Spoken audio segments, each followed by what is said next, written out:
Well, good evening and a very warm welcome to Bowls New South Wales' live coverage of Season 3 of the TAB Platinum Pennant. As you saw from that opener, 12 clubs once again assembled, trying to emulate what Marylands achieved last year and become the Season 3 TAB Platinum Pennant champions. Today we're back for Round 4 coverage as the Wenty League Magpies play host to the East Maitland Griffins.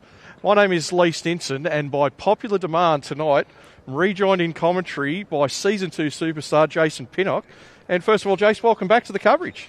Yeah, thanks, Lee. It's great to be here, mate. Did miss out on the first 3 rounds and was chomping at the bit, I was. And, very, very happy to get this opportunity to jump back into the commentary team. Fantastic. And as you see, 2 teams, Jason, who missed finals last season, and given the wealth of talent and depth within the clubs competing in our Platinum Pennant, I'm sure both teams would have circled this as a must-win match. Yeah, absolutely, Lee. It's one of those matches where both teams are going to would probably put it in as a win for themselves if they want to be top 5 hopes at this season.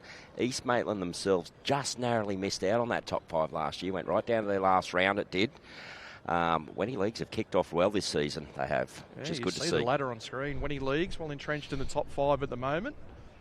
Very early days, of course. 11 rounds to be played, and I'm sure the result tonight, whichever way it goes, is going to shake things up on the table, along with all the other Round 4 matches that are going on around the greens this evening. Of course, our team list there, and we'll be featuring the top game on screen. So for the Magpies, Josh Ingram leading up with Andrew Swan, Rick Lucy, and Matty Long Swan. And for the Griffins, Barry Mungovan, John Hannon, Rod Darcy, and the skip, Aaron Hewson. Plenty of other big names there on the screen as well, Jace, with the skips on the other rinks, as well as all those players up front. There's some juicy contests out there, that Kane Nelson versus McElroy, Jacob Nelson against Ali Forsyth. There'll be some cracker matches across there as well. So we will be calling all that action for you tonight. As the players are just onto their second trial end now, and I tell you, Lee, I am very impressed with this facility. No, it looks great. And just before, during the practice, Jason, I was lucky enough to catch up with 2 of the key players for tonight's match. And Rod, up and down last weekend, what's the expectation going into Round 4 this evening? Yeah, mate, we sort of had our sights set on sort of 2 out of 3 first weekend, and we just fell short, obviously winning our 1 game at home. So definitely a key match tonight. We're looking to bounce back into the winner's circle, and really looking forward to make it 2 out of 4 and get back home tomorrow and get back on our home track. So. And last year, Rod, so close to the finals, just missed out in the last round. I'm sure the expectation for the squad is to make that step into the top 5 this year. Yeah, absolutely, mate. Just hopefully it doesn't occur like last year, was sort of 2 versus 3, and the loser of that match at the last round, they dropped out of the playoffs. So we're definitely keen to go one better, be in the playoffs this year. So yeah, we can't wait to get amongst it, mate. So the players are super keen, and we want to be there come finals time. So can't wait. And a couple of changes going into this Round 4 fixtures after last weekend. Tell us about those. Yeah, mate, we just we were definitely outclassed on Saturday at Magic Round, and then we sort of bounced back against the Terrace. We knew it was going to be a tough game, but to get within 3 of them, we thought we'd just make a couple of little slight changes today, and hopefully that makes all the difference. So, yeah, we'll see how we go. Best of luck, Rod, to you and the Griffins tonight. And from Wenty Leagues, we bring in Josh Ingram. And Josh, we've seen you grow over the past couple of seasons, big wins in rookies and open reserve events. How was it last weekend making the step up to Platinum? Yeah, it was awesome to debut in this kind of league playing against the top echelon. I'd have to thank Wenty Leagues, giving me the privilege of being in the top 12. We've actually got a really strong squad this year. And yeah, we were lucky enough to get 2 out of 3 last week, which I think is above par. We were so close to Raymond Terrace, but we'll learn a few things from that. And obviously we're versing a very hungry East Maitland side. They're going to be tough to beat, and we'll go from there. Similar to the Griffins, missed out on finals the last couple of years. Was the goal at the start of the year to make the top 5 for the Magpies? Yeah, definitely. We obviously want to improve every year. I think hopefully the inclusions this year have helped the team. I think the boys bring a really good culture, especially the senior players like Jacob, Kane, Cam, Rowan and Rick. And even my rink was awesome last week with Matty Swan just saving the day for us. So we've got a really good belief, and we've got really good members here that get behind us. So. And finally, first time for a lot of people that have seen this venue since it's had its makeover. What can we expect on the green here tonight? Yeah, it opened the week before the indoor qualifier. I haven't heard a bad word on it.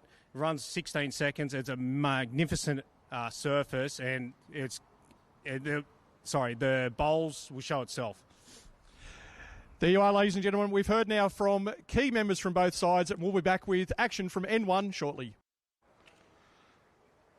And once again, as always, Jason, we thank the two players for taking the time out of their practice session to have a quick word with us pre-game, and you can tell from both players speaking there that they know how big this match is. They both had interesting weekends last week. You touched on Wenty. Great start for them. For the Griffins, a bit more up and down. They had a win on opening night, but suffered a heavy loss in round 2 to 𝗟𝗓𝗡𝗡 before narrowly going down to 𝗟𝗡𝗡𝗡𝗧 in a big local derby in round 3. So big game, as both Rod and Josh alluded to there.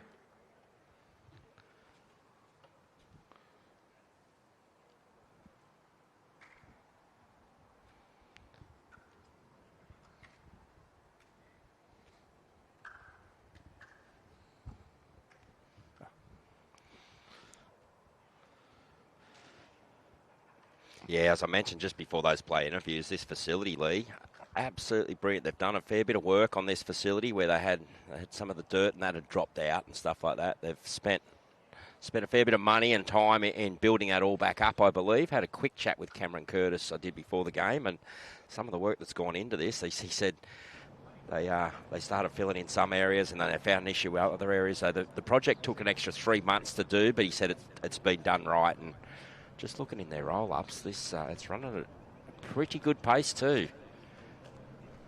Conditions very good, and of course, as Josh alluded to there in the opener, the green just ready in time for New South Wales indoor singles qualifying in January. Well, to your point, Jace, you see the conditions there on screen. The green in around the 16-second mark tonight.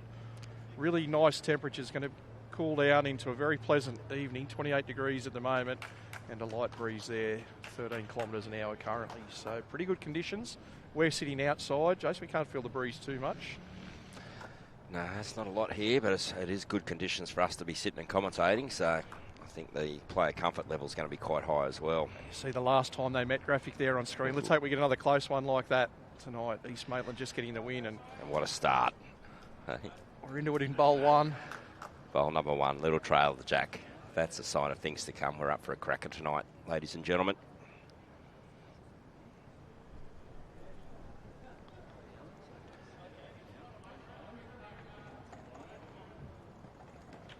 So it is East Maitland underway on all rinks. This is a pretty good reply. Well, just a toucher for each lead to start with, Jace.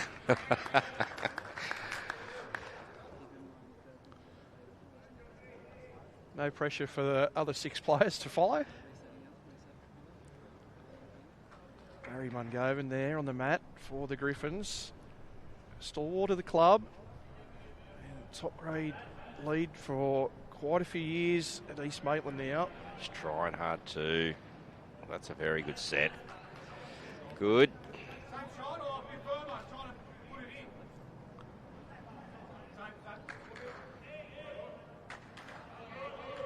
Good sign as well. The green must be pretty friendly, Jace. The lead's on opposite sides of the green. Yeah, they haven't stuck to one side of the green. They've both played the opposite side, so they've already picked up that it's quite kind either side. So let's see here, Josh. Now, does he get down enough? Just give that a chance. Well, you mentioned earlier bowls coordinator here at the club, Cameron Curtis, obviously an extremely well-credentialed bowler in his time. I asked him how the green is here. I got one word, Jason: mint. Mint. Well, got to agree with him so far. Does this one hold up? He does. What a shot. Jr. Brilliant. Well, that's 3 out of 3 players with their first bowl for a toucher. When we get the angle from behind, it might be pretty hard for Andrew Swan to make it 4 out of 4. But played that extremely well, John. Well, just looking at it very intently. Don't know if he's got the run.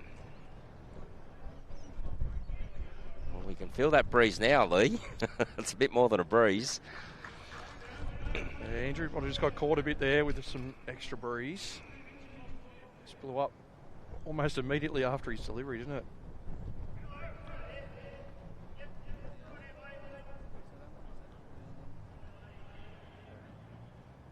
John Hannon here swapping hands.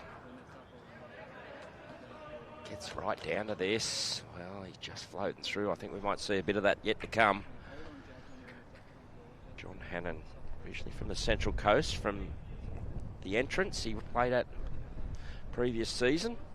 Got an opportunity down now with East Maitland, or up with East Maitland, I should say.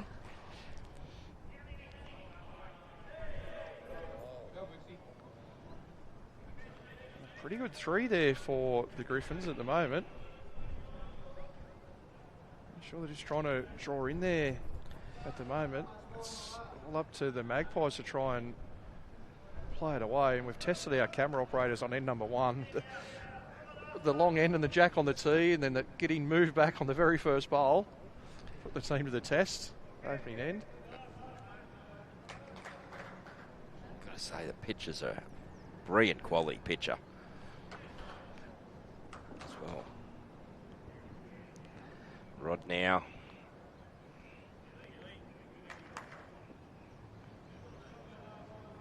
Not sure he's got the run here. Just wants another 6 foot on his last, but that's his sider. Small little window for those to go through. The 2 nearest shot bowls for the Griffins both touches. So decision time now for the Magpies. There's a shot there to play it just a bowl or 2 overweight to try and get into the middle of the 2 bowls, or firm through the non-toucher at the front. So we'll see what the guys have decided on. Rick Lucy, third for Wenty Leagues, about to go back to the mat.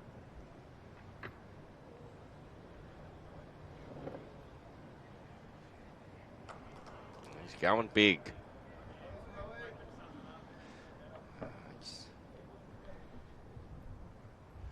Just wide there, so I think that will mean he's committed to the second one as well. And I think for Rod here, he wants to be given this a chance because he can push right into this gap first and shut this right down for the Griffins. Is he going to run enough? Well, even if it doesn't count, it might change some angles up the top. Well, not quite as pleasant for the Magpies to hit. Call was to go again. We just made that target a little bit fatter up front too with that last bowl. So Rick's going again. It's close. Looks very close. Well, shot bowl onto the toucher. The jack stayed in bounds. Right over to the side of the rink. Shot bowl 2.5, 3 metres away now. Jack's gone far left of screen there. See the players go to put the marker up, that yellow marker on the left side of your screen. So that's where it sits at the moment. The Wenty Leagues toucher went the complete opposite side in the ditch. East Maitland's still holding a couple there, but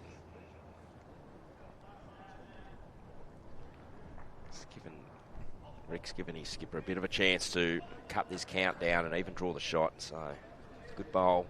I know it's only the first end, but you'd like to think those bowls that are 3 metres or so away won't end up in the count.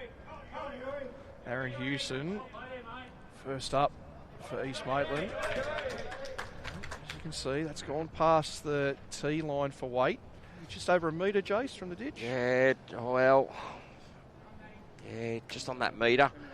Maybe a little bit more, but East Maitland boys were pretty happy with it, so I'm saying it's definitely the shot. Yeah, certainly the closest. So they could be 3 at the moment, but does give a visual target now for Matty.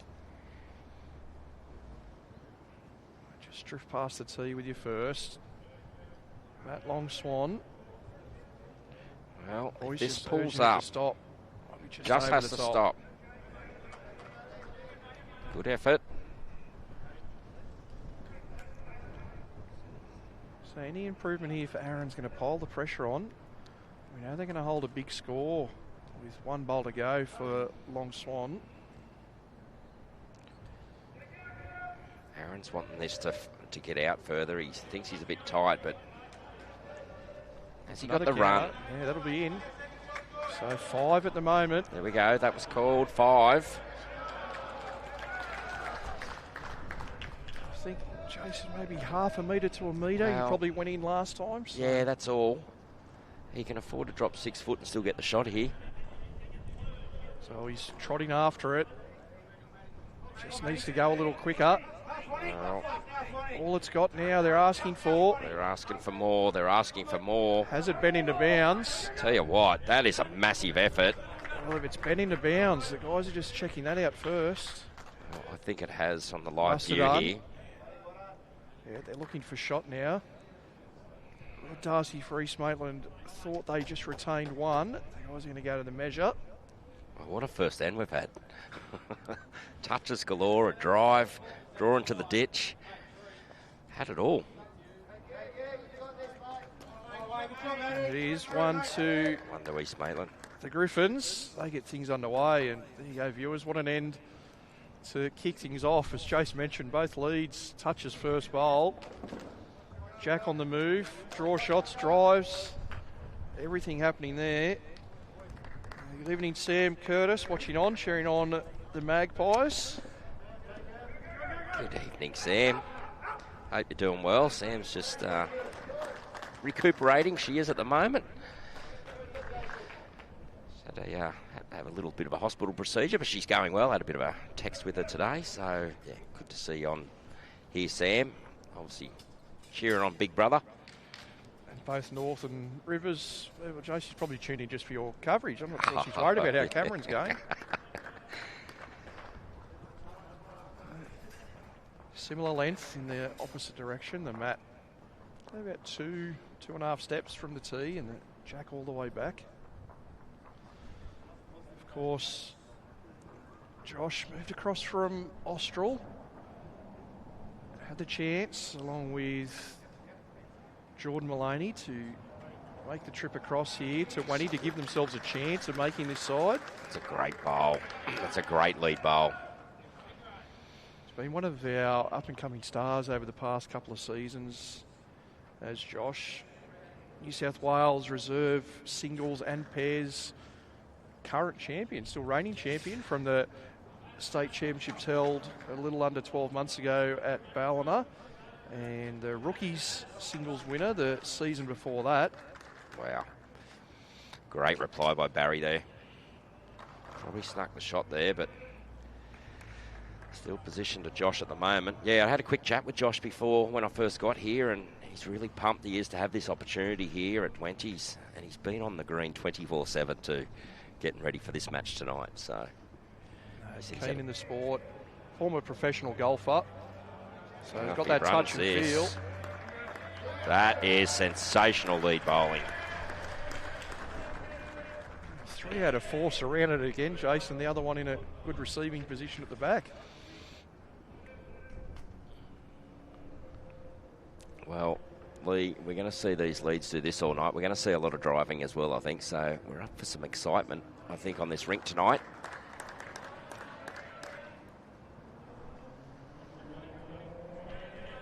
Players have really found the range early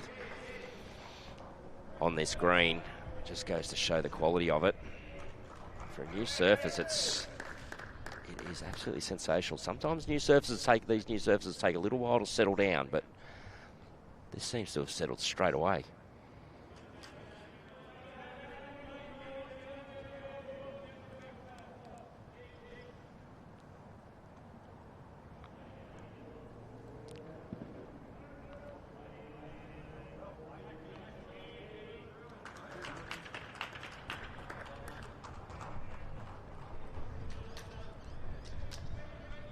Both these clubs have made small improvements up the ladder over the first 2 seasons of the TAB Platinum Pennant for Wenty Leagues. 10th in Season 1. Went one further in Season 2. They were up to 9th. A couple of big results. Had an extra couple of wins from the first year. And we alluded to East Maitland, and Rod mentioned it in the opener as well. 7th in Season 1. 6th last season. If they can keep that natural progression, it's going to lead to a finals berth. And for those who may remember last year's Magic round 11, all games were at 𝗟𝗓𝗡, and the very final match was Warilla in second, East Maitland in third, and just the way all the other results went that night, the loser of that game ended up missing the finals. So the second versus third going into the round. Yeah, Engadine also had to win. One team finished to go second up, and the other one finished 6th. Yes. It shows how cutthroat it can be.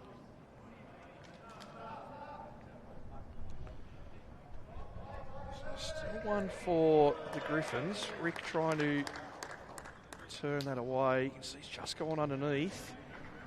Good weight.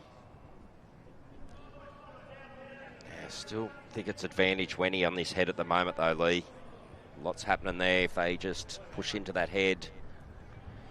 Yeah, we've got the second, third and fourth nearest at the moment, depending where this ends up. Well, that's a really good bowl by Rod. That's just changed that completely. But for Wenty, it's still just giving it chances with a metre through. They may even want to go hard at this as well. I was about to say, he might go quick if he can get that last bowl. Oh, sorry, the earlier bowl of Mungovan. You get that bowl out clean.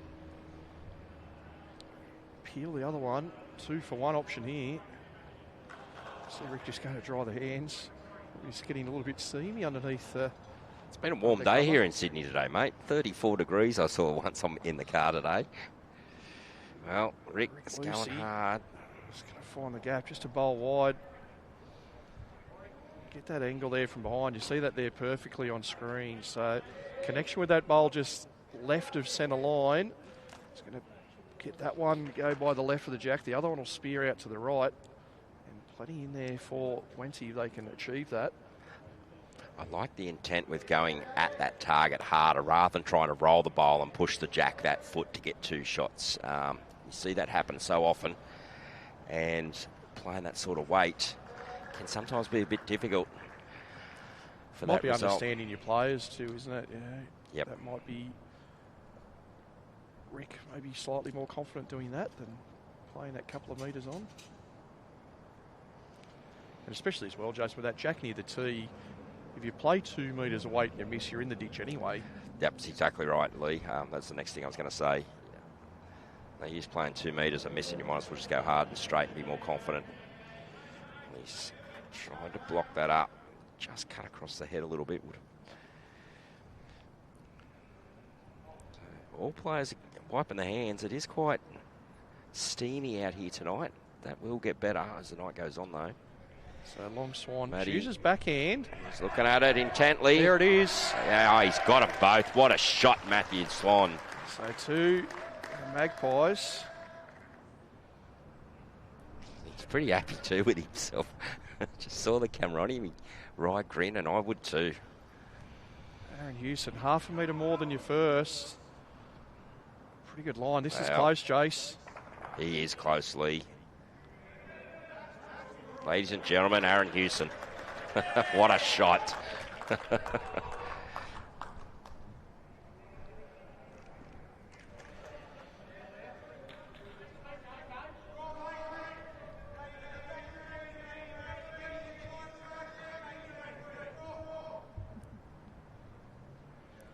just heard Rick say there, full draw, jack. Squeeze the jack past either side. Get 3 shots they can, so flick the bowl, he can get 3 as well. Does he hold his line? Depends on his weight here, Lee. He's close. Well, what an effort. So 1 more to the Griffins. They hang on. They're in end number 2. And we're tasked here with the job in commentary, Jason, of writing down what we think the best end is for our team so they can capture some highlights 4 throughout the week. I've written N1 down and N2 so far, so I haven't narrowed it down for the team yet. We might be just replaying this whole game yet. Yes, sensational bowls being played.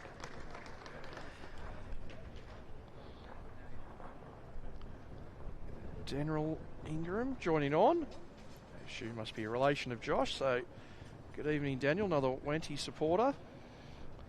Glenn Dixon joining us as well. Glenn, of course, the coordinator at North Haven.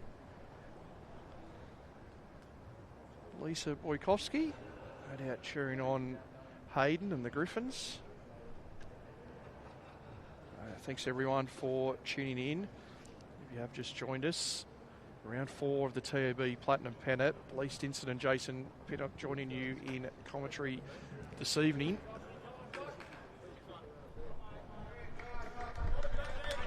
Well, Josh Ingram is putting on a masterclass. 3 ends in, 3 touches, 5 bowls within a mat length. And they haven't won an end. Yeah. Skip might just say, hey, Josh, how about you leave a foot of room next time, mate? Nah, you wouldn't be asking for that at all. Great reply by Barry. But again, advantage to Wenty at the moment with the back bowl. It's been quite notable. They're playing that jack on the tee as well, Lee. It's 3 ends in a row now. Yeah, so similar mat position, 2 or 3 steps up from the tee, the mat end. Saw on screen, just didn't like this one out of the hand. It's got the hot feel. If you didn't like that, that's when you know you're in form, when you're half a metre past and you've felt it straight out of the hand. If you're missing, that's missing in a good area, isn't it? Okay. So John Hannon Jr. on the mat. Mentioned, recently Central Coast.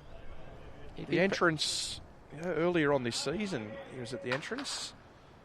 Won the Central Coast Region Triples earlier this year. So that was with Chris Willingham and Jake Beard. So they'll be off to the state championships in Dubbo in June, July.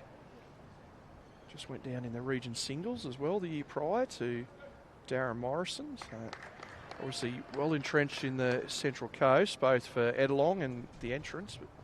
Made the move down to Sydney. It's what we're seeing with some of these players too, Jace, isn't it? They get the opportunity or put their name forward for a chance. I think the Platinum Pennant competition is season 3, and it's fast become probably the best competition in Australia, I think, Lee. Quality of the competition, the interest from spectators and players alike, they want to be involved in this. So quite understandable players like John Hannon will make that move and make them travels. It's probably something we noticed at head office when we saw the squad starting to roll in, that all the sides, especially those 7 that didn't make finals, including our 2 newcomers, they've really tried a focus of improving their lineup leading into this season. Yeah, and that's the people like Josh Ingram and John Hannon that we've seen have made moves from other clubs. That some of these established venues are looking outside the box for some extra under talent. that. Well, he turns it over.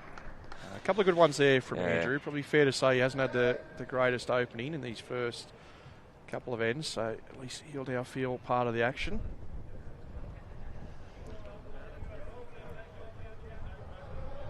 Once again, 8 bowls all within half a metre, 3/4 of a metre at the most. And I tell you, it's happening on the other 2 rinks as well, Lee. We look on the far rink, you can see a heap of bowls there. Obviously, they've got a couple of cover shots there back, but again, 6 bowls within a mat length nearly over on the far rink. See those scores, viewers, coming up on the top right-hand side of your screen. Of course, we're featuring the game between the skips Matt Long-Swan and Aaron Hewson, but those other scores our team will be updating for you throughout the course of the evening as well. If you are a new viewer to New South Wales Pennant, 10-point scoring in place, so 7 points for that top master board and 1 point each for the 3 rinks. So 10 points up for grabs each match.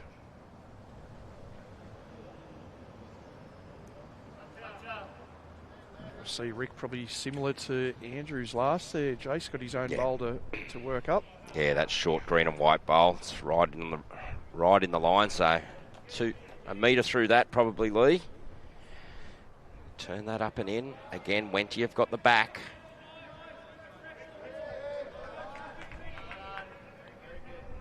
I'm not sure this is going to hold, but does it get right across? Oh, he's found the gap, but... It reduces the count slightly, so still a couple for the Griffins, but really good attempt there from Rick. Gave it a chance, just unfortunately for he found the gap.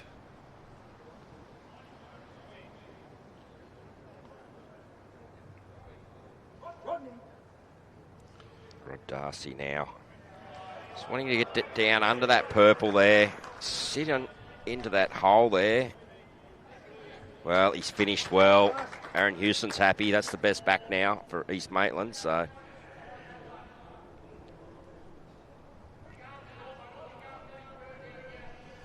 Rick just wanted to make that minor adjustment, probably just a bowl wider. I think he's done that this time, but I think he's got a bit more weight. Just going to float on through. Yeah, it's just unlucky finding the gap. He had to guarantee probably. He arrived. As you said, probably slightly heavier than his first, but made sure he was there. Obviously just found the gap. So obviously for Houston and the Griffins, they're toying with not trying to fill those gaps that Wenty have gone through, but I'm sure they know someone of Long Swan's ability is more than likely going to make some contact there. Well, across the entire competition, if there's a clear path to the jack, just about every skip in this competition's licking their lips. It's just the way the game is these days. Clear paths to jacks for skippers is is gold generally. So, as the opposition, you want to be shutting it down if you're already holding the shots.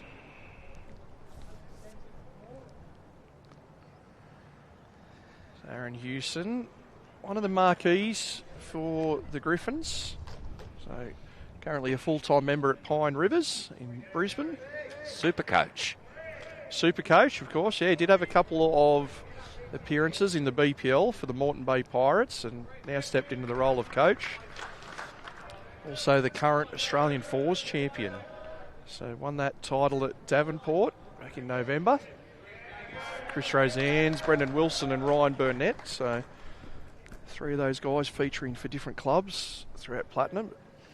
A big win for Aaron and his Queensland teammates in the Aussie titles last year. just under here, but what's going to happen on the inside here? He can get a flop off of that. Oh, he's just got a little bit too fat. Three in a row with a bit of bad luck. All good, just arriving bowls, but found two gaps and then the wrong side of a bowl there.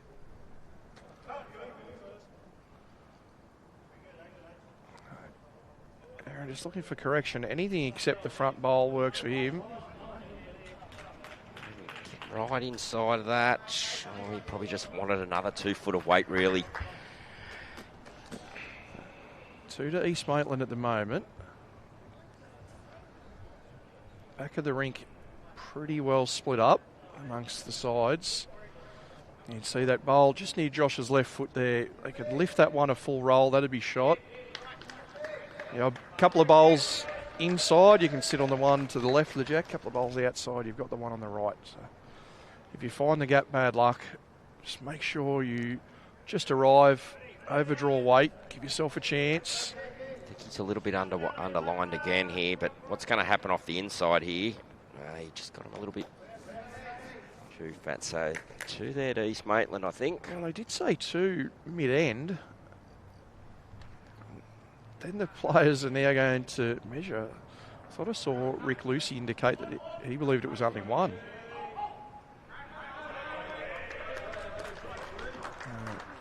Lee Forsyth just played a bomb over there. There's a few down on the head and drawn the shot. It is just 1. Something you'd expect from Ali. He's pretty well known for it, eh? He's a heartbreaker. Yeah, absolutely. Look at the credentials of players we've got. Of course, the 2 marquee players for Wenty Leagues. Their other 2 skips, Kane and Jacob Nelson, both also from Queensland. Kane part of the 𝗟𝗓𝗓𝗡 squad currently. Jacob won plenty of titles himself, both singles events and in team competitions with Kane. James Clark tuning in, cheering on Wenty. Good evening to you, James.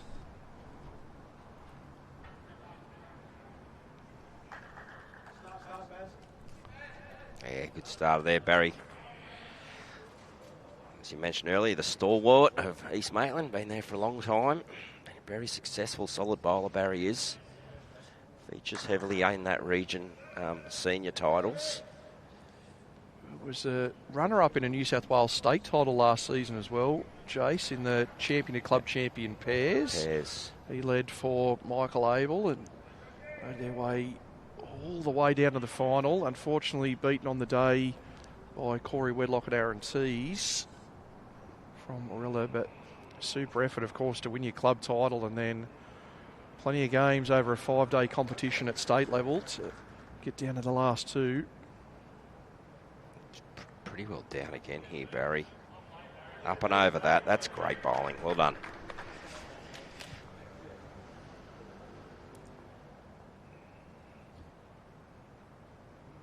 So often the unsung heroes, these guys at the front end, but if you talk to any of these skips, quite often these superstar back-end skips are going to cancel each other out on occasion, and it's all the setups that they get up front that determines how well they can play at the end.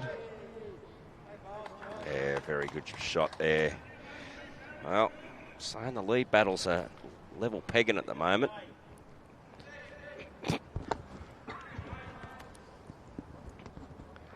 Sorry about that.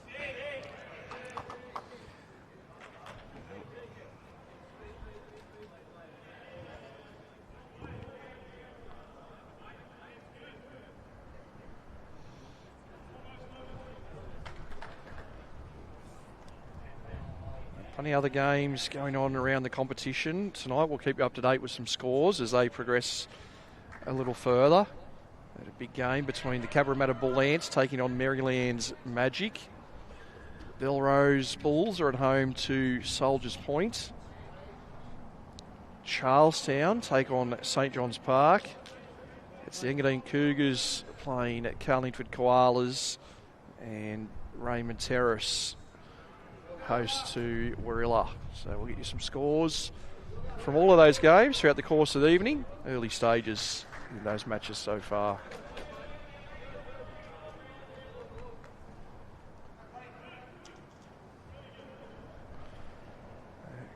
Good receiving bowl there for John.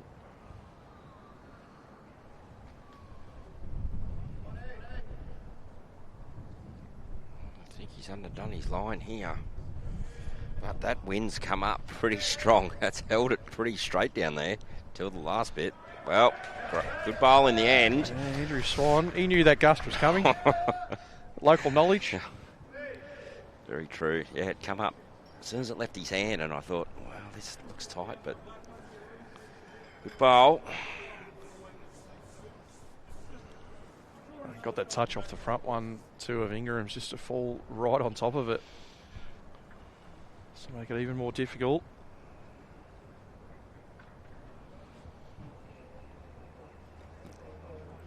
Conversation going on in the middle rink with East Maitland. Obviously, Kane Nelson's out of a 4-0 lead.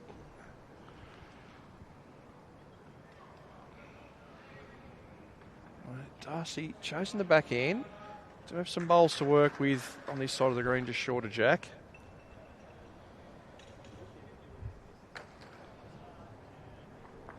It's their own bowl they've turned past, so they won't be too upset with that. Might be much of the same for Wenty. Jace down that similar path, trying to almost get to where that bowl got turned to. I think so, because there's a couple of catches back there for East Maitland now.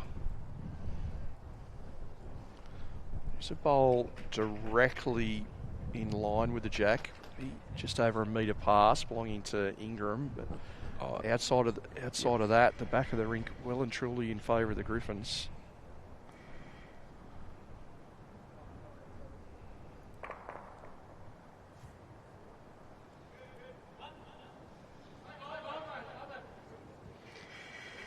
See, with that intent, Rick was wanting to move something around in there, probably getting to that inside that gap more than anything then, but yeah, they've turned that Griffins one into a better position too. yep.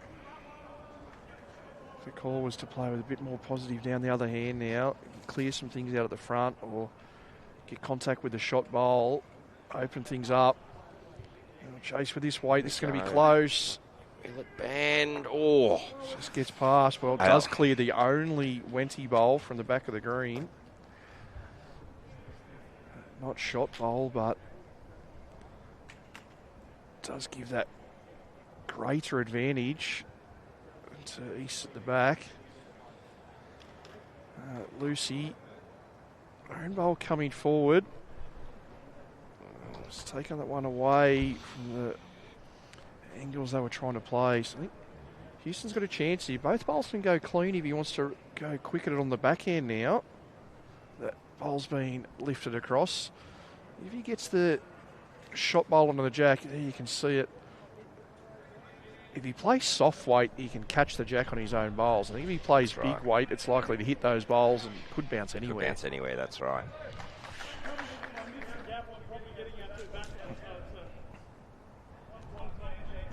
So he's going to go quick here. So the bowl just right of centre line there. Second shot, inside edge of that to remove both shot bowls. He does get a feather on the jack. It's only going back to their own. Houston, big weight. Big. He's wanting it to hold. Oh, he's got one out. Just needed probably a quarter of a bowl more. Yeah. Got about a quarter of a bowl. He needed half. See that release. Nice smooth backhand. Powering down the rink. It's got the tiniest feather. So he gets those big weighted shots away really smooth, doesn't he? That's exactly what he was going for. He was unlucky he didn't get a bit more of a piece of it. Just needed a fraction more, didn't he? Yep. So I think for Swan now, their own bowl's going to be really hard to pick off the front of the jack. Just looking to get past here if he can. So if they don't pick him clean, they can get jack to the back of the rink. We'll see more of the same. Just lets it go inside the line and lets it drift back to the target. Well, that was really close to the first one. Unfortunately, that angle had been taken away. So, barring a disaster, Jace, we're going to see Wenty get their first score on the board.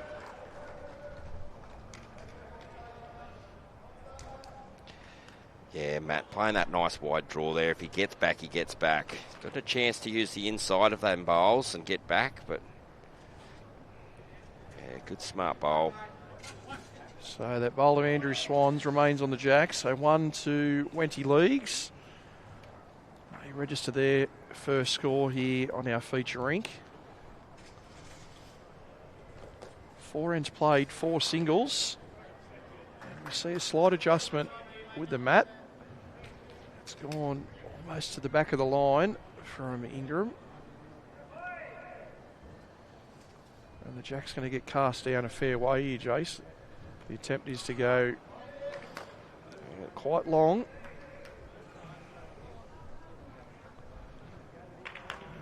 It's probably only a metre off being maximum length. Which is only probably an extra metre on what they have been playing. So, but at this level, those tiny changes can be a lot. And Jason, we mentioned earlier your first time in our coverage this season. Not sure if you had a chance to look at any of the games last week, but have you picked out a couple of sides? One who you think might go all the way and win it, and one who might be a bit of a dark horse and hasn't featured in the finals before that might give it a shake? I think I've mentioned it in a region, and if Raymond Terrace makes the 5 and they're hosting the finals, I think they're a big show. We just know that what that surface does and how that team lifts at their home club. If they make the 5, big chance. Dark horses, well, I think it's one of these two, Lee, in all honesty. You know, East Maitland just missed out last year. Wenty have started off well this year, both squads a little bit stronger than last year. So, look, I'm saying the winner of this match is the dark horse. I like that. You've not quite sat on the middle of the fence. You've jumped off a little bit. I'll give you that. You're leaning over. Well, in a competition like this, mate, it's too hard to make those sort of predictions, isn't it? That's fair enough. And Raymond Terrace, 3 out of 3 opening weekend, both themselves and the 𝗟𝗓𝗡𝗡 going undefeated across the first 3 matches. We saw our ladder a little earlier. East Maitland sitting back in 10th at the moment, but such is the tightness in the early stages of the competition that should they get the win tonight, they'll go to 2-2. So they made their home ground an absolute fortress last season, East Maitland did. It was an absolute fortress, their home ground. Well, and all teams this weekend, just the 2 matches across the course of this week. So tonight and tomorrow afternoon and evening. All teams with 1 home match and 1 away this weekend. As was the case last week, as we see that replay of 𝗟𝗓𝗡𝗡𝗏's second bowl. Bit of a payback to what Andrew Swan did last end. Yeah, true. Yeah, 1 home and 1 away for all teams last weekend. Obviously, for almost every side, a neutral game with Magic Round at Soldiers Point. So 1 at home and 1 away again this week. How did the players and clubs react to the Magic Round concept, Lee? You were obviously at the venue.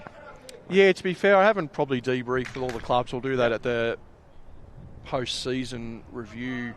Initial reports were the concept was well received to bring it earlier in the season. Yep. Given the way the format works and the amount of games within the weekend, it did add some travel for some sides, but it's probably the nature of the competition, as well as 2 Sydney-based clubs last year finishing 11th and 12th and being regressed back to Grade 1, and 2 Newcastle and Hunter clubs coming into the competition. So a bit more travel for those sides, but once again we thought from a draw perspective it was imperative to give sides over those opening weekends an even share of home and away fixtures. We didn't want to front load anyone's home games or back load it and have them all on the road early on. So yeah, we'll obviously talk to the clubs post-season. Already got a couple of ideas myself as how that could be improved once again. But yeah, first time we did it last year, we did it the day before finals started. That's right. And yeah, looked at it a bit earlier in the season as well for us, and we're able to get more footage of all the players as well, having them all there at the venue last weekend. So squad photos, individual photos, which we can use for promotion throughout the season. So moving that forward was an advantage. One thing I did like was the Soldiers Point side were right in the game against St John's Park, and that crowd late into the evening on Saturday night last week, it was rocking. They had all their teams move forward, their pennant games, their Saturday pennants, so they could be there for the 4 o'clock start.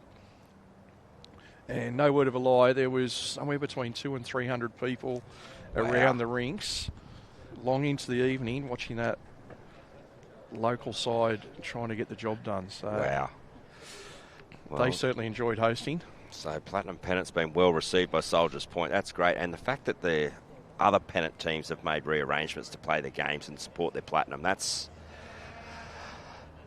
what it's all about, I think, Lee.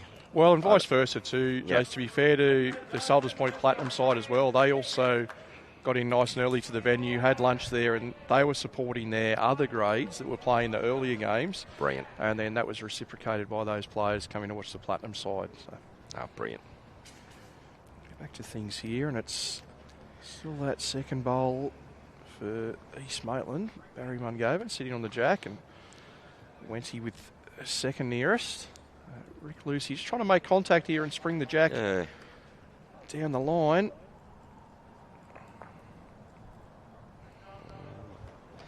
Didn't change much there. They just pushed an East Maitland bowl in behind.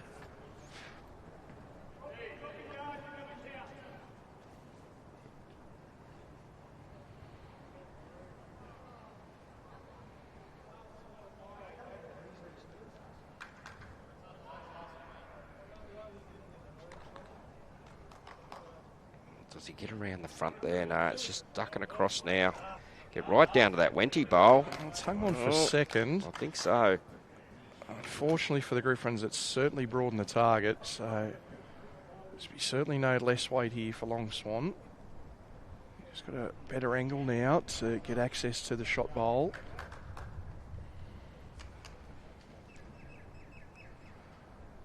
So the guy's having a nice chat on screen.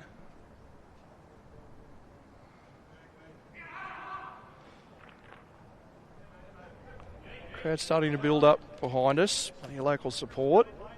They had their first home game here of the season last Sunday. Locals told me in the pre-match that they had quite a good crowd in attendance watching on.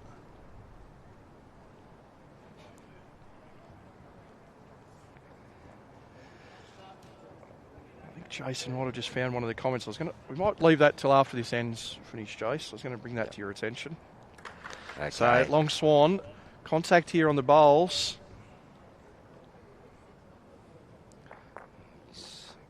Through the 𝗥𝗢𝗨𝗡𝗏 bowl. Turn their own pass. Hasn't changed a lot up the front there.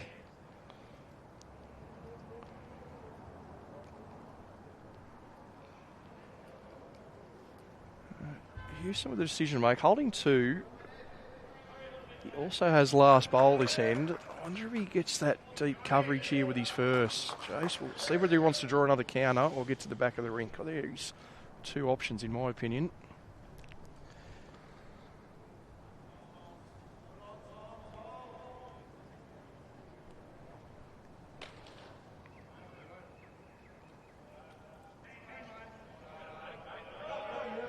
Well, it looks like he's trying to put another counter in here, Lee. Just get around that now. Or he can actually wants to get across. Provides. Yeah, that changes things up a little bit at the front. Still on there for Wenty though. Just got that angle, hasn't he, to Yep. just work off the second shot. Turns back to the shot bowl cleanly or gets it off the bowl just left of that purple one, the second nearest. Saw that hand movement there from Matt. Just wondering if he meant he's going to play a bit firmer. You're just looking at his mannerisms on screen, and it certainly is firmer. He's in an area inside edge of that. Onto the bowl, kicks the jack underneath the number, and gets his own bowl through. So, one shot. Good result. It was certainly on. Good shot. Yeah. As soon as Darcy left his bowl just short there. So it's 1 to Wenty, and East Maitland with the next 4 nearest. So the guys are going to come up and have a look to see what angles they may have. We get our team to get in from behind the rink here. We'll try and get an angle for you at home as to what they're looking at. You might be able to see it slightly better from the back of the rink. Yeah, so see that bowl just next to Jacob Nelson's name? That's the shot. And all East Maitland bowls amongst it. Yes, you see those indications. Probably the one next to the orange, Jason, is the best chance. I think so, Lee, because the purple onto there I don't think is quite lining up. It's more this... Just next to the orange The next to the orange there. That that's one onto lining the one up. behind it. Yep. Onto that shot bowl. Yep. They all belong to the Griffins. So probably play this reasonably firm swinging weight on the backhand. Let's see what happens. The front and he's close. Well, he moved. Oh, he's hit it twice. He's hit it twice and it still didn't knock out of shot. Well, he got bowl through bowl, touched the shot bowl. You see it here on the replay, and his own bowls run through, just feathered it, and then got it again. Well, that's one of the more unlucky results you can get. Got the bowl he was after, moved the shot bowl, and on the follow through got it again. What an effort. Can't do much more than that, can you? So after all that was one shot to Wenty. Good conversion by Matt Swan. So in the comments, Braden Chew from 𝗟𝗓𝗏. Welcome to you, Braden. Runner-up in the New South Wales State Rookies Singles just a few months ago at Raymond Terrace. And Jason, before we came into commentary, you said how much rain you've had up in the Northern Rivers this morning before you made your way down.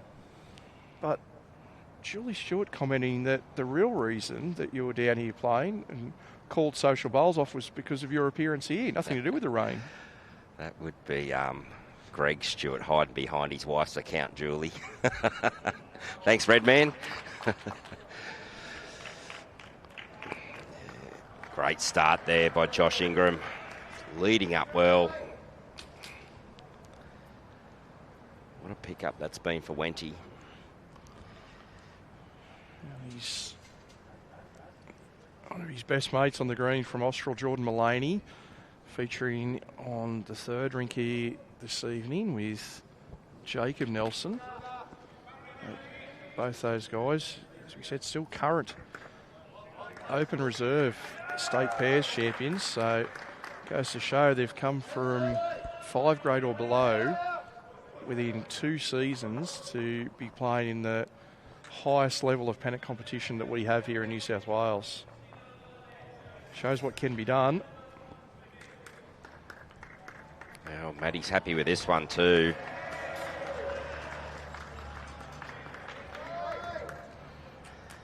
As he should be. Great shooting, Josh Ingram.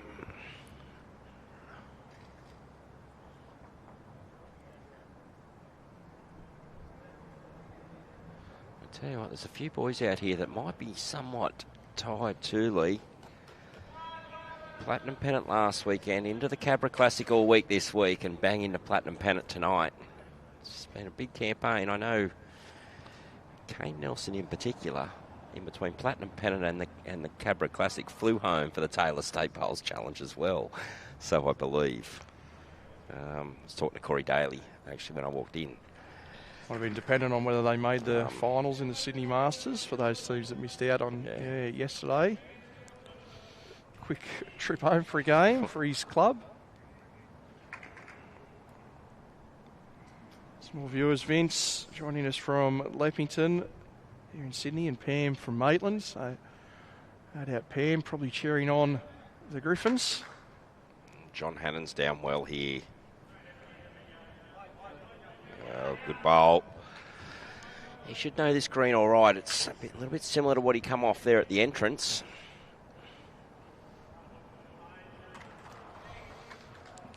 Just missing this line again. He got caught out here a couple of times early on in the game.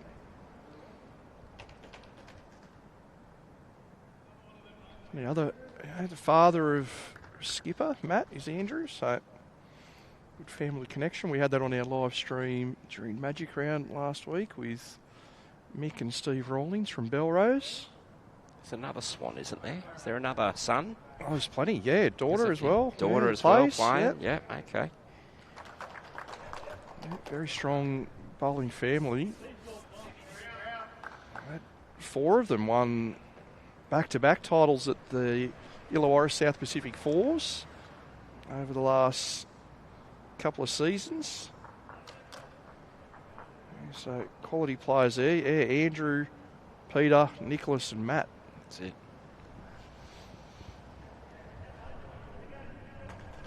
So between brothers and uncles and fathers. As we said last week with the 2 Belrose players, great that you got that mix of all ages. You can play this sport with all members of your family. Rick Lucy. It's down very well. Shy by a foot.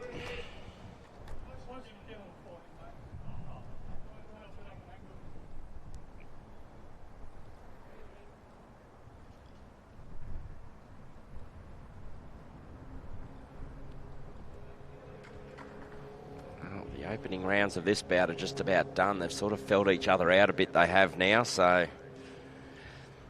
Yeah, nice low-scoring game. All single shots here on our feature rink, and you can see from the other rink boards, we only had 20 shots scored across the first 14 ends. Just shows the level of importance. If you have just joined the coverage, both the players in the pre-match They know how important this game is to get a win here. Wenty leagues with 2 out of 3 wins last week, and East Maitland just the one, but a win tonight, and then on their home deck tomorrow afternoon, that game against 𝗟𝗓𝗡. So both know how important a win is here this evening to set up their chances for top 5.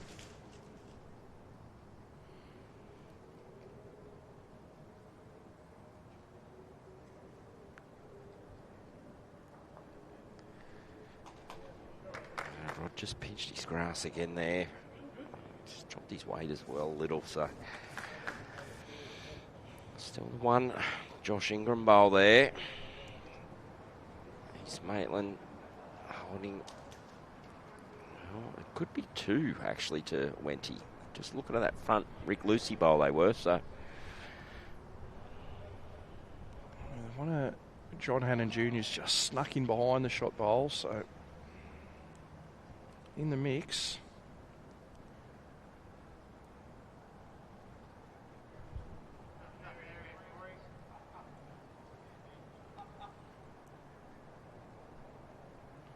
Long Swan's just going to get caught up at the front. Still a bit of room for Houston. Played a really good draw shot the first end in this direction, end number 2 of the game, after a successful strike from Matt Long Swan. Drew right in behind the jack on this forehand in this same direction.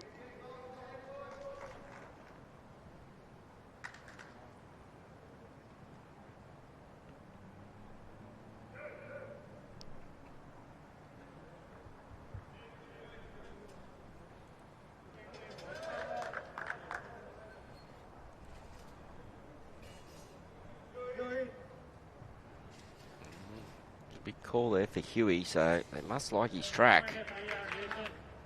And why wouldn't they? Aaron Hewson. Does he get all the way down? That's a brilliant shot, Aaron Hewson. We mentioned he did that a few ends ago. He's repeated the dose. Just off centre line this occasion. See that nice turn at the end. Houston with his Taylor aces. Look at the pictures that we're getting tonight too. Slow-mos, zooming in. Brilliant. The only thing I'm worried about is commentator cam, so I'm hoping to avoid that throughout the night, Jace. Don't need that, mate. Oh, Matt now just trying to get down here to try and get some disturbance. But he just cut across into the head. This might nearly be a case where Huey's quite happy with one here, I reckon. And again, a player of his ability. It'd be a cautious high line draw, I'd imagine. Yeah, he's definitely gone a bit higher. As you would, any movement of jack there, you can quite easily be a couple down, so. Wow, look at it. Jeez, that come back a fair way too, didn't it? Yeah. What an effort. He did the job with his first. So the runner ones continue, this time for the Griffins. 4 shots to 2. They lead on our feature rink.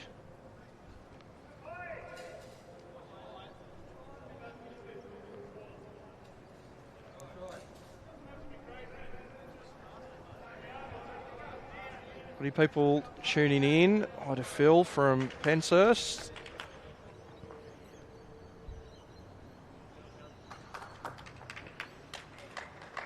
I like that. Your man, Redman, saying he's got the bowls on the big screen, the barbecue going, and a couple of cold drinks on a Friday night. Good to see Redman. He sort of rates himself as a little bit of a commentator too. He's chanted a bit to jump into a game one day. So we'll see how your performance goes tonight, Jace. I note the opening weekend, I haven't had a commentator come and join me again for a second time. So hopefully, mate, things go well tonight. You stick around with us tomorrow. It was this time last year I jumped in, mate. It was. Missed the first few rounds last year. Jumped in round 4. You're coming for the big games. Mid-season and then finals. That's it. Tomorrow we're at St John's Park. So the Saints will take on the Belrose Bulls. 4 p.m. Eastern Daylight Saving Time. If you are wanting to tune into the Bowls, New South Wales coverage for that game tomorrow, and we hope you do so. Once again, we saw Belrose on stream last week. They've certainly improved.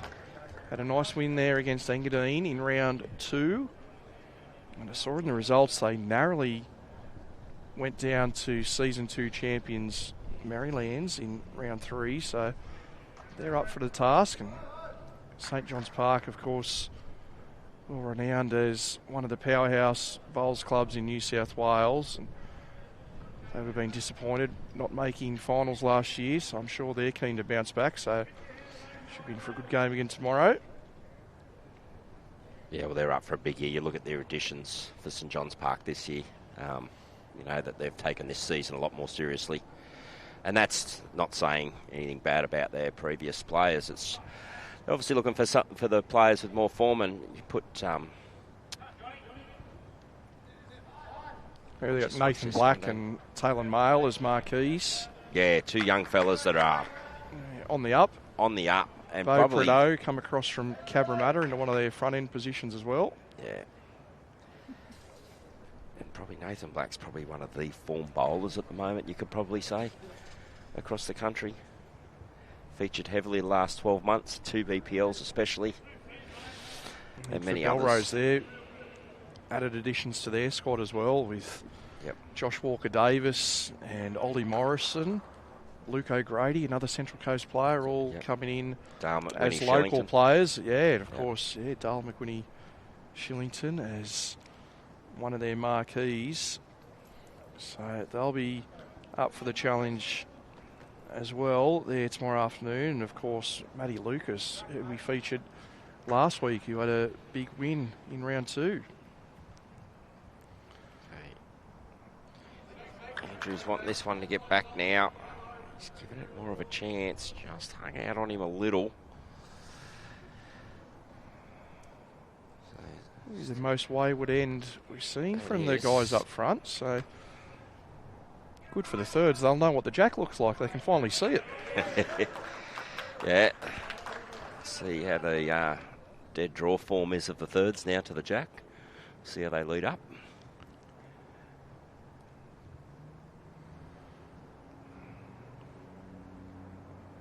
Darcy, backhand. Looks to be around the right line from what we've seen earlier. It's all on his speed here, and it is sensational.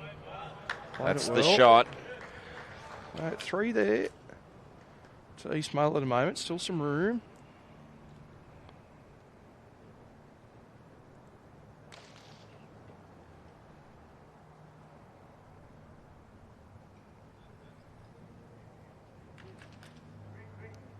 Rick's close as well here. Very similar line to Darcy. Oh, he's returned 5 perfectly. Rick Lucy, great shot.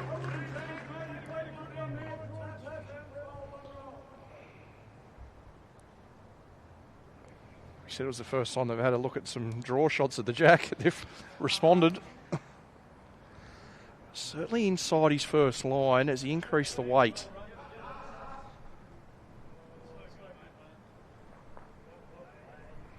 Well, that's really nice to see too, how true the surface is. That you could see midway through that was under his first line, and it proved to be the case. Once that breeze drops, no tricks. And Rick's on a similar line to his previous here. Rick Lucy, 2 cracking bowls. Well done, Rick. Yeah, they needed those. 3 down when he got to the mat. It's a big change up. 3 down to 2 up after you've finished your set. Makes for a happy skipper. Absolutely. You see there in the replay, same as his first.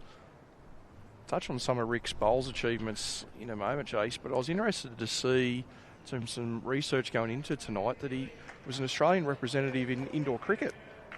Rick Lucy. 2013 and 2016 in the Australian over 30s and over 35 side, respectively.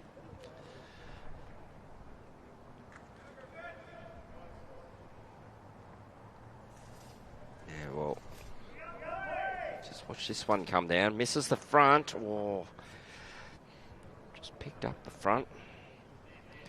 Yeah, well, how often do we see people converting from, you know, from other sports coming into bowls and just picking up like that? And people have, as you just mentioned, Rick Lucy, who's played at a high level in another sport. We see him going through the ranks of bowls very, very quickly. We mentioned earlier Josh Ingram, who's a very, very good golfer in his own right, has taken up this sport and just going up through the ranks very quickly himself. So, and similar to Josh, Rick made his way through the Open Reserve and Rookies ranks, winning some titles there. Was the 2020 Reserve Fours champion, New South Wales State Championships, and won the rookie pairs a couple of years later. That was at his time at 𝗥𝗢𝗨𝗡𝗗 before sort of changing the bowls program at 𝗥𝗢𝗨, moved across to Cabramatta and featured in a few games for the Bull Ants in this competition last year. Tough side to stay in, and he's got some great mates over here at Wenty, so I think a couple of things led him to be over here at Wenty and key member of their side. Aaron Houston going big here, looking for the bear jack. Absolutely nailed it. Great shot. Well, backhand drives from Houston early on, been deadly accurate.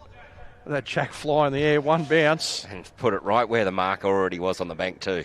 That was clever.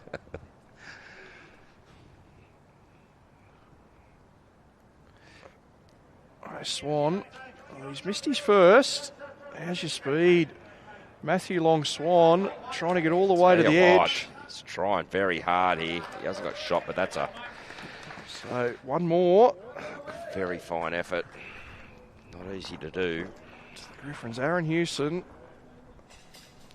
Drive straight through the ditch.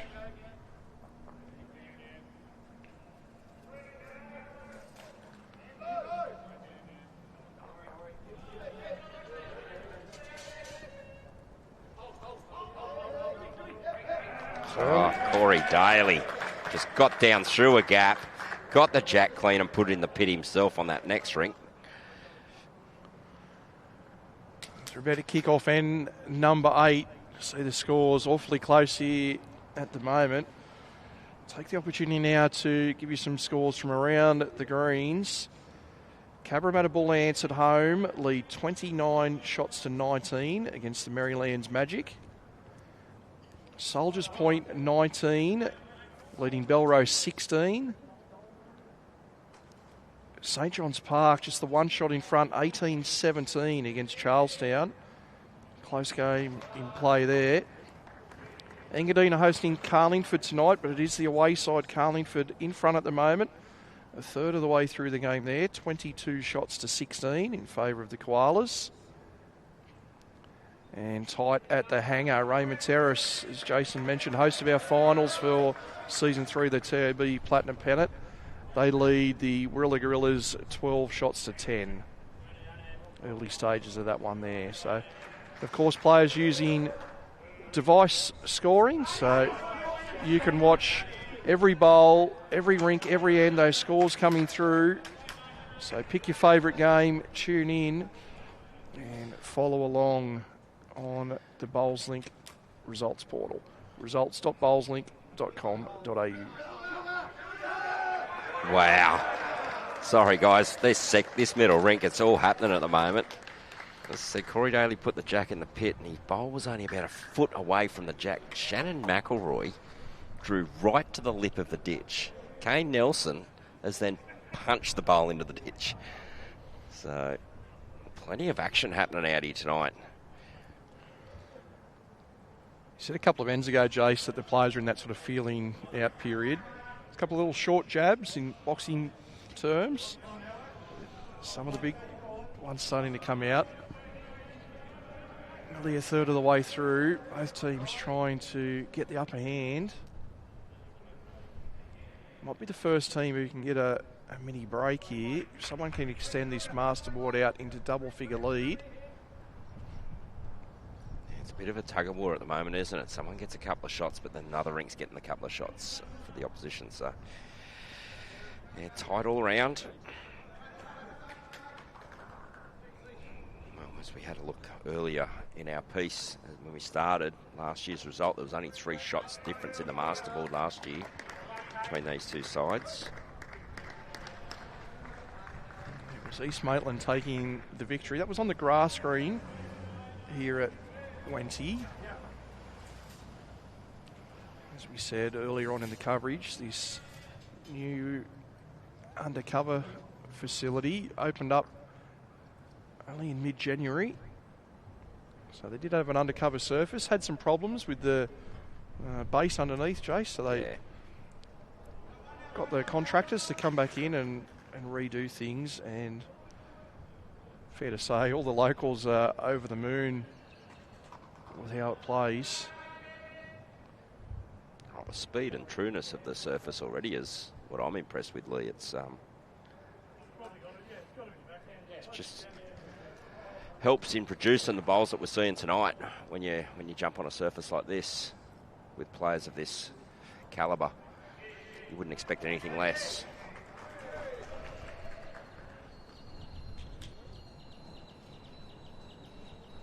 The only thing we'd need to see is probably a Lee Stinson bowl out there, you know, and see a few jumping straight on it too. With my delivery, the bowl will be jumping all right.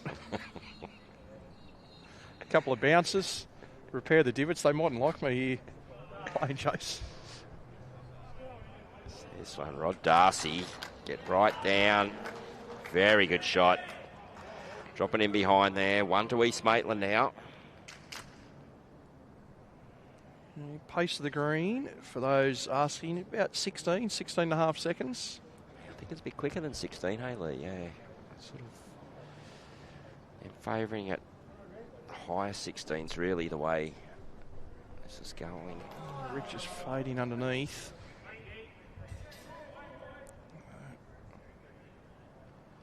Time to hit the repeat button for Darcy.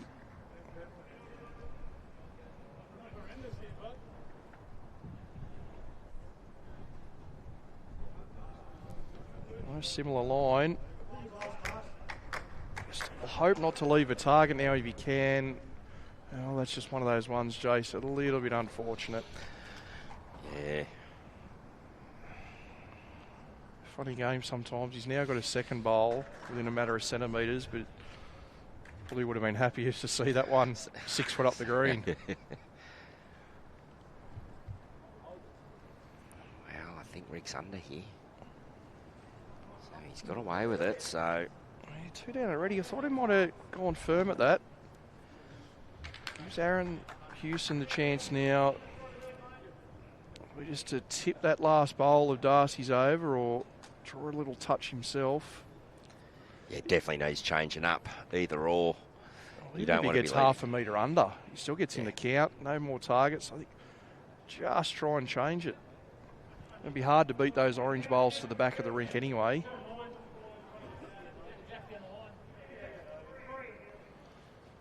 Yeah, a lot of Wenty bowls there at the back.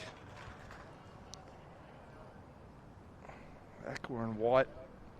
Andrew Swan, the 2 orange bowls of Rick Lucy.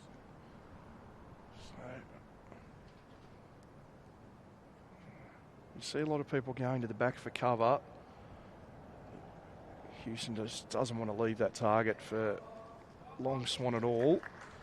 So just try and small contact here, shot bowl or jack. Just urging it forward. Yeah, he's just urging it up. You can just, if you can push through the gap there, it'd be handy. Oh. He had enough weight to count, just went underneath. So he probably played anywhere between about 2 metres and 10 metres of weight here, Jace. One of those ones, what he's confident with. That's right, yeah. Completely up to him what weight he wants to play here. Probably wants to keep the jack in. Actually, without going too firm. If he gets the jack, he wants it to stay down the back of the rink somewhere. He doesn't want to blast it out of the rink. Interesting to see what handy plays here. No, he's sticking to the backhand. He just had a little chat with his third, indicated a bit of a forehand run, but okay, he's out wide enough. Now he's down to his weight. Now he's a little bit heavy. Won't allow that to come back out there.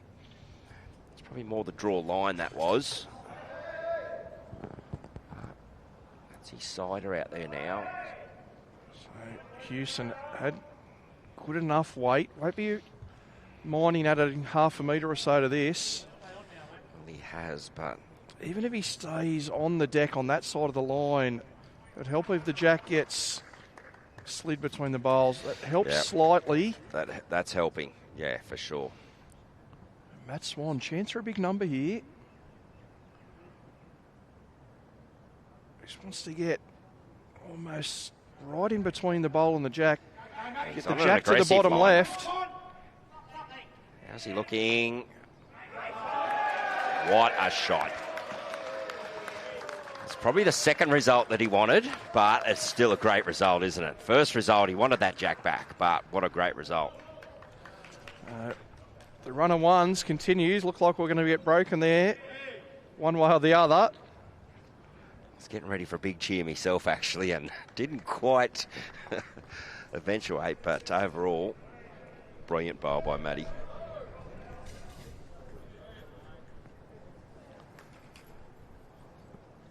So, seems as though the sound's coming through well at our end. So, Glenn Dixon's obviously turned the commentary down on you and I, Jace. Missed out, but yeah, sound coming through loud and clear. So just check your individual devices if that's not working. Aaron Kelly mentioned he hasn't seen Rick bowl before, an unusual delivery. He's got that fixed stance, Rick has.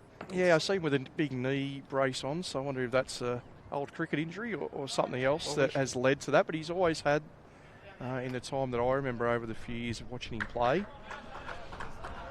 had that kind of stance for the delivery. Again, Josh Ingram just putting on a Leeds masterclass at the moment. Yeah, well, it was at Inner Region. He was in a full brace, Lee, at Inner Region. He'd had a mishap and done a bit of damage. So he's in a full brace, but still playing. Up in Yamba it was, there in February, so it's pretty dedicated. I think part of the reason for going, obviously been selected in the side, but he was really keen to get back in for this event. So in some respects, that was a bit of a fitness test for him, I think, to go up and see whether he could handle the back-to-back days of competition. Well, it is a big campaign. I mean, it's a bit of a quiet weekend for the teams this weekend. They've only got 2 games, haven't they, instead of the 3. But yeah,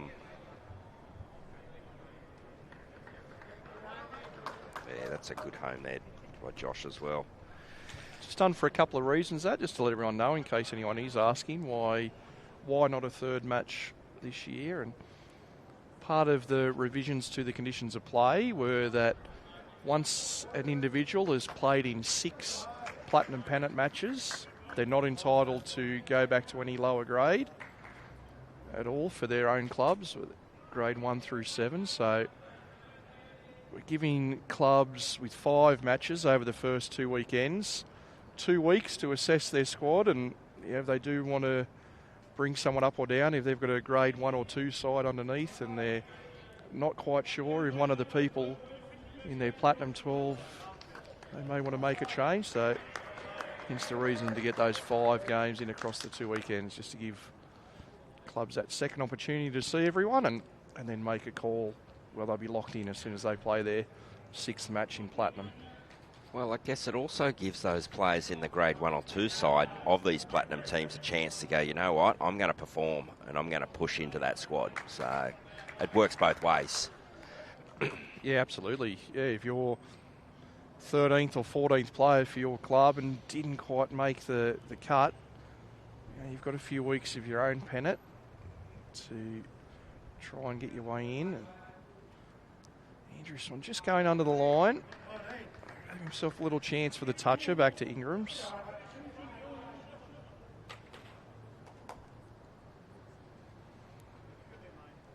So 16-15 overall. Let's keep an eye on that, Jason. We'll see if the lead can get... We mentioned double figures before. Maybe we'll be surprised if the lead gets out to 5. It's pretty well pointed here. It's down inside of that. Good ball by John Hannon Jr.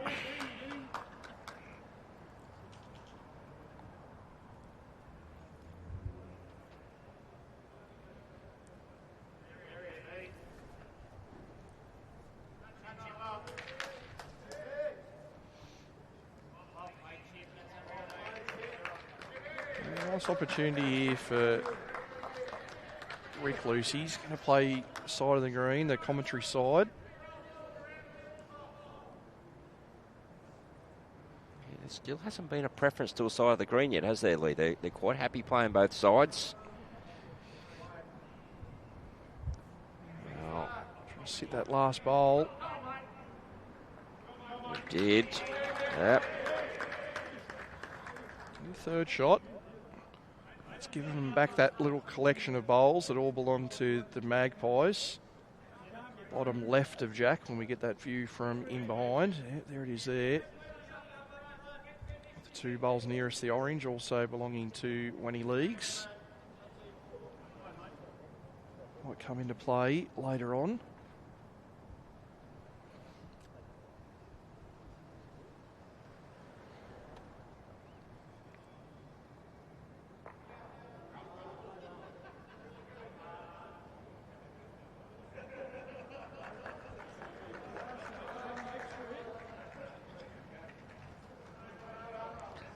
Just floating under there. A good chance though with that weight.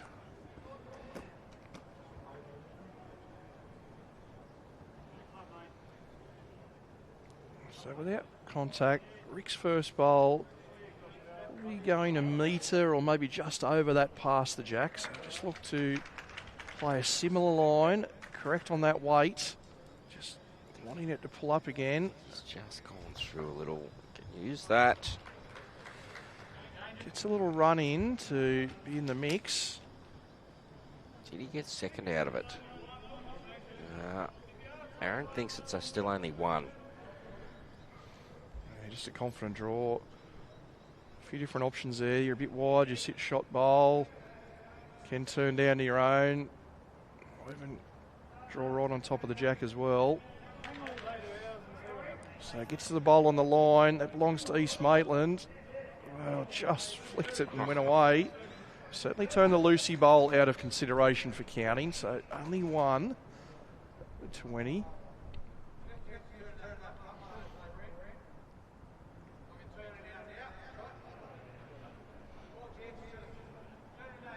The other thing you've got to remember, Rick Lucy wasn't a rookie that long ago himself, Lee, either. Absolutely, yeah. 22-23 season where there you go. Rick won that pairs 3 seasons ago.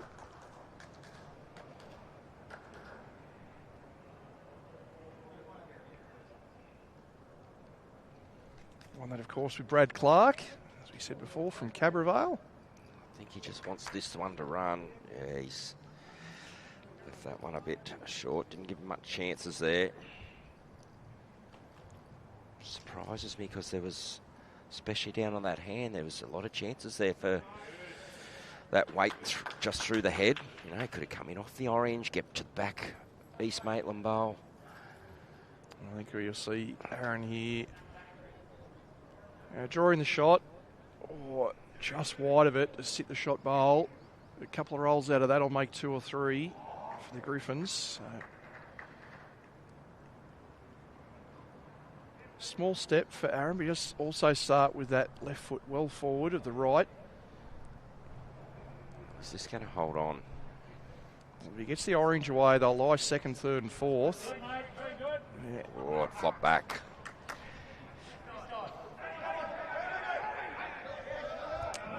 See what happens. 1 bowl left each for our 2 skips.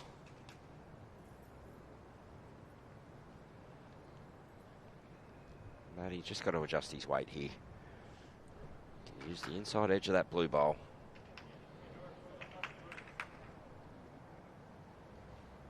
He had that line, as you can see, with his first. Just a couple of metres of weight. He's got better weight this time too.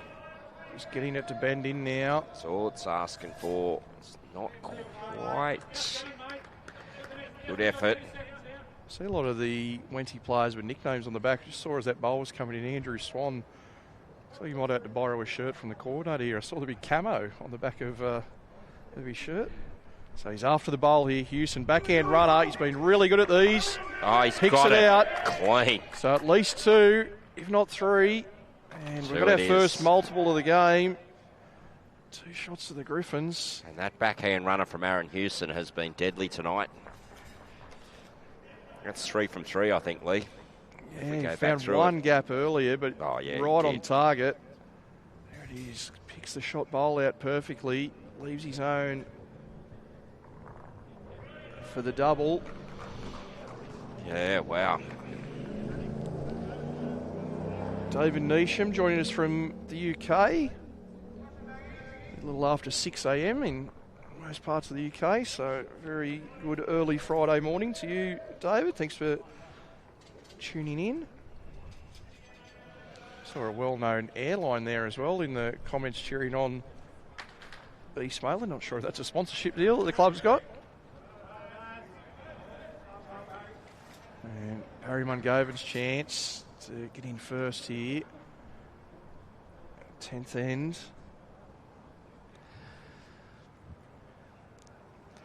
Bit going out this week at New South Wales, I see as well. League Pennant, state Pennant finals draws.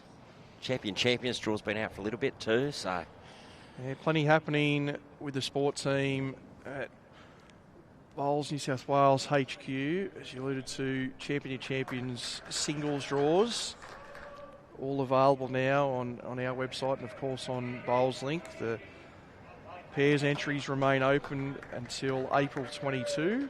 So for those New South Wales clubs wanting to put in your team entry for Champ pairs, you've got another 6 weeks or so to get those teams entered into Bowls Link for the champion pairs. State junior champs have also closed. Those draws are now available online. Great uptake in junior participation this year, and one I'm really looking forward to seeing. Jace, we're going to introduce a 12 and under singles for the first time. Wow, that's huge. And I thought we'd... Good bowl there. Josh Ingram set that up nicely. First iteration of the event, I was probably expecting somewhere between 4 and 8 participants, but we've got 15. That's big. First year in. So I think it just shows by separating our junior categories as we have done over the last 3 seasons. We now got the under 18s, the under 15s, and now this 12 and under event. But it's giving those players more opportunity against that similar age group, and in a lot of cases similar ability levels or experience within the sport. So you're not getting those 10, 11, 12-year-olds having to play against the more established 16, 17-year-old. Yeah, great work. Good work. But that could only be done by, obviously, an uptake in junior participation at club level and administrators out there putting more concentration on it, and then obviously you guys selling the state championships as well and backing it. So I think it's a win-win all round there. Yeah, looking forward to seeing that. There is a host of names in those junior championship draws that I haven't seen at the junior championships over my 3 years with Bowls New South Wales. So as is the case with any age-based competitions, you're going to cycle through players regularly, and I think we're in that bit of a turnover phase at the moment with the junior sport. Well, Andrew's close here. He's just got to get all the way back down. He has. What a great bowl. Andrew Swan, by his own admission, has had a bit of a tough start, but what a way to get yourself back in the game. Great shot there, as we see that on the replay. Still left some room there, but definitely needed changing up, and he's got it into a good home, really. He made 3 shots, and interesting to see. Won't be attacked. It needs to be drawn to, doesn't it? Yeah.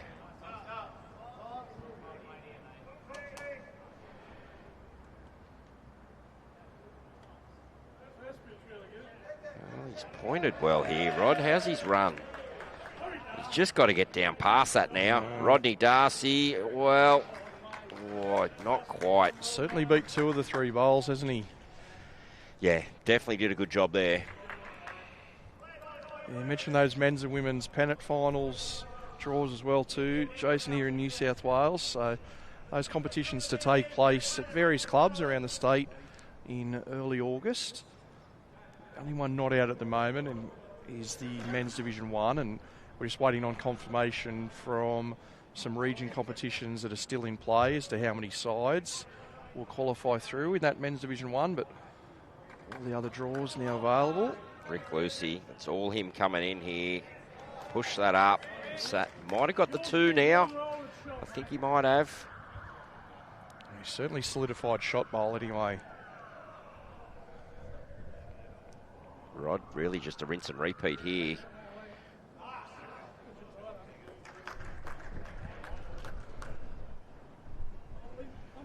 He's just pinched his grass a little bit there, didn't he? Rick Lucy, plenty of bowls there, half a metre or so short. Almost play any weight he wants through those. If he turns them once or 3 or 4 rolls, pretty well the same result. Well, he's skinnied it though, hasn't he? Where's he going to move this bowl? Well, that's another Griffins one, so each team's got either side of the rink to promote up. Yeah, exactly. I was about to say the same thing. We've got Wenty leagues on the backhand. We've got the Griffins on the forehand here. If you're a right-hander. I was going to say, of course, hello to all our left-handers that are watching on tonight. If you're a right-hander. You knew that was coming, didn't you? Yes, I did. I say about 10 or 12% of the population left-handed. I've got no idea about that stat, but I know we've got a fair few in the game. I said last week on coverage, played with some experienced bowlers in the past that said they always used to carry a left-hander in their team. I thought they could get bowls onto the rink where others couldn't. Houston, as we said, playing that weight to reach.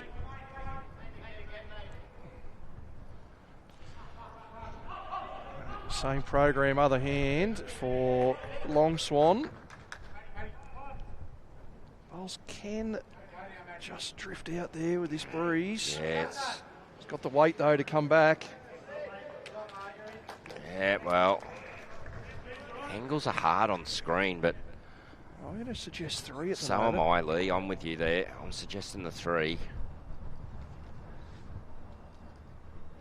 Aaron skinnied this up. He's skinnied it up a lot too, hasn't he? But he's got some weight on this too. Well, oh, that's a little Luck's bit at fortune lucky there. You can see there was a Wenty bowl on the cannon he was going to move, so no surprise to see Swan quick back to the mat. Find that gap, Well, left-hand side of centre line. If he does bend down to the 2 bowls touching there on the centre, that's a Wenty bowl that's going to come forward. Big shot in the game here, Jace. Hometown player. This is a chance to get the local fans excited. I'm wondering if he's looking at this forehand option at all, Lee. I think that's where he's going. Yep. But there's still lots of value on the backhand, but there's big value on this forehand getting down on. I think he's underdone his grass here, unfortunately. Well, let's see if there's a return of. Wow. 1 each. Lucky one for the Griffins, followed by a lucky one for Wenty Leagues. You see there, the second shortest bowl on the rink wiggles its way through the gap. So, bit of fortune either way, but Wenty turned the scoreboard over. A couple of the locals gave that a bit of a cheer. So, yeah, certainly the players weren't going to be in that. To the Wenty players' credit, they put their hands up straight away and asked their supporters to not cheer that. Saying that, some of those supporters I think might be just wives and that. They mightn't understand the full etiquette of our game, but probably more cheering the result than you know, when he got a shot. Yeah, cheered for Wenty. Yeah, we're all probably guilty of that in our own team sports. You and I, Jace, we're rugby league supporters. Our half pack, passes the ball wide and it hits, comes off our centre's head or chest and they run through and score. We're all happy with that. Yeah. We cheer those on as supporters. But nice to see the players not acknowledging that. But yeah, for the fan base, you're really invested, aren't you, one way or the other? Absolutely they are, yeah.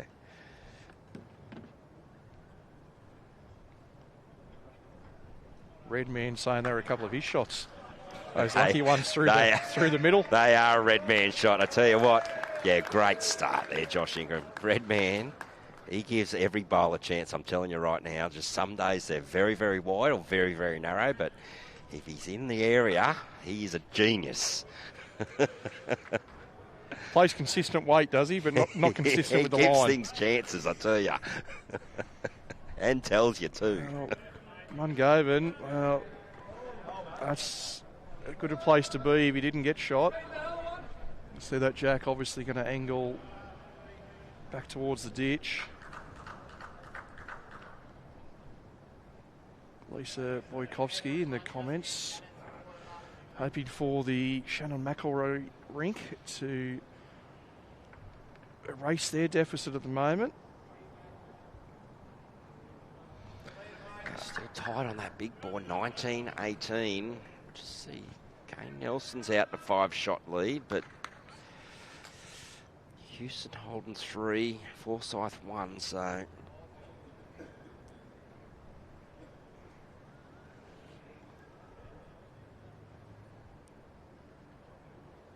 reckon it's nearly going to be a season, Lee, where, especially early on, oh, what a shot. Yeah, that's brilliant. Well, Barry tips the Jack back to his own, makes shot. I know in these games early in the season, the concentration's purely masterboard, but we see how tight it was last year. If there's opportunities to even get that extra point and get your rink up, do you reckon they're going to be going for them? I think so.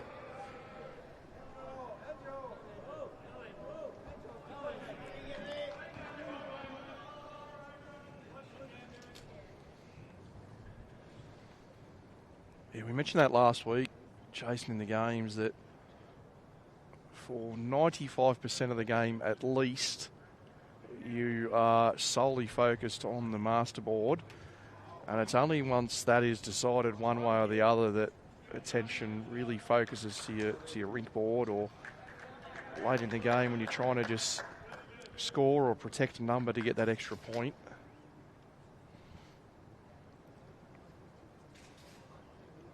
John Hannon adding to the count, so a couple for East Maitland at the moment. Yeah, Andrew didn't like that out of his hand straight away. He knew he was a bit tight, so.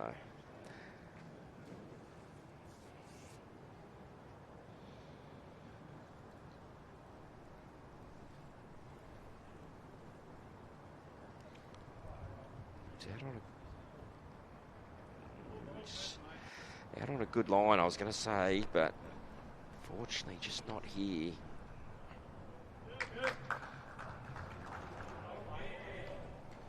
So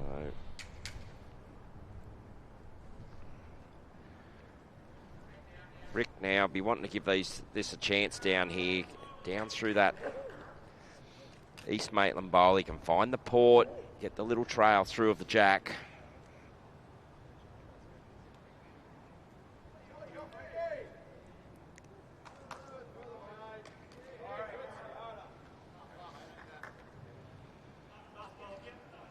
Looking at it intently, he's got some positive weight on this, hasn't he? So he's looking to remove that bowl completely, I think, or get the Jack through clean. Yeah, looks like it. I assume that was more than the intended weight. I think he had the intended line he wanted, but just pressed a little bit hard on the accelerator. So, Rod Darcy, for those of you who joined us in the pre-game coverage, a couple of changes for the Griffins this week. This particular rink, skipped by Houston, went down in all their 3 rink matches last week. Rod Darcy played second in the team. So he's jumped up into the third spot.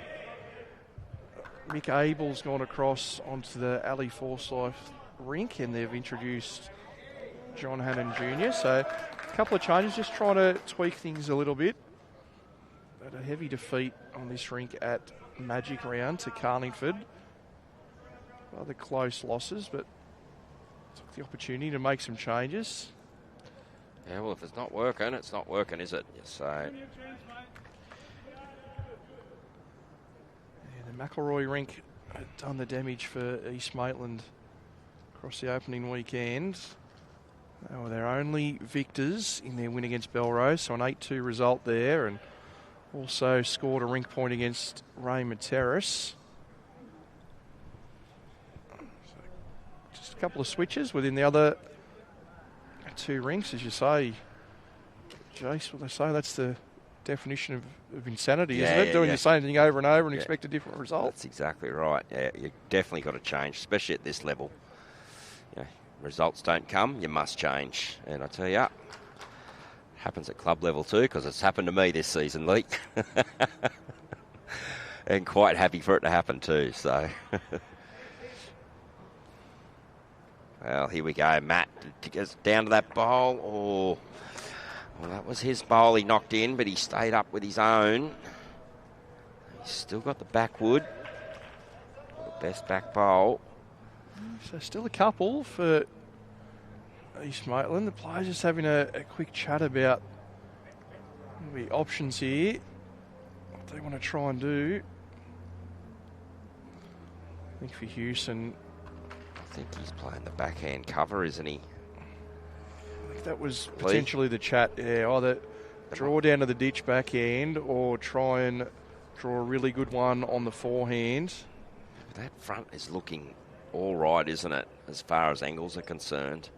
Oh, we did see earlier, was that sort of swinging opportunity to bend to the jack? So it looks like that's what Houston's going to try and cover. Yep.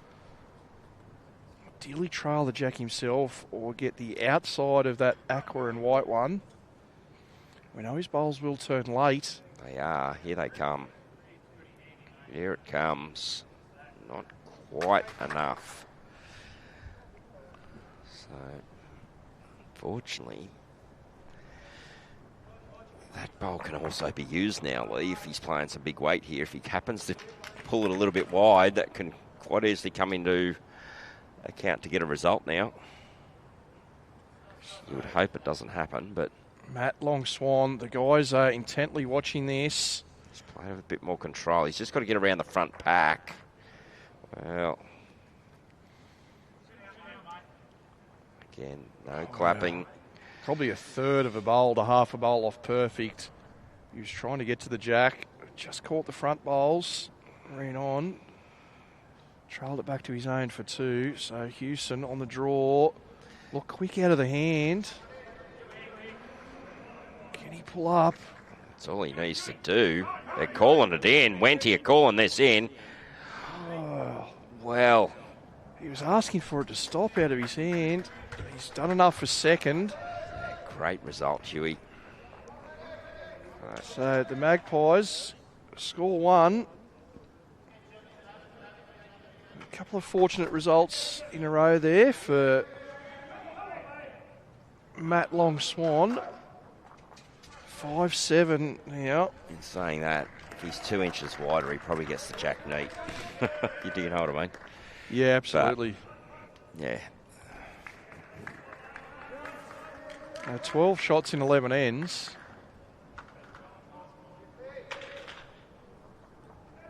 Well, it's the first one's thrown into the ditch, so I wonder if we're going to see any change of length here. I think both teams are quite happy with this length, so... That might have been what the chat was amongst the four. The jack's going to the front of the line here.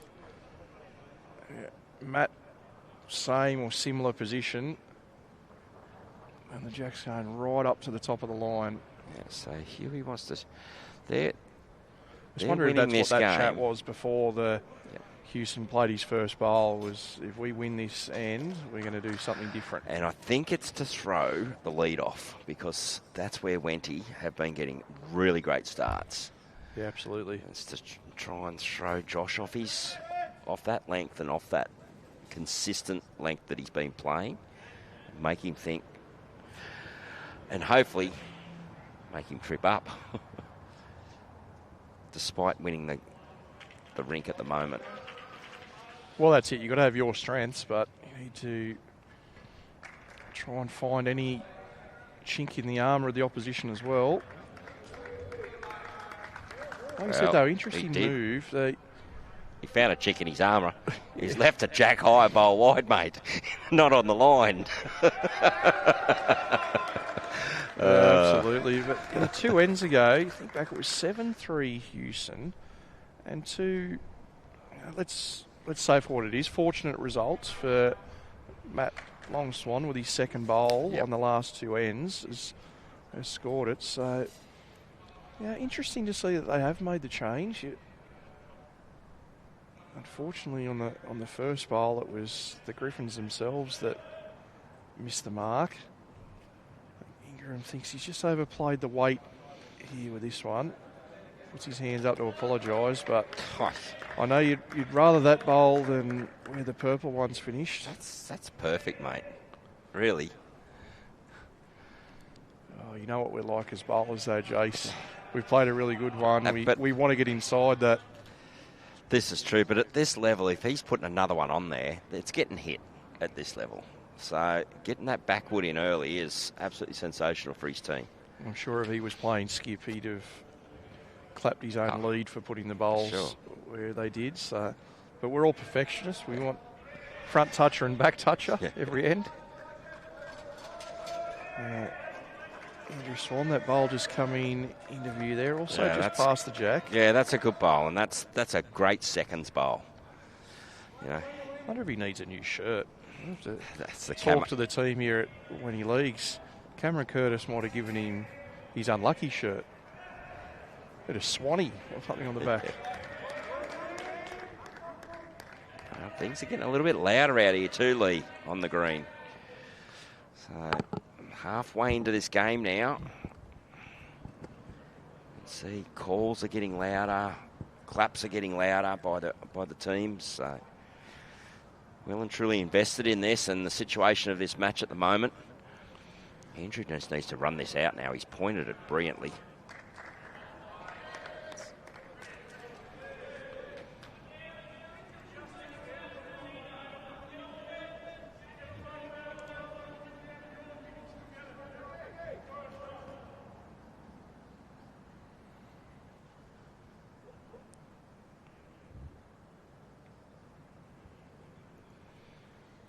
John Hannon here, just been asked to draw a shot basically.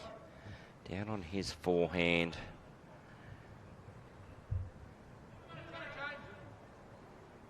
He's one of those 10 or 12%. He is. That's a very, very good effort. And a very good home too. Yeah, that was where he had to get to if he missed, wasn't it? You see the 1-2-3 Wenty bowls there, shot in the 2 backwards, so very much needed there for East Maitland.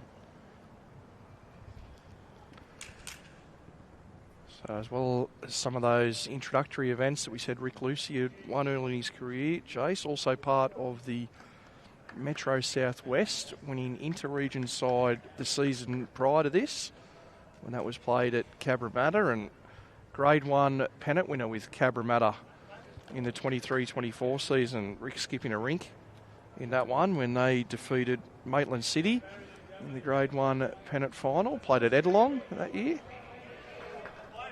So, similar to his teammate Ingram, has made his way through those rookie and open reserve events really quickly over the last 5 years or so.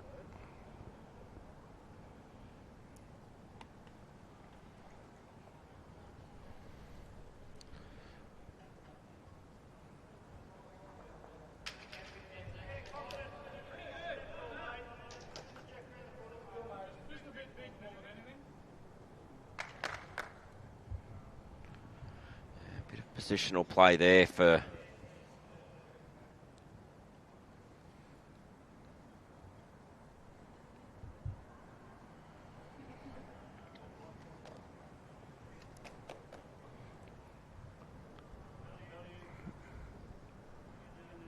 Just hard to navigate their way around those front bowls. So that opening bowl, Josh Ingram, don't see it all that often, JC. The Leeds bowl has retained in there for shot. First bowl of the end, still the winner. Hasn't been moved. And it was a jack high bowl, which that surprises me that it's still there at this stage. It can happen. We are just tuning in for the first time tonight. You're with Lee Stinson and Jason Pinnock. Round 4 coverage of the TAB Platinum Pennant here on the Bowls New South Wales YouTube channel. It's the home side, Wenty League's Magpies, taking on the visitors, East Maitland Griffins. Been close all the way, so stick with us until the end of this one. We're in for a barnstorming finish. Great effort.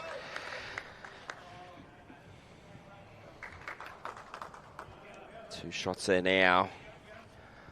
So, thinking, yep, you can hear that. Huey's looking straight up the middle there. It's that East Maitland bowl. Or, if he misses, he's got the Matt Swan bowl and he'll get 2 of them out. Will probably get him out without touching any of his own bowls. He could get himself a couple of shots here. He's got to go forward now. All the runners have been backhand up to this point for Houston. Gets them both. Wow, Aaron Houston. Great shot. Well, this man, both sides, forehand, backhand, it doesn't matter. He clears it out. He is hitting his drives tonight. Look at that one, firing down the screen. Great work by the commentary. See those bowls spin out of the head. Like a spinning top, that one. Look at it go through. He's hitting them that well. He's actually able to pinpoint the exact position he wants to hit them to. I think which dimple on the bowl he wanted to hit. He could not have got that any better. So, small amount of room for Long Swan. As hard as it is, he's got to try and play the same as his first. Well, intently watching, you see Camo there coming onto screen, a.k.a. Andrew Swan. So look at the live view. He's close here. Well, he got to the back one as he flopped back. No, Rod Darcy saying 1. So 1 to East Maitland. That would be the front one. So 3 good skips bowls to date, wasn't it? Matt Long Swan Cannon with his first. Houston removed the 2-shot bowls, and then Long Swan reduced the count with his second. So Huey, does he get back here? Pretty Aaron close. Houston, It's all down to his weight. 2 great bowls. He knows it. Drive to draw. Sensational bowling.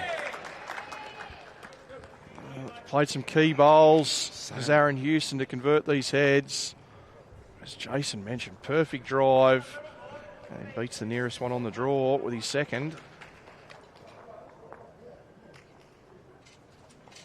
That's confidence, isn't it?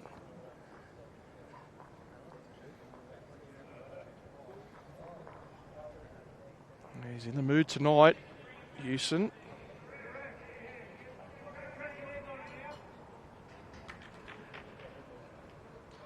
If there's any Queensland viewers tuning in, I'm sure they're not surprised seeing Huey play like this. Well known up there. Household name around the Pine Rivers circuit. Well, absolutely. Just going through some of his achievements, Jason. 2021 Australian Open Fours winner. Played 2 in that rink with Ray Pearce, Ben Twist and David Ferguson. I mentioned earlier he's the current Australian Fours winning skip to winning that title at Devonport. Also part of the Ali Shield winning side for Queensland at that same Australian Championships event. Got 3 state Fours titles in Queensland, 2014, 2022, and of course the 2025 event where they went on to win the Aussie title. A couple of champion of champion Fours winning titles as well, so a real 2-bowl specialist by the looks of it. 2022 and 2024. And won a state triples back in 2008 with a father and son combination in Queensland, one of which is now a key member in New South Wales. You have any guesses? No idea, Lee. I'm no Andrew Lynn, mate. So we test our viewers. pop in the comments if you know. So 𝗟𝗓𝗡𝗏, his first Queensland state title was with a father and son, and the son now a key member and well-represented player here in New South Wales. So give you until the conclusion here of end number 13. But pop in the comments if you're not sure, or if you are sure, and we'll let you know if you're not sure after this end. Josh just wants to get this down under that. Yeah, pretty well down.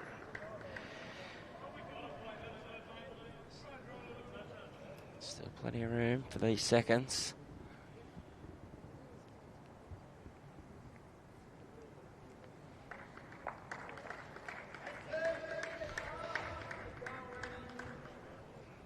He's just underdone the line here. Junior, they're calling him John Hannon Jr. We've got him in our program as John Hannon, but he's known as John Hannon Jr. John Hannon Jr. Yeah. It's on our Just guide when I in front of saw us. when I saw the graphics up at the start of the game. Sorry, but yeah. Well, we're just giving John Hannon Sr. a chance to get here if he wanted to make it. A little flick off the bowl for Andrew Swan. Well, Just probably just lacking that perfect conversions from him in that 2 position. Got the opportunity now. Ingram just off centre. His turn to step up. Junior didn't like this out of his hand. He gave himself a bit of a flick, but I'll tell you what, he's drawn these shots, so good shooting there.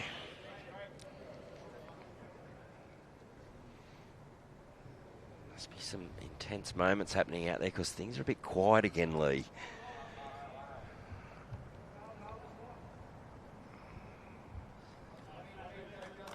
Nelson Rink just pushing out now, 14-6 over McElroy.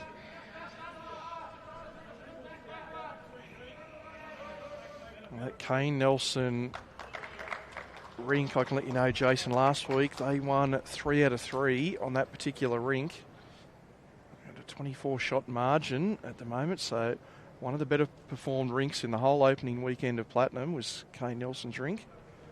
As you say, off to a good first half there. It's the McElroy combination. One of the Wenty legends. He's been here for a little while now. Franklin Fong up front. He's a character, Franklin is. He is, very much so.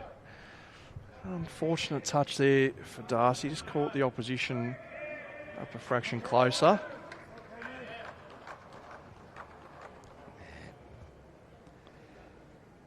Very distinct delivery style of Rick Lucy's. That set stance. Well, he's just got an East Maitland bowl right across in behind the jack. That is very unfortunate. So, well, the Griffins fans are probably thinking we're owed a little bit of luck our way. You couldn't even see that shot to call it, would you?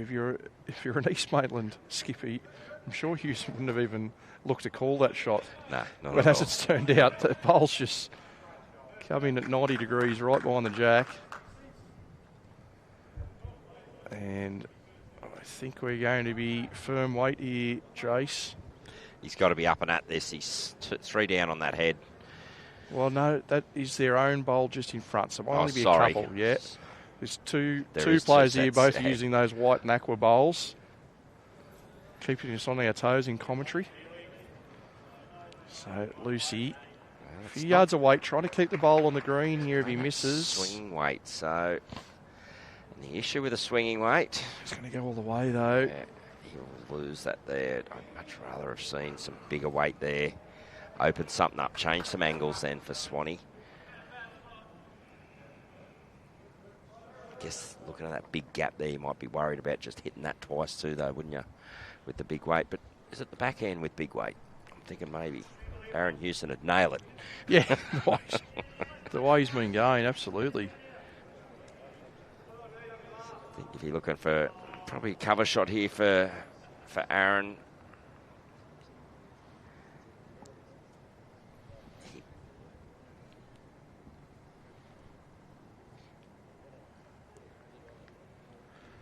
Yeah, Houston not wanting to certainly broaden this target at all.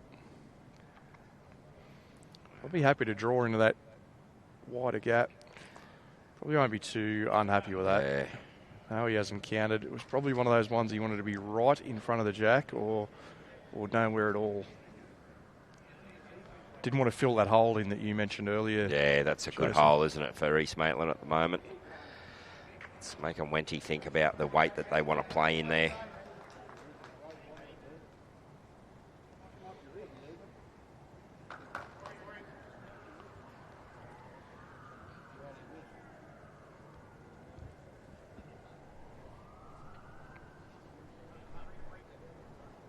He's gone big on the backhand here, and this is what I thought they might do. He's close. He's hit it nicely.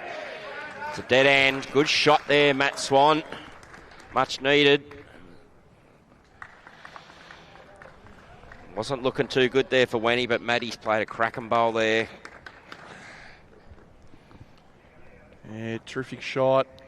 So we'll replay end number 13.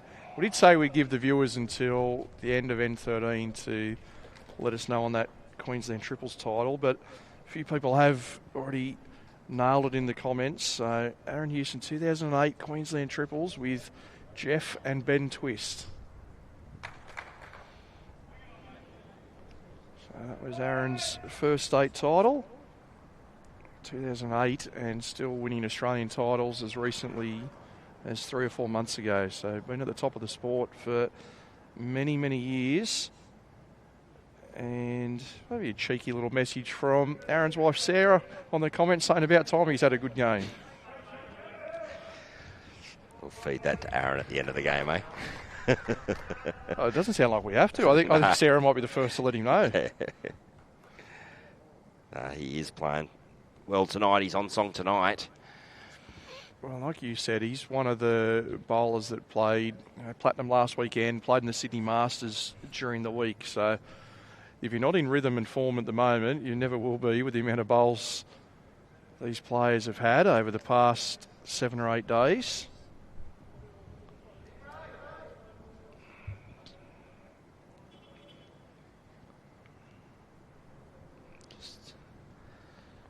Good look at this lead battle again. Said early on it was 50-50. I felt Josh sort of was getting the upper hand there from about ends 7 till about 10 or 11, but the last couple, Barry's started wrestling the advantage back towards East Maitland. He has. Josh probably just hasn't been bowls, inside the jack like he was earlier. Yeah. He's spraying them a 1.5 foot away. He's got caught the last 2 to 3 ends with perfect weight, but just not finding centre. Yeah. Where we are here ringside, Jason, the breeze just up a little bit, so I'm wondering if that's having a slight effect for these players. That's a great shot. Well done. They played it well for contact all past. So some scores from our other venues. It's 𝗟𝗓𝗡 47, leading Maryland's 32. An earlier start in that game, so not too far away from a conclusion there. Belrose have snuck their way in front 31-29 over Soldiers Point. See John Hannon Jr., great shot. St John's Park, they've made the road trip up to Charlestown, but they've got a commanding lead at the moment, a bit past halfway there, 46-29 in favour of the Saints. Carlingford away to Engadine, also in the lead, 43-28. And Raymond Terrace more than double the shots of the Wirralur Gorillas, 31 shots to 15 in that game as well. So just a reminder, you can keep an eye on every rink, every match, all on the BowlsLink results portal. Players using devices there to input those scores at the conclusion of every end. Great way to see the scores live and also to see the games after the fact. You can look for trends and patterns and go back and see how those games have made their way to the conclusion.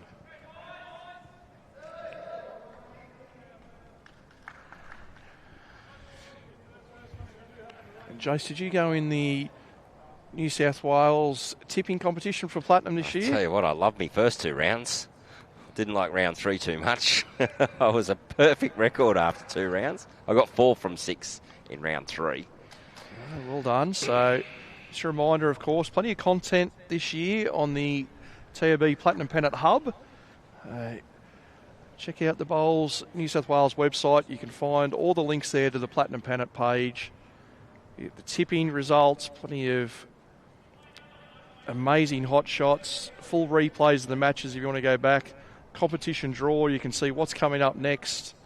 The ladders on there as well, so plenty of content. Head to the TAB Platinum Pennant Hub for all that information. And big congratulations while we're talking about the tipping to the username of Jacob, 18 out of 18 across the opening weekend. So well done to you, Jacob, leading the way at the moment. Yeah, perfect record. Well done. Probably a shout out to colleague in the Bowls New South Wales office, Nick Hind. There's only one person to call themselves the Gindy Kid, surely. 17 out of 18. Don't worry, he was quick to tell me this morning, Jason, when I went to the office. Oh, what a shot there, Rod Darcy. 2 down, dragged the jack for 2 up. Brilliant bowl there. Tucked it in behind. Wenty will have to sort of push in here with a bit of weight now and change this up. You see this there on the replay. He's just got it absolutely perfectly. Rick now will be wanting to push through that front bowl of his own. He can flick onto the shot bowl, but probably ideally the front bowl of his own, but get more result. Well, he's got the 2 best back now. Yep. He's got the 2 best back as well, so any skipper an option of weight. Could choose any weight really. I think through his front bowl is probably the shot. Yeah, he's Maitland with 2, but when he leagues with the next 3 after that, so sure Houston will be trying to beat some of those Wenty bowls, even if he doesn't get 3rd shot. 4th or 5th here will reduce the score if Long Swan does remove those bowls.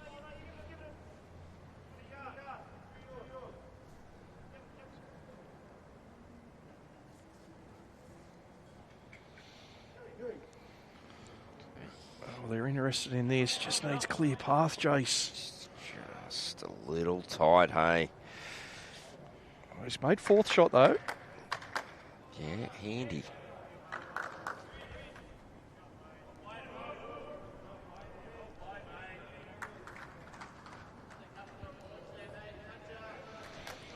So I see the option of weight here. As I said, Jace, their own bowl, that multicoloured one, they could push through that. If they just miss, they can get shot bowl onto the jack, get movement to the back of the rink. They do have some bowls back there, or at least open up a big draw for his 2nd. It would be very, very unfortunate to get his own bowl without nothing else. But it's a possibility though, Lee. So well, it is only 1 more if he does that. We know he's not going to be trying to dead draw it. Just whether he wants to. Yeah, there it is, nice and firm. Yep. It's pretty straight. What's going to happen out here, though? Angles can happen. Oh, spears it across the front. Yeah, and I imagine East Maitland are probably holding their breath then, because we've seen Matty get a few fortunate results. 1st, 2nd, 4th, yeah. I thought they'd just get to the back of the rink, just protect it in case he's get 2 shot down. bowl through jack. Does get shot bowl through jack. You would think that East Maitland bowl will run somewhat towards the back of the rink. And Rod Darcy just asking for the perfect draw, but Just I'd hate to broaden this head up any wider. Nah, I wouldn't either. I'd nearly leave it. As you say, there is a chance for Long Swan to push his own bowl through that gap between Jack and the Griffins bowl. So You're going to get that bowl and all them other bowls stay, can't they? But I think why give up a free 2 at the back of the rink? That's right. This is Aaron's last bowl. He hasn't got any others to cut out the damage. Just get to the back of the rink. You own the shot. You own the bowls around it.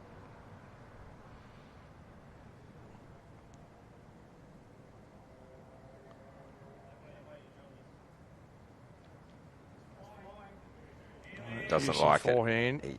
Thinks he's quick, so I'm going to assume he was just trying to draw He this. said, I'm flying. He said, I'm flying. You know what? Well, That's changed the angle of everything that's going to happen in front I there. think in a lot of cases it's better for Wenty. That's right. There's no chance for them to get their own bowl through that gap now. They Nope. get their own bowl, the jack has to move. Where's it going to go, though? We said that those orange bowls are the deepest on the rink. They're only 1.5 metres or 2 metres past. Straight at this. Is it higher line? No, it's not. Oh, What but- does he get? Well, luck's a fortune again. There is a Griffins bowl that has gone back on both sides. So they may still hold. Yeah. Shot bowl moves away. There could even be a couple. East Maitland on either side. There's Just the one. I will say there is complete silence between the skippers up there right now. So One to the Griffins. A fortunate did get result. One shot. they did get Yeah, one. one shot taken out of the count. Big smile on Aaron Houston's face too. You've got to laugh at these situations. It's happened a few times. He's probably smiling, going, "Oh, we finally got away with one." Good evening again, Glenn Dixon. Yes, you're right. I am sitting next to the man who will be host of the Grade 1 New South Wales Open State Pennant Finals towards the end of August. Jace, I'm sure the club is looking forward to that opportunity. Yeah, absolutely we are. We're looking forward to some dry weather before it actually. We've had a really wet pennant season at the moment, and it's been a little bit unfortunate. It has, but a lot of those people that were in a region will probably, hopefully, be looking forward to coming back to play in Grade 1. A lot of them will be platinum, obviously, but a few Grade 1s amongst them. Well, of course, those platinum players, as we said earlier, once they've played the 6 games here in platinum, that'll rule them out of playing in their That's right. respective Grade 1 sides. And it's been, a great thing, this platinum, obviously, for this top level of bowls, but I think it's helped the next level down to, Jason, our number 1 pennant competition for many, many years was dominated by the clubs in and around this platinum setup, and with the only one side per region qualifying for state finals, the likes of St John's Park, 𝗟𝗓𝗡, Mount Lewis, all in the same region, Carlingford, Wenty Leagues, Marylands, and then a lot of those regional centres were really up against against the quality of side we're seeing in this competition, with a lot of the clubs that can afford the bowls contracts and to pay their players. So it's opened up that Grade 1 competition, and It has, and I'd imagine you'll have the data, Lee, but I'd imagine the regional areas are now buying into the Grade 1 competition. I know in our area particularly, we've had one team in Grade 1 for the last couple of years. This year, 3 teams. So I know myself, I promoted our club into Grade 1, knowing we're hosting as well. Lennox Head, who didn't have to go up, they were actually going to be regressed. They decided to stay in Grade 1. And Byron Bay, obviously, they got promoted from being Grade 2 winners last year. So we've got 3 now. So that's really good for that regression and promotion setup, and hopefully push more clubs to want to vie for that Grade 1 spot, obviously. So yeah, absolutely. I've seen it both at the events and watching on over the past 2 seasons. So in the 23-24 season as a competitor, just looking around the 12 clubs that were there on that occasion, I'm sure most, if not all of those, went into that weekend thinking that they had a chance to win the state Grade 1 pennant. And as I said earlier, I'm not sure that was always the case. And even last season, I think, is a really good example. Watch this one come in here from Andrew Swan. does he get back enough? Oh, he's put it in a great spot. That's 2 bits there now to Wenty. Yeah, so last season's Grade 1, if you remember, Jason, the state final was won by Corrimal. Yep. And prior to the introduction of Platinum, for many, many years, Warilla had a bit of a stranglehold on the Grade 1 competition in the Illawarra region. So with Warilla's elevation into Platinum Pennant, a club like Corrimal was able to win their region and then show their class and be good enough to win a state Grade 1 as well. Yep. Where previously they were up against it against a full squad of Warilla players, including all those internationals that the club has. Absolutely. And I think it's been a golden move by New South Wales to do that. Introduce the Platinum Pennant, the premier competition, as well as give our clubs that opportunity to still win a #1 state pennant flag. You know, there's nothing better than winning a #1 state pennant flag for 95% of our bowlers, mate. So I think it's been a golden move, and hopefully it just enhances, especially in the regional areas, clubs want to push up to that higher grade. You've given that pathway now to the top part of our game in Pennant in Grade 1. And it'll help clubs want to push and promote their players up through the ranks a bit more now.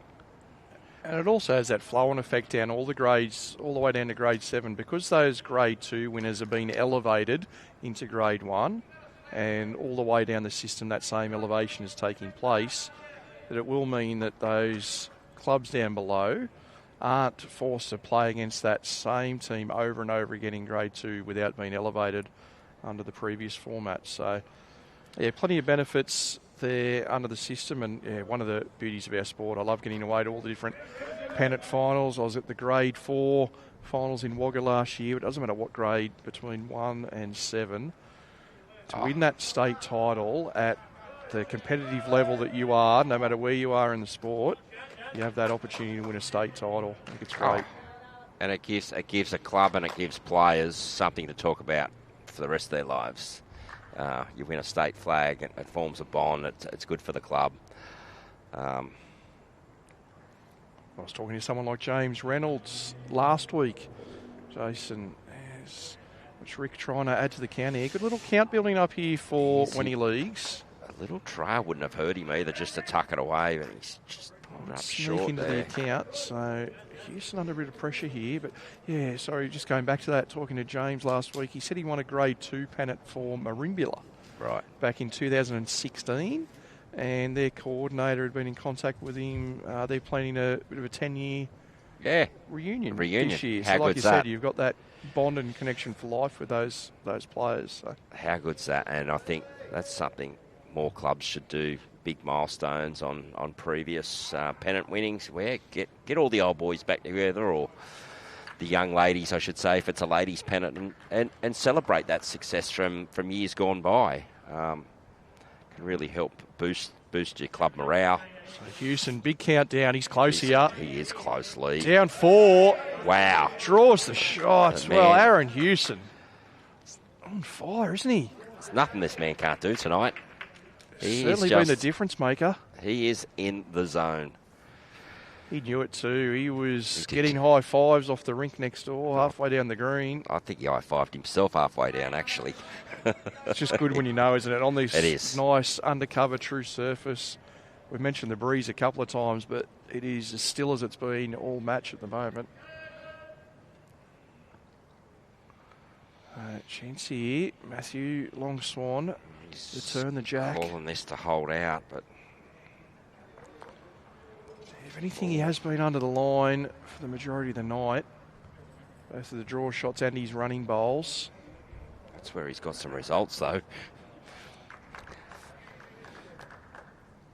But yeah, he's angle probably just there with that one he's moved to draw around it with nice weight. Still to turn the jack for a couple. Not as nice looking visually, but the line would still be just around that short bowl with that good weight.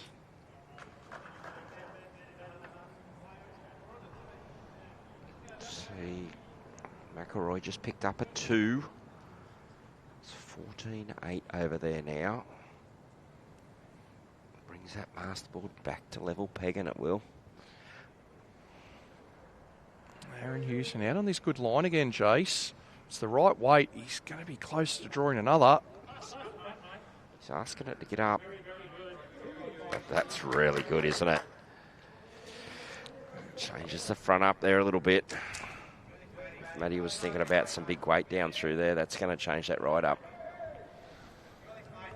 I think it's important for a Long Swan, as you said, that just been offline with a few of his bowls. He'd really love to play this nice draw shot. Just turn the jack just a few centimetres, picks up a couple. Right. Getting that rhythm again. I'm feeling it myself. It is still quite muggy out here tonight. Well, part one, he's on a better line, Jace. Has he sent it? Yeah, his weight's good here. Close here, long swan. So get all the way down for it. The boys are up.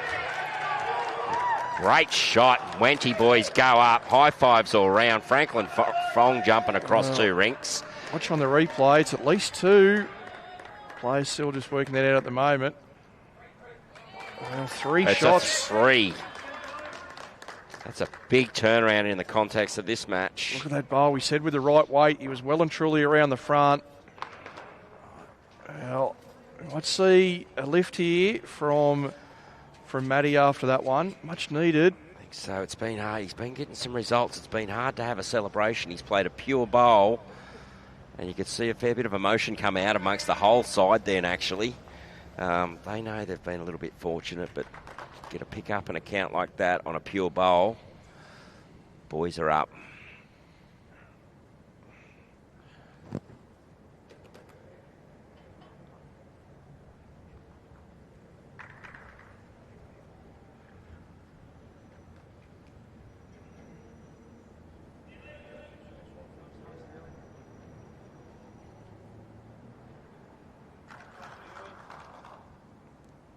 Just gets Wenty that small lead. And as we mentioned earlier, Jason, I still don't think it's got to that 5-shot margin.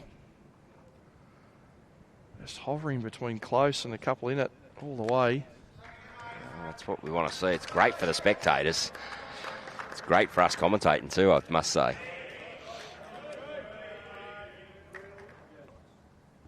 Yeah, Joshy into his work again. Finishes about 2 foot behind.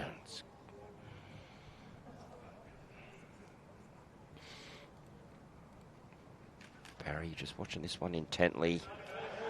Yeah. Huso likes it. It's a great start, Barry Mungovan. Brilliant. It's like no fuss, does he? No fuss. Just does his job, doesn't he? You know. He's had that look on his face, got the high fives off the teammates, and he's like, well, that's what you've brought me here to do. That's it. That's my job, boys. I've done it. Yeah, I like the way he goes about Over his to work. you now, guys. Yeah. And everyone goes around their work differently. You know, Josh Ingram as he get up here. I was going to say I'd be doing cartwheels if I put a bowl down like that, but I don't know what would be better to watch, the bowl or the cartwheel.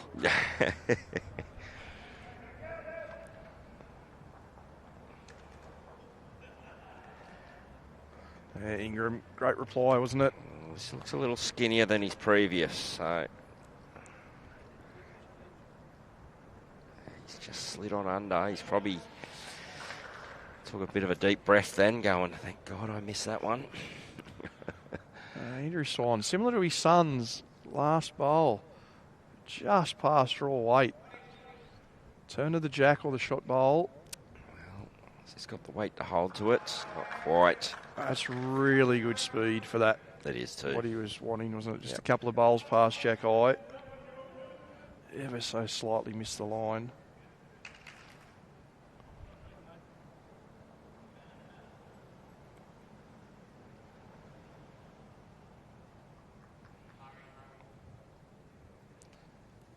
This one looks a little bit quick, I think, from Junior. It gets down to that bowl there, it'll be handy. Yes, it is. Well done. Righto, Andrew Swan, try and play as close as you can to the same weight. You see him with that real wraparound grip. He's following this one intently, he is. Similar line, I think, Jace. Good weight again, though, isn't it? Well, he's nice got grip it for a big topspin forehand. If Yeah. he's a tennis player, isn't he? That real Western grip. They've got that little pocket of bowls, though, haven't they? Yeah, that's exactly right. So I think that's where John Hannon's going. Looking at this line. Yeah, third shot and just inside those bowls, perfect. Right-hand side of the jack. He's pretty close to doing that, too, he is. Yeah, that's very well done. Yeah, I'll take that. I suppose they don't have any other option. They have to take it. Wouldn't that be nice if you could have...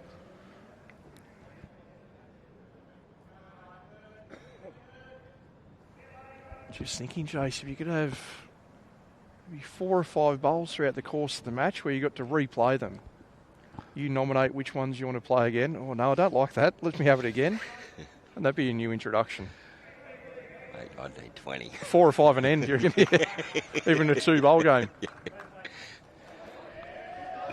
Rick just giving it a chance. Yeah. Not too bad a cider for his first. Yeah.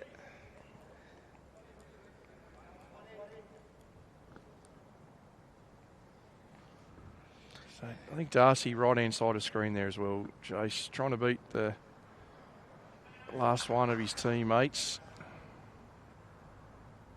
Yeah, most definitely. Get to the inside one now, be even better.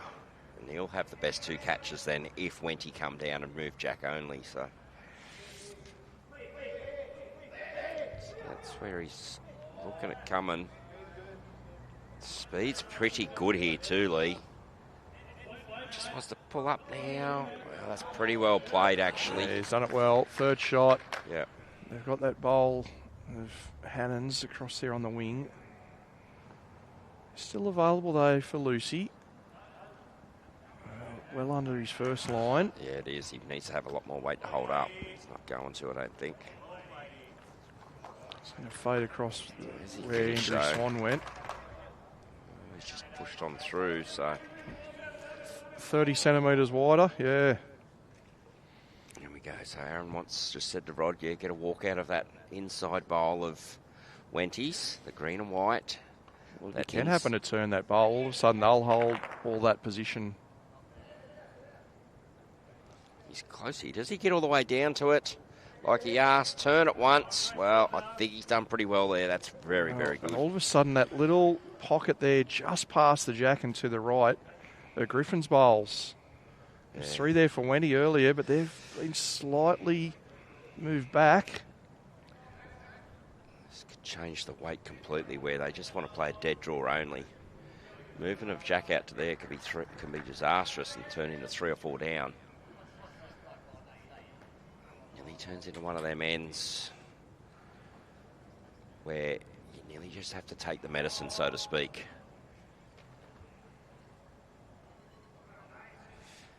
You can see there, Matty tried to play the dead draw. Yeah, the hard thing with the perfect draw is if he does get the jack movement, his last one might help slightly. Aaron has to do too much here. Holding shot. Does Let's Aaron try and play the perfect shot? draw. Yeah. Does Aaron try and play the jocker shot? Probably not with his first, but he nearly might give it a go with his second. Play the forehand and just pop the jack himself. Plenty That's of what he value might there. be looking at. Let's have a... Do you think he wants to do it Either first that or, bowl? well, either that or just perfect draw at the front of the jack. He's got a matter of centimetres to count, but the way he's playing probably feels as though that's achievable. Well, From here, anywhere outside of sitting alongside the shot, well... sit right in front. Cautious. Fair enough too. I think you're right though, Jace. If he was going to move the jack, it was certainly probably better with his second than his first. Yeah. Don't give Long Swan a chance to... Well, that's right. Have a look at it. Yeah, exactly right. You know, the angles are set up perfectly for East Maitland at the moment with the movement of Jack. So if Long Swan happens to move it, well then could be advantage East Maitland. He's in the area here, Jason. How's his weight? That's what it comes down to. They're looking at this very intently. Wow, and that's the little push we're talking about. Oh, it's going to be Don't think he's made it worse, though. Extremely close. So they were down. So Rod Darcy's saying he might be down. Still look like they were holding one to me, the Griffins. Oh. The Mungovan purple bowl. But Did it flip it? who's still up on its edge. No real room for Houston on either side without a lot of danger. I think what the indication was, if that flops, we're 2 down. Yeah, okay. Might have said we'll take it now. Don't give it the chance to fall over. Yeah. And of course, if they do declare the head. Some gamesmanship going on out there between the skipper and the third. And after that declaration of the head, 20 leagues would have been within their rights to ask for 30 seconds. So once all the bowls or the conclusion of play for that end, you can ask for 30 seconds to see if any bowls do drop before you have to start the declaration of the head process. And John 𝗟𝗡𝗩𝗘 watching on from Greeter. Evening to you, John. Ian Prescott-Smith watching on from Winding. Hello, Ian, former chair of the board at Wirralur Bowls and Recreation Club. I'm hoping for a trip to Windang this year myself, actually, Lee. I'm managing one of our ladies' Pennant sides who are going very, very well at the moment. Still got a lot of work to do, but yeah, it's the Division 3, and I think they're supposed to be at Windang. So you've gone from being a player to a manager. Right, that's your role in the sport now. No, I got knocked back as I got demoted from our top grade to our second grade in the men's Pennant. I got demoted from the top grade manager in the ladies to the second grade manager in the ladies. Oh, mate. Been a rough start to the season. And I'm the bowls coordinator. No, just how things are going, mate. It's working out really well, actually, so... Well, you're elite level competition. We'll keep you in the commentary for the elite things, right? Even if you don't get it at your club. I think I've said it in the past. I'm no elite player. My eliteness, hopefully, is in administration. You're certainly ticking the boxes there. Obviously, formerly with a few clubs in regional New South Wales, then on to Bowls Australia, and now, of course, as the director of bowls at 𝗟𝗓𝗡𝗡 Bowling Club, and we've been a key host for New South Wales events over the past couple of years with Pennant finals, over 40s pairs finals, and of course the recent Inter-Region Sides Championships in early February. So terrific venue. I do encourage you, if you are travelling to the northern part of the state, call into 𝗟𝗓𝗡𝗡 Bowling Club. Great facility and fantastic people. You'll be well looked after, and 4 beautiful greens there at the venue as well. Bit of room here still to draw. And one of the few clubs, mate, that would still retain 4 greens. We haven't got many in New South Wales. It's not quite 4 full greens. We can legally get 27 rinks, but for inter-region that we only need the 24 rinks. So, and we do have to share a green, obviously. We put 2 rinks on one green, one on the other, but the feedback I've had from all that, Lee, and previous years as well, is the players, hasn't worried the players. They're like, it's great to have all 16 sides at one venue, better atmosphere. The managers have been the one that's annoyed a bit more, having to look across 2 greens to add up the scores. But that doesn't like watching a tennis match for them. So we see this one come down now. A little bit of weight on this. Where's the jack moving to? It's going to the Wenty bowls. Straight to the Wenty bowl there. So a couple of undesirable results for the 2 seconds. You saw Andrew Swan's first move Ingram's closest bowl away, but fortunately for him, he moved it into the spot that received the jack when Hannon trailed it. And Andrew Swan doesn't want contact now. He's through the head here again. Finds the gap though. I still think it's that shirt. We'll have to have a word to bowls manager Cameron Curtis. Got the camo shirt on tonight.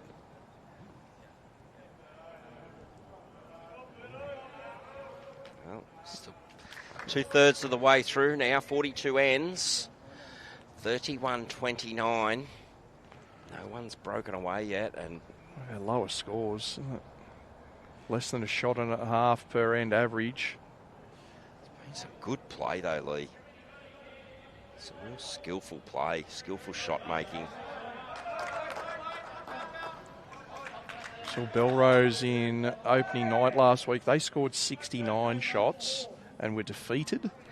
Now that's, how rare is that? On the master board. We saw something that I haven't come across all too often in matches. We're all 6 teams, so across the 3 rinks, they all made it to 20 and above. See that all the time. Rick now sailing through, but finishes in a nice home there for Wenty. They've got the shot bowl plus the back now. 2 at the back, so make East Maitland think about what weight to play. Still a good port down here for East Maitland to draw this shot. He's close here to making some contact. Any contact's good contact, and it is. It might still be down, but he's opened that up. Great result a bit more there. room. Also a chance to promote their own forward now. Good bowl, Rod Darcy. See those black and aqua Dreamline XGs in action. What's happening up front? Well, Nothing's changed angles everywhere there. Well, they got their 2 yellow stickered bowls there. That was what the guys were looking at. Just turn bowl onto bowl. We mentioned 𝗟𝗏𝗡 69 shots and not winning. The way things are shaping up here, we could see a side not potentially under 50 and win the game if things track the way they are. Yeah, that's rare, isn't it? I did see earlier on in the year, Jace, probably I call it the most interesting masterboard and overall result that I have come across in my time in Pennant. It was in grade 7. I won't mention the clubs involved given the scoreline, but the masterboard ended up 121 to 33.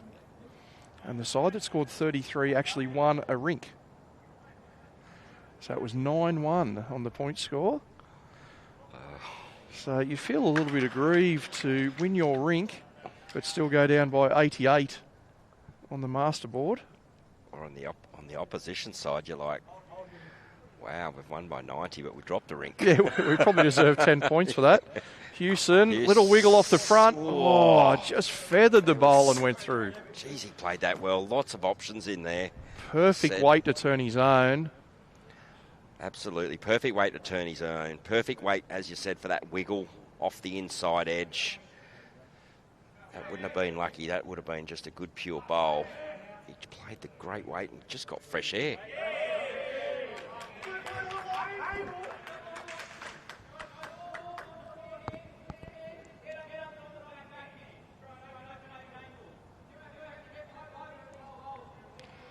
Yeah, very, very good question there, Joe Cornwall.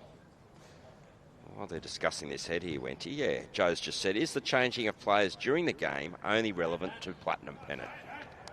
At the moment, Joe, in New South Wales, yes, that is correct. So it's been trialled, of course, in our Platinum Pennant for the first time this year. And for those who weren't with us last week and not aware of that rule change, that each rink permitted at any stage, at the conclusion of any end during the game, to swap 2 positions within their team. So you might see a lead and second change or a third and a skip. I did see one rink last week do a lead and skip, swap over. I heard about that, yes. Yeah, I missed it. I didn't see it, but I did hear about it. So trying to get his own bowl up inside the Griffins. Well, yeah, that's going to be enough for a couple. Blocked. Well, it was hanging on for a long time, wasn't it? It still could be 2. Looking at it tightly. Very close, so. Yeah, so that has to be a straight positional switch. Inside the rink. Within that rink, and it has to be done between ends. So you can't, for example, put your skip into second, your second to third, and third up to skip. You have to directly swap 2 positions. Yep. And that's just a case of just letting your opposition know what's happening. And no, I think it's a good little initiative to bring into our game. You know, Yes. Well, there are times where a lead might be just struggling to find the line, so got that opportunity to change. And let's face it, more often than not, you're going to do it when you're behind. So it just gives those sides that do trail an opportunity to mix things up a bit. So the guys had a long chat about this, as you said, Jason. They weren't quite sure on who's holding second shot.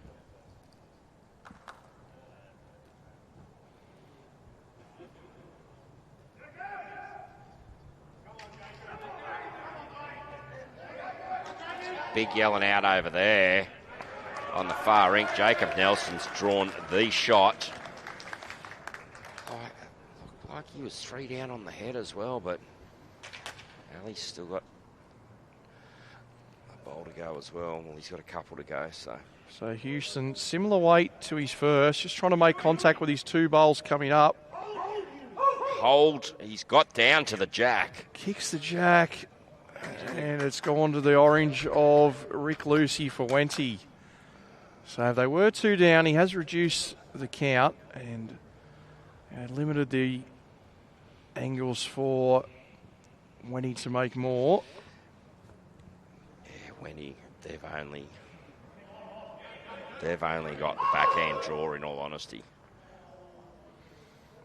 Yes, Forehands all against them.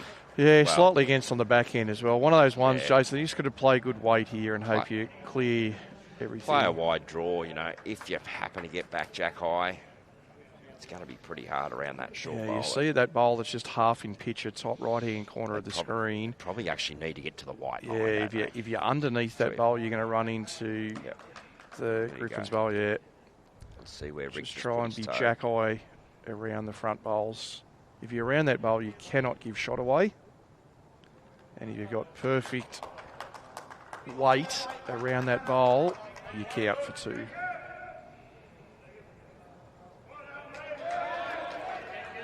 So, see how he goes. Long Swan trying to get around this first bowl, top of screen. Well, he is around it now. How's his run? Well, he's played this well. They're calling it in. Matthew Long Swan, what a bowl. What a shot, Matthew Swan. High fives all round there. 2 ends in a row, he's played 2 pure bowls. Got some big results for his Wenty side.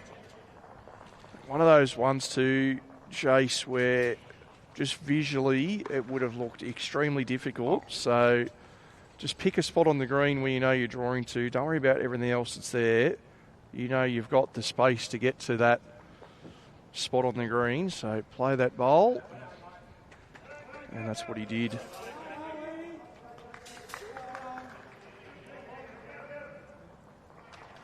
So for the first time in the game, Jason, Wenty get a multiple count. It's currently 11 shots to 7 on this rink. Oh, sorry, second end in a row. Beg your pardon. Second end. I was just thinking, I thought they got one earlier. Yeah. Sorry, second. Yeah.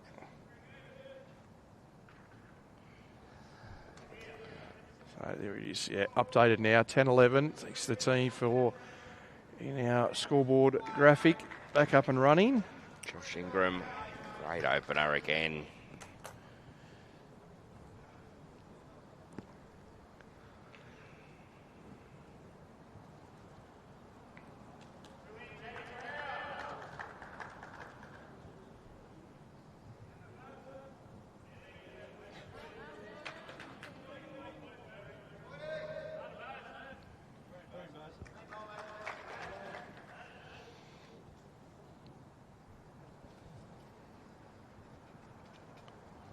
So just one more score to go on and we'll have everything updated following on his last end. So Jacob now leading Ali Forsyth by 10 shots to 9 after 15 ends there on that rink. Yeah, good set there by Josh. Well, voices are getting louder again.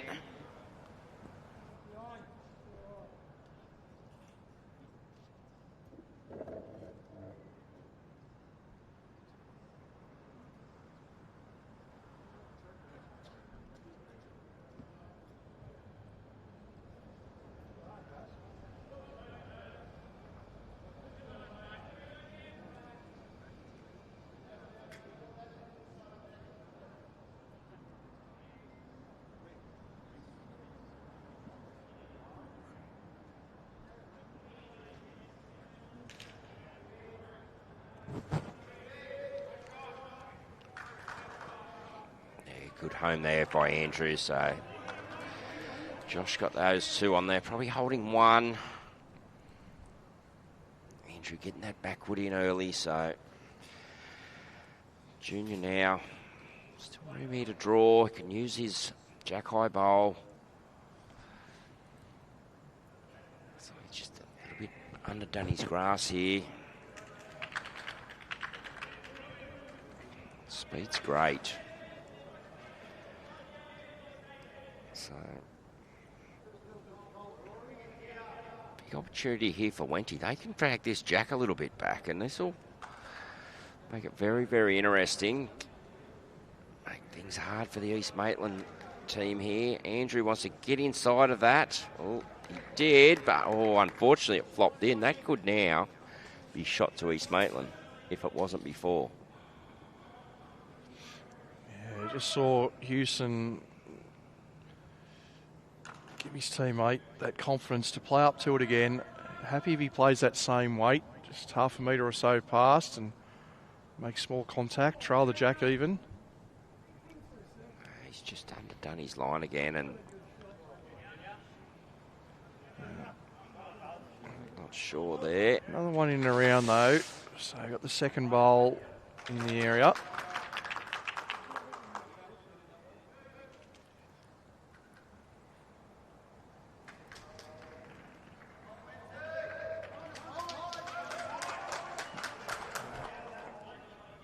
Close here, 34-30. Home team just in front.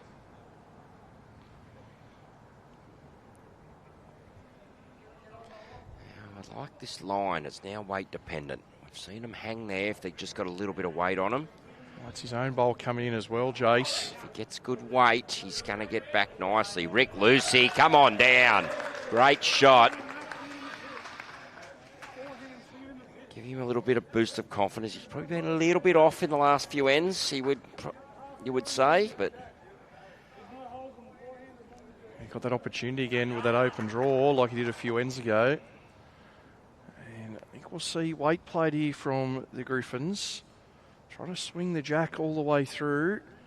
Clear out some of the shot bowls if he doesn't get the jack.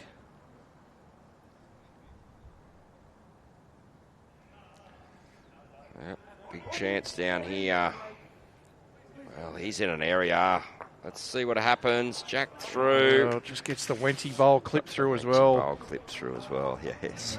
Hats off to our camera operator at the back of the rink there. Terrific coverage to track that jack all the way through. As you see it there from side on as well. Showed it perfect. You see that bowl just behind the jack there at the moment, belonging to Josh Ingram. Follows the jack along and lands just in front. It's got to be no more than 40 centimetres or so off the ditch there, Jace. Yep.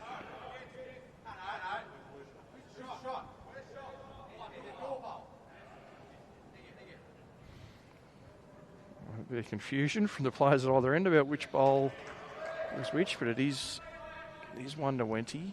So Rick Lucy, a little over a metre to add to the count. See that contrast with the short jack on the other rink. Yeah. It was the one in the ditch here. Well, not sure he sent this one, Rick.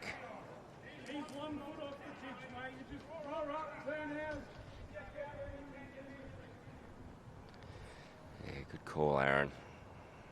Wouldn't expect anything less. Said draw up to that shot bowl. If you actually turn ours, we can get something as well. So good awareness by the players next door too with that drive and protecting bowls firing over into our rink. He's got the run here, Rod.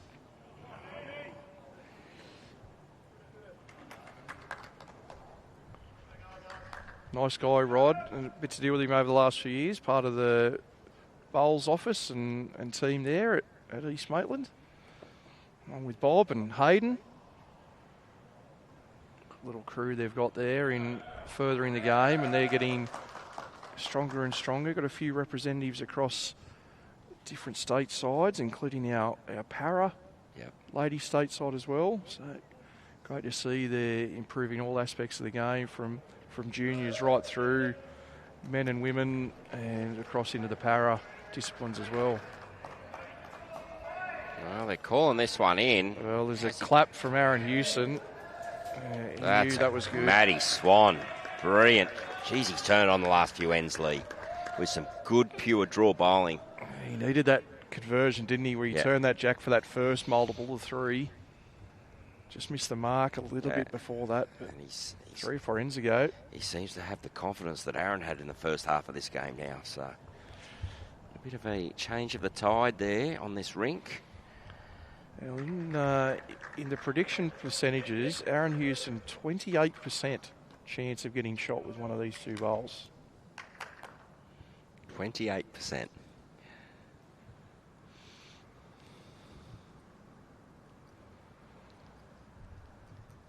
Let's see.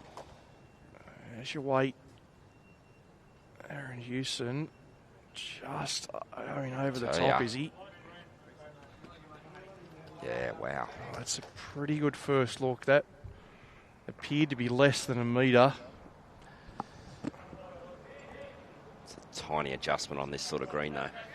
Looked like he was going to draw right back to the line of the jack, didn't he? Yeah. That 28% will change, of course, if Long Swan gets even closer than what those bowls already are.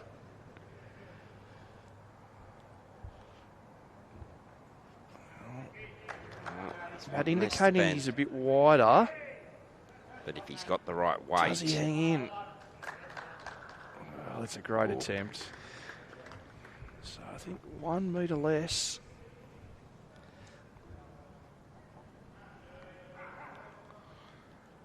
So... Does he think? Trying to look at Huey's body language. He's walking straight in front of us Still right watching. now. He's urging this one up, though, now. Well, and the percentages win again, Jace. That's 1 for the 72. I tell you what, I wonder what happens if he's a bowl wider and gets the clear run. He's not far off, really. So 3 multiples in a row. So a couple further shots there for Wenty Leagues. All of a sudden, Jace, they've gone ahead on our feature rink. Yeah, 30. Well, yeah, they have too. 12-11 now for Wenty Leagues. But what's happened in the middle is McElroy's making the fight back for East Maitland. So Wenty's making the fight back here on this rink after being down early. But in the middle, McElroy's making the fight back against Wenty. So still gives us a similar situation of a very, very tight game. 36, should be 36-34 now once those 2 go on.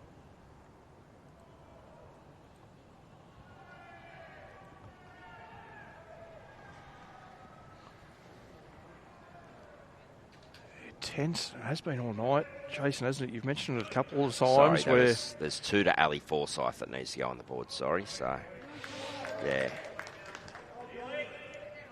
Very pensive, isn't it? Just everyone unsure of where this game's going to go. And we've sat here for 3/4 of it, and we don't know which way it's going to end up. No idea. Impossible to pick a winner at the moment. I think, as we said at the start, this match, both teams want this win tonight because a loss will really dent their top 5 chances. So they're both a chance of making that top 5. Probably more East Maitland too, really wanting this win after their little bit lacklustre start to this season. But for Wenty, they're wanting to solidify their position up the top in there. So long season and plenty more matches to come. But yeah, well, that's it. Right, going into tonight, Wenty League sat in 3rd, so if they can get over the line, they'll hold their spot in the top 5. This is brilliant. And for East Maitland, they were one of a bunch of teams, 1 win and 2 losses from last week, sitting in 10th after just a couple of rink wins. A win tonight, they level their ledger at 2-2, and home game tomorrow. So, crucial for both, as you say. And Barry, is he hanging on? He did. Well, great lead bowling from these 2. It's been an absolute spectacle tonight. You know, probably What are we, 15 ends in, are we? 14 ends in? This is 18, right? The time's these flying flying. through. I'm looking at the scoreboard next door, yeah. So 18 ends in. Look, they've had 2 loose ends, but the other 16 are like this.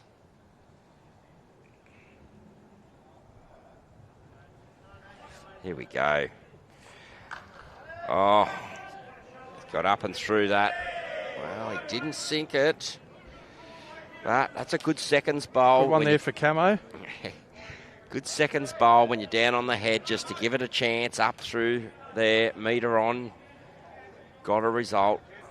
Gives his team every option of getting the shot here.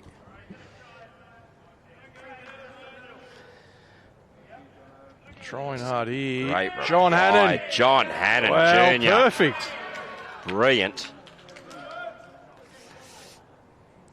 Big bowl in the context of this end, and it's going to be hard to beat. It's a toucher sitting on the edge, and it's hidden.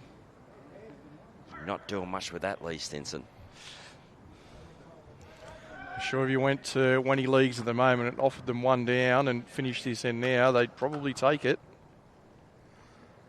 And that was probably the worst result they could have got, because that has definitely secured the one.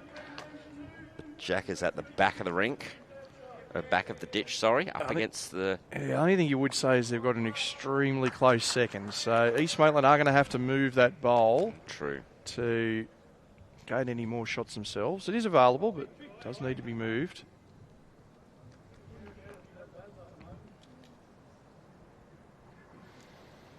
Unfortunately for Andrew Swan, he was just one bowl too late, wasn't he? Hannon just beat him to it. He was on a very similar line and weight to John Hannon's first.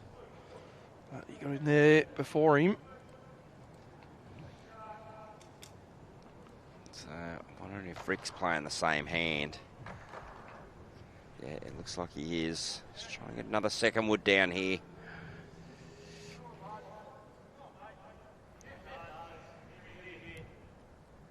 Ideally, he curls just around the front hidden. You take what you can get. It's a pretty good sight for weight for him with his first.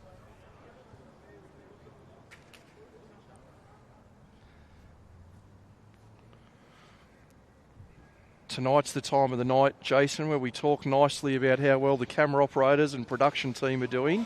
We look like finishing first on this rink here, so if we talk nicely for the next few ends, hopefully they can move a camera or two across later in the game. So I'm sure they will be. I know when we worked with them last year, they were very accommodating when things like that happen, and already seen it this season. They've done it for us. So a couple of nice comments early on, and I think we've got the nod of approval. Trish might sway him with a coffee or something like that too. Wow, that's a good bowl there. East Maitland, third. They do have a toucher as well, East Maitland, far corner of the green as well. So that's first, third and fourth for the Griffins. So Rick's a better line, you would have to say. How's his weight? Not far away here, Jace. He's close, isn't he? He is. Well, you know what? That's a good bad bowl, Lee. They're going to have to attack those. Well, they're in no real danger of losing shot, are they? They've got that pretty well sewn up, the Griffins. Yeah, well, this is what that's done has made the target better for East Maitland to get more shots and get them two out. You might have heard in the background Aaron Houston saying to Darcy, play weight to the back wall. So that's 4 or 5 metres past where these bowls are situated. Good there, he said, run into something, change something. Well, he's just flicked off of... He got the weight right. Yeah. So they'll both go. Well, we know these running shots that Houston's played on his backhand. If he's got enough of that orange bowl to see... I'm thinking, looking at the live angle from where we are, Lee, I reckon he could probably see that, the edge of that orange there bowl. It is. That's a good angle from behind. Yeah, there you go. Yep. I know we're slightly offset there to the orange bowl, but there's certainly enough of it sticking out. Yeah. Make contact, so... Matt Long Swan, he'll be just trying to recover the one of Rick Lucy. We mentioned the cricket skills of 𝗟𝗡𝗩𝗘 early on. We've just seen Rowan Dennis dive across the green to protect a bowl from running into a head. No, one of the biggest cheers of the night. Yeah. Full on dive, full arm dive across into the other rink. Stop the jack hitting their head. Great cricketing out there. I wonder if he was in those over 35 Australian teams with 𝗟𝗡𝗩𝗘. Well, they're looking. So I wonder if that stopped that direct angle to the orange bowl that we said it's just out of camera. But I'd love to see a view from the delivery end, actually. Well, there is that. Lee. Yeah, that right at Aaron's foot there. There is a gap for that plan at the front. It will be a Wenty bowl. There we go. Yeah, there will be a Wenty bowl going forward, but if you can get it just off centre, and I think it is that way, you'll lose the bowl that he rolls forward of Ingram's, as well as that one just sitting on the edge of the green there belonging to Andrew Swan. Bring 2 or 3 more into the count here if he plays it right. As we said earlier, it's their only way to count is to move this Andrew Swan bowl away.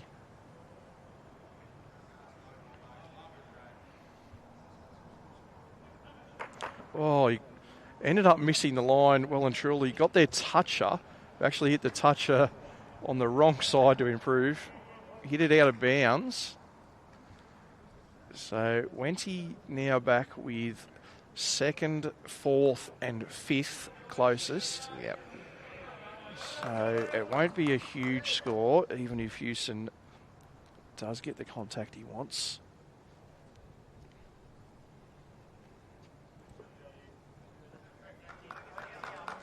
Let's see how Matty goes. He's been drawn like a demon the last 3 or 4 ends. Don't think he can draw the shot here, though, but I'll tell you what, it wouldn't. Just doesn't want to broaden anything himself. If he can get in front of this plant, potentially, that might affect things. Oh, it's not quite. It's a shot for 2. Yeah, it is. Yep.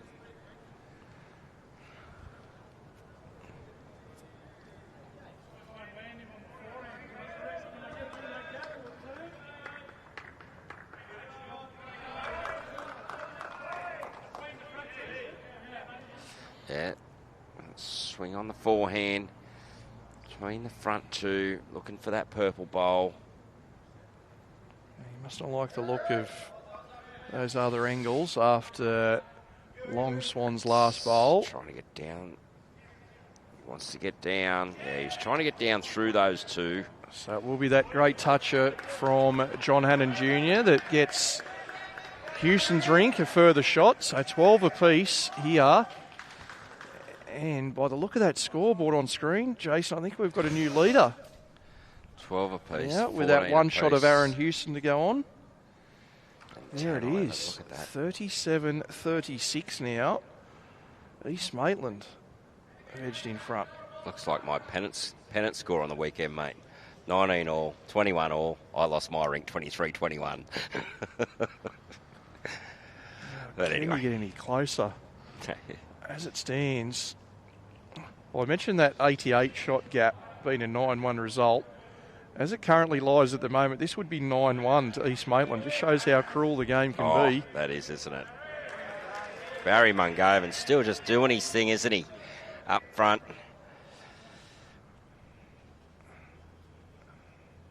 We saw an opening round game of Platinum Pennant last Friday as well, where Raymond Terrace beat St John's Park by 6 shots overall, yet that was a 10-0 victory. Wow. All 3 rinks going down to the last couple of bowls. As I said, those rink points, as much as you obviously need the masterboard, that's where the large chunk of the scoring comes from, but you cannot leave behind those rink boards. Oh, they could be gold nuggets at the end of the season, mate. Yeah. I'm sure everyone's got a story out there of losing by half a point or a point at the end of a long, long season, and could have played this shot to get this or done that. There's heartbreaking stories out there everywhere across our my word. across our sport, I guarantee. So, John tuning in with his support for Wenty. Been great, plenty of support for both clubs in the comments.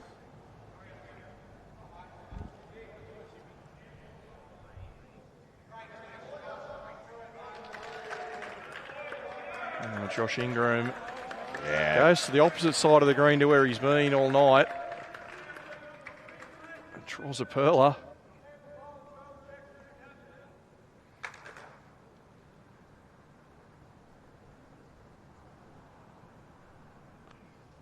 They laid the platform on end number one, Jason, didn't they, these two leads? Both got touches with their opening bowls, and it's been back and forth ever since. Oh, their first two, I think it's the first three ends. Well, that's one of the options. First three ends, we said Josh Ingram had, 3 touches. And they hadn't won an end. And 5 bowls within a mat and hadn't won an end.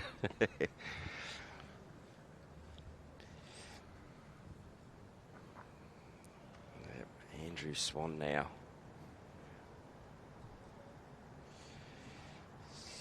You get some contact in on that Maitland bowl, change up the front.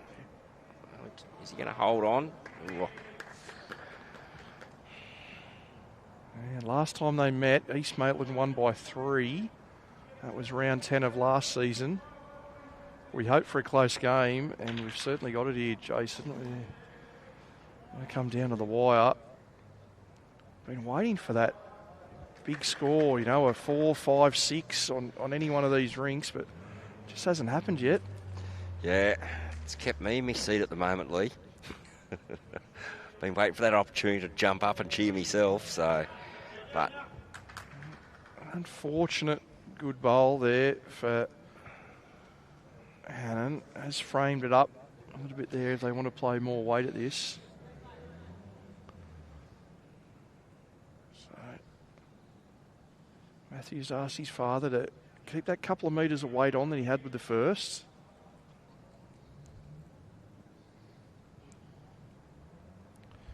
Don't know if he's going to get back here. It's a bit too much and lost it, so that's a little bit of a wasted bowl in all honesty. Yeah, just increased his weight. He should have increased his weight or maybe dropped it and at least held on, if you know what I mean. So it's that in-between weight, which just didn't quite do anything.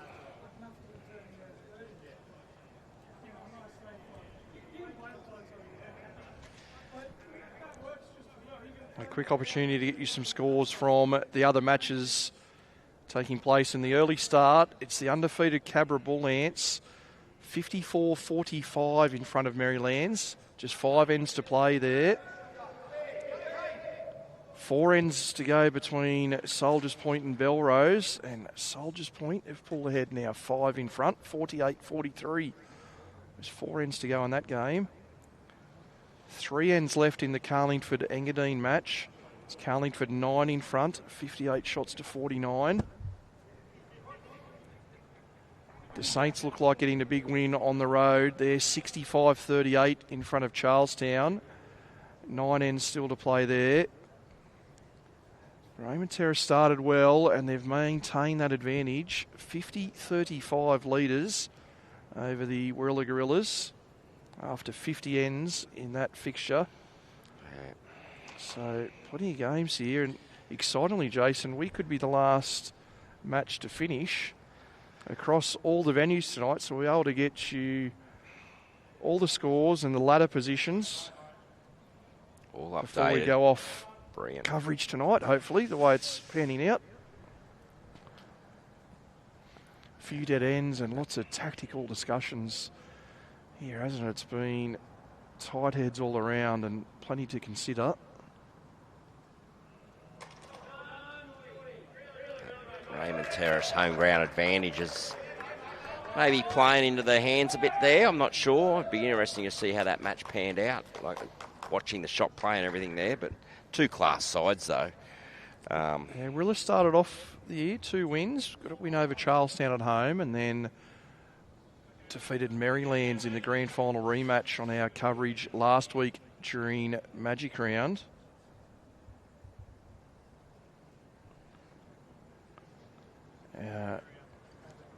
They went down to 𝗟𝗓𝗡 last week and looking like going down to Raymond Terrace, but of course it was Raymond Terrace in season 1 who blitzed the Gorillas there. Yeah, I was witness to that one on the sidelines. Watched that one go down, and Raymond Terrace, that was as good a Pennant performance, I think, as you could ever come across that night. And loud. It's great atmosphere. Great little viewing deck there at the terrace. So Darcy, holding a couple, gets to the back of the rink. So we're just going to try and play this soft conversion. Jason, get the jack movement. Yeah. Okay, Nelson gets 2 in the middle rink there. We see that. So we're going to...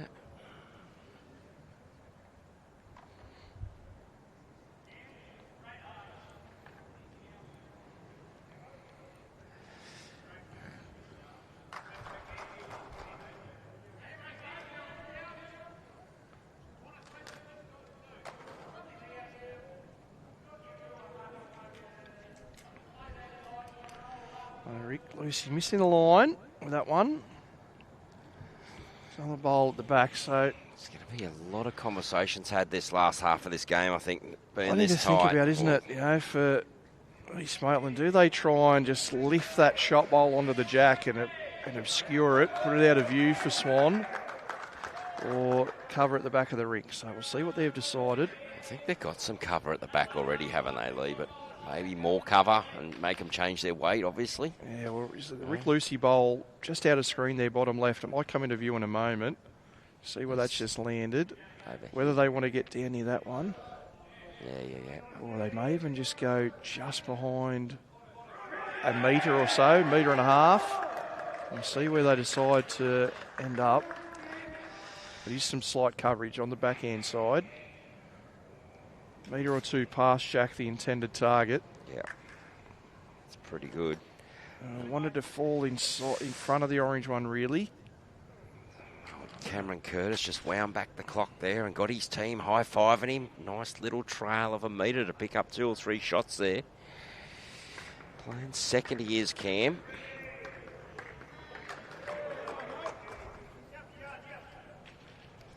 Of course, Cameron, for those who may not have seen the name over recent years, a former Commonwealth Games gold medalist.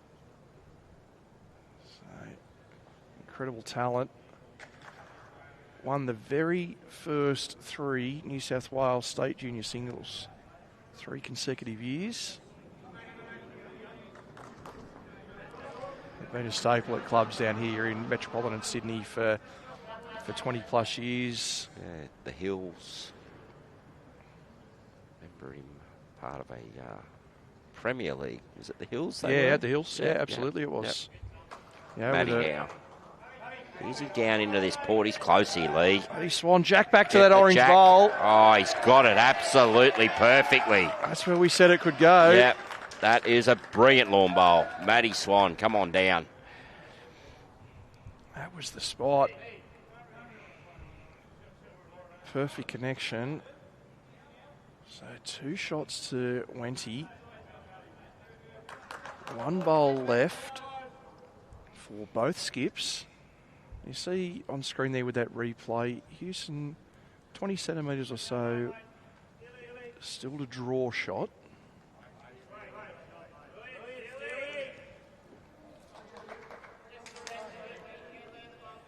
How far is it going to go? He's asking us to get up already. It's just under line, I feel. Maybe it's starting to wait. So still 2 to the Magpies. And Swan now, we say, Jason, a metre to count. Yep. He's just got to stay off the bowls, that's all. 74% he's got on the 2 percentage metre metre of counting. He's got 2 metres to count. We're giving it. Yeah, he's got a metre in front and a metre behind, so he's got 2 metres to count. Left and right, does that make it 4 metres? Well, good point.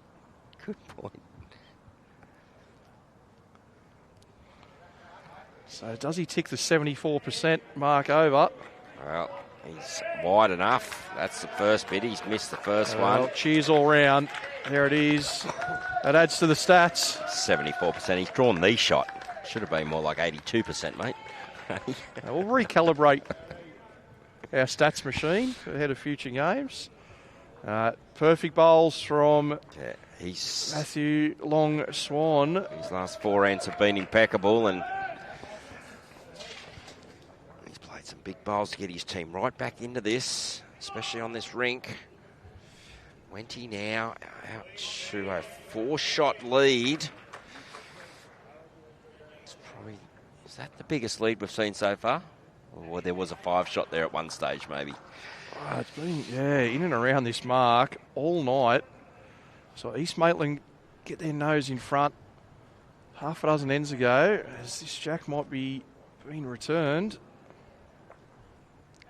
Decision time for the Griffins. Barry Mungaven and Aaron Hewson. Time for a quick chat.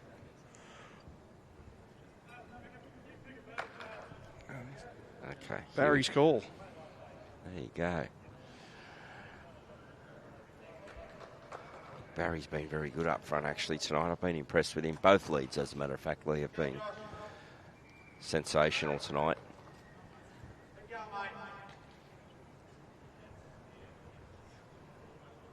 A terrific battle. You see there on screen, 41-37. 11 ends left to play.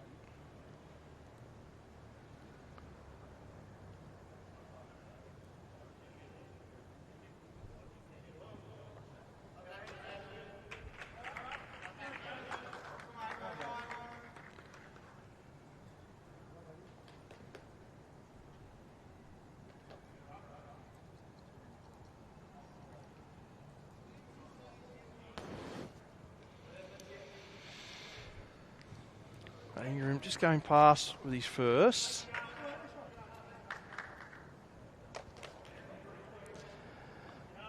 It's a bit of a loose start by these two here with this length.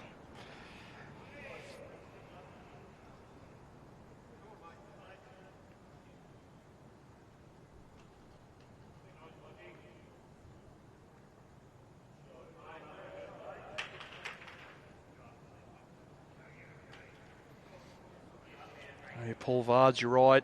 The lead and skip for Wenty have had cracking games, especially for Long Swan here in the second half. And Ingram been solid, if not brilliant, all game.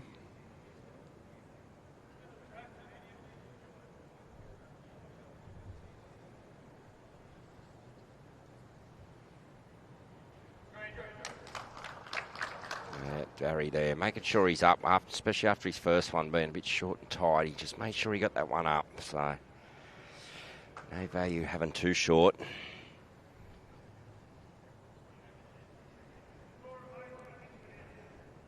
So a bit of room for the players to follow. It's a perfect cold draw.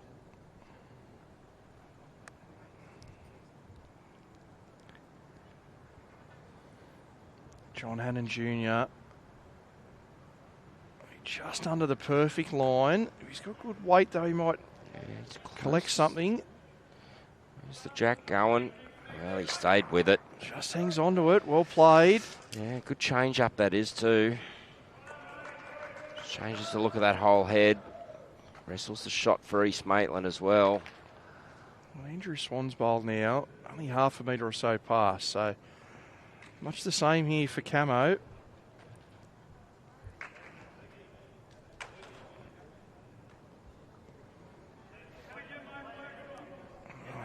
Got that weight correction nicely, but just pushed it out on a high line. Andrew came in round 3 last week, Jace, and made an impact. His rink had a big win. He came in. I think the side had an unfortunate absence after 2 games and had to make a change for the Sunday game, and obviously performed well and retained his spot for this week. Yeah.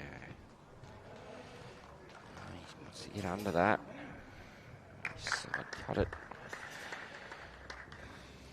Wow. Disappointed with that. Played a really good bowl with his first. Did, and it's one lonely East Maitland bowl. It is the shot, but it's the only. The next 4 are Wenty, so.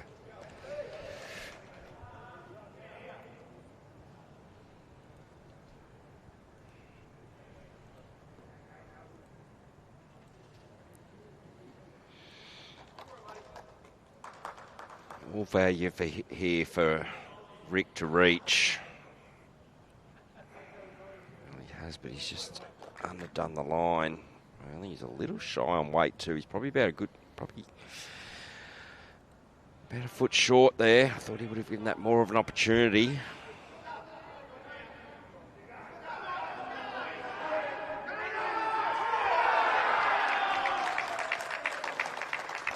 Big cheers you might hear in the background from the neighbouring rink. 𝗟𝗓𝗡 saw some of those action shots on screen. Still some bowls to go there on that rink. Keep those scoreboards updated for you as they happen. Here we go. We've got our 5-shot lead, Jason, on the master we board. have. For the first time in what seems like hours. Yeah. Wenty's holding one over there on the Nelson rink too. One to come from Shannon McElroy. Shannon's playing some weight. Sorry that we're commentating the middle rink, but it's all happening across all three at the moment. Shannon missed, so that was one there to 𝗟𝗓𝗡. Rick's underdone his line here too, so.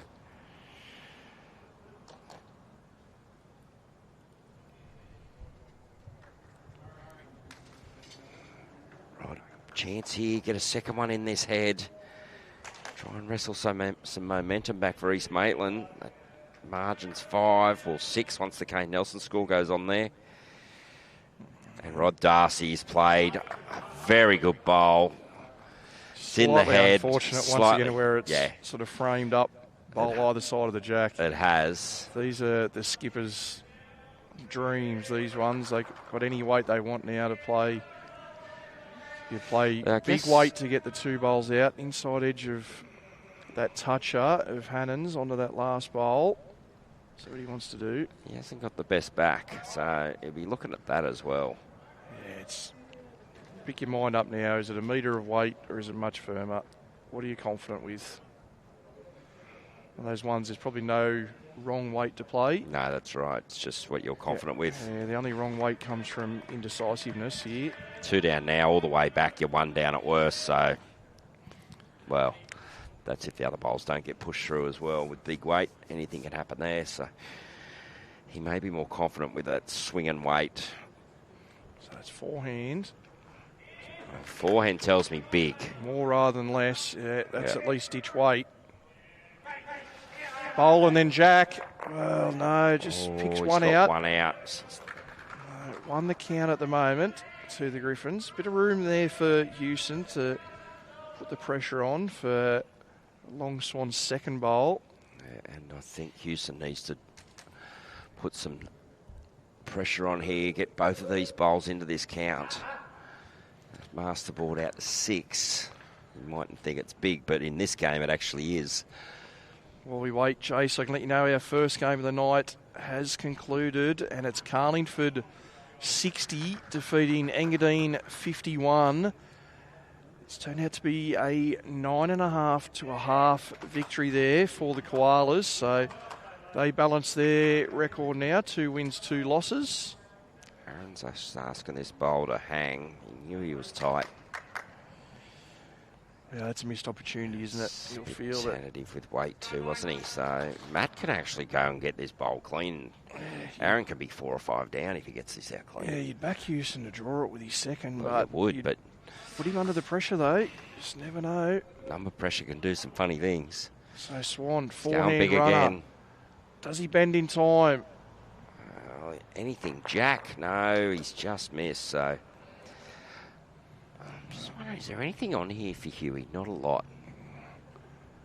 Well, it could be perhaps at a trail the jack, but you'd hate to chip your own out playing 2 or 3 metres over trying to move the jack. Right.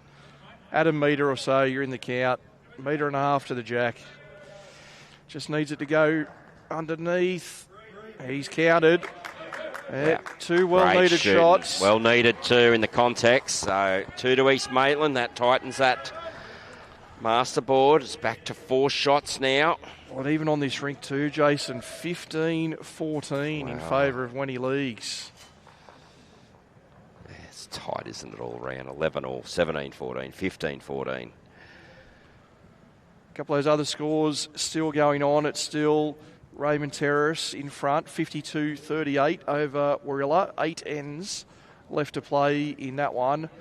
St John's Park well on their way now, 75-40 over Charlestown. So only a few ends to go there. The Sean Baker rink currently hanging on to what could be a rink point, though, for Charlestown with one end to go against 𝗣𝗟𝗓𝗓. Interesting game, that one, Lee. 2 marquees from last year at St John's Park up against St John's Park tonight. So absolutely. And after covering the game at Charlestown last week, I would assume there's a healthy crowd on hand there. They had quite a few for the Sunday morning game last week. So the Friday under lights and a little corporate area, as well as the members spectator zone. So we had the close game we've got here. What about the game going on at Belrose at the moment? 61 ends played, Belrose and Soldiers Point. Soldiers Point 48, Belrose 48. All square. That's a good game, isn't it? And that's what Platinum Pennant was designed to do. Week in, week out, round after round. They're the sort of matches we come to expect in this competition. Important game too. Soldiers Point didn't record a win last week. Josh Ingram, what a great bowl. Just finished jack high again though, but it's there. That's all that matters at this point of the game. Last end for this rink it is.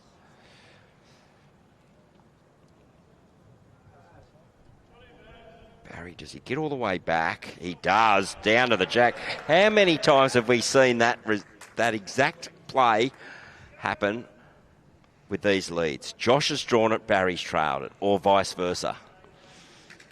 But more often than not, these two are pretty competitive. More often than not, it's been Josh putting that jack high bowl in, and Barry's just been able to trail it. And that's the third time that I can remember tonight. So no matter what the result in this game, boys, great lead bowling from these two. They can both hold their heads high. So Josh, just get to the back of the rink. And I like that. Good bowl. So one of the comments there, Braden Chew from 𝗟𝗓𝗓, saying how ironic it is. He was having a drink with Josh at the rookies competition at state finals only a few months ago, and now he's watching him on live stream leading up for Platinum Pennant. Such has been the rise from the former golfer. Now John Hannon, star bowler. Good bowl. Good bowl. We're loving the comments there from Bart and John for Barry Mungovan as well. Yeah, he's finished his game well, if that becomes his last bowl of tonight.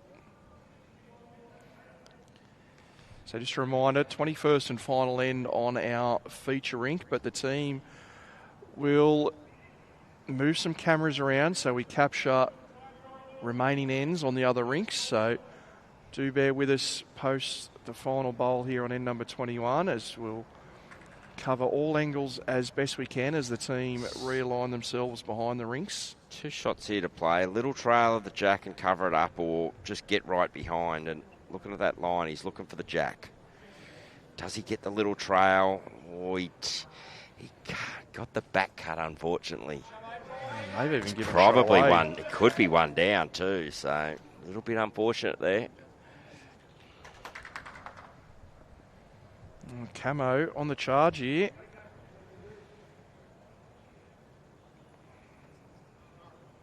Andrew Swan, can you get to the middle of the jack? Well, they're all yours behind. That is very, very good. Well, how an end can change in 2 bowls.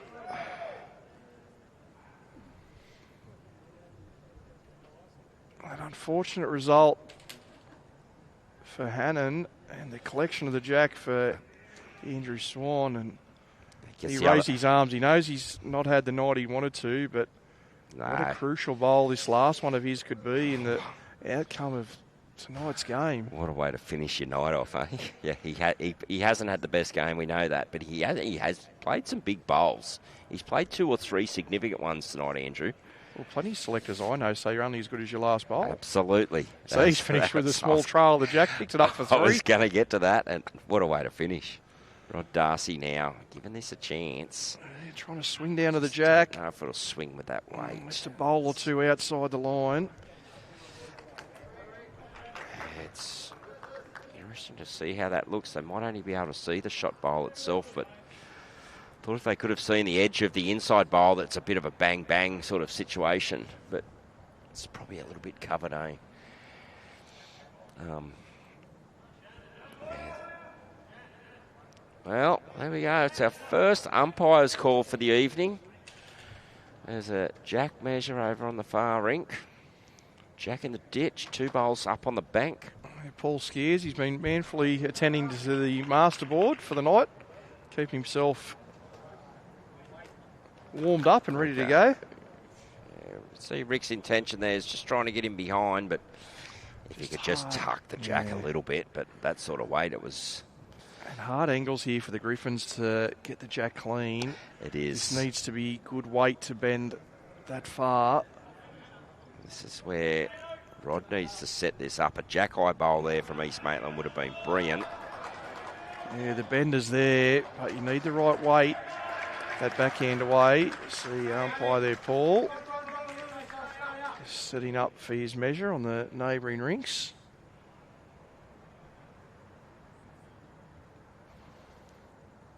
So currently 3 to Wenty and a pretty well covered 3 at the moment. It is. He touches this jack. He's very tight. I don't think he's touching the jack. Now he doesn't want to hit the bowl onto the jack and open it up. Well, didn't really move it. It's a little collection zone, the chance the jack going to. You can just see there on the replay. He didn't want to get that bowl been and move it onto the jack, even a few centimetres, just to give Houston a clean run at it. I wonder whether he's played some cracking backhand drives, Chase. If the angles are right, I wonder if he might just rip through the shot bowl to get the jack absolutely out of bounds. There could be there's a chance of a kill there. Absolutely there is. Further score to come on the middle rink. A 1-shot score to Kane Nelson. So Kane Nelson 18-14. So Wenty 14. Just doing enough at the moment. Still only 5 shots, but here they're 3. And only 7 ends to go. So this is a bit of a big end here for East Maitland. It's last end. There's another shot to go on as well by the looks of it. There for Jake Nelson. No, that's there now. 12-11. 18 ends, so... Looks underdone with line here. Just over draw weight. As you say, you're going to cut underneath. So still 3. Just an awkward angles there, so... Just heard him whispering to himself. He said, I'm just going to try and kill it. So, I was just surprised with the way Swan, just don't give him that enticing target. He knows at the moment what a difficult shot that is to play. He's only got 1 bowl left to try and strike. Cannot afford to broaden his target. Matthew Long Swan. He's wide. Not sure he's up either, so he's going to either give Houston an angle for the just over shot or let him strike. Nothing there, so be interesting to see what Aaron plays here. Does he play similar? Looks like he's going big. Backhand drive. He's been so successful these early on. Aaron Houston, what a shot! Absolutely brilliant. He's killed it.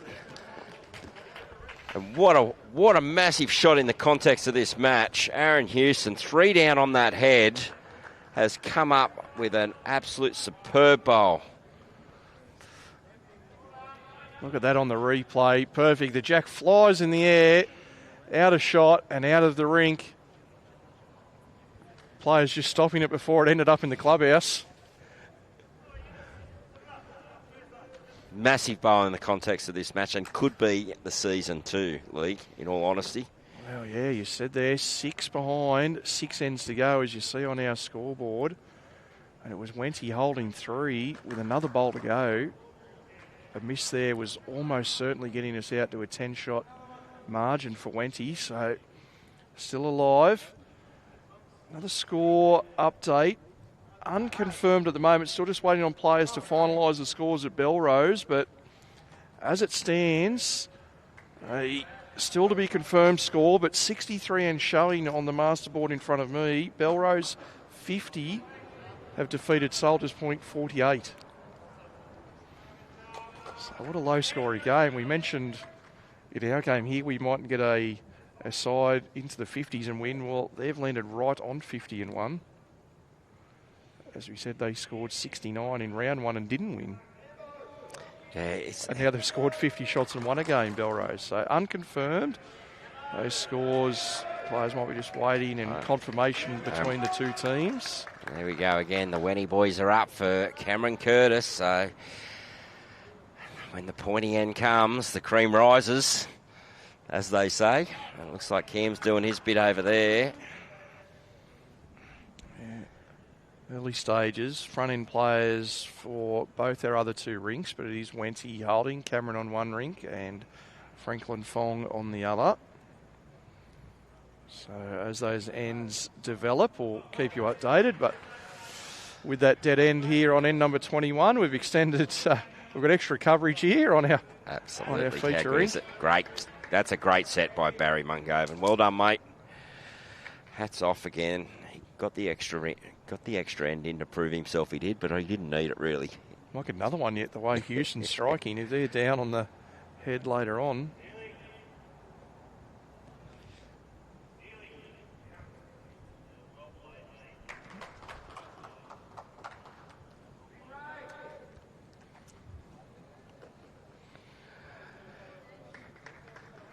Ingram, a couple of bowls in behind.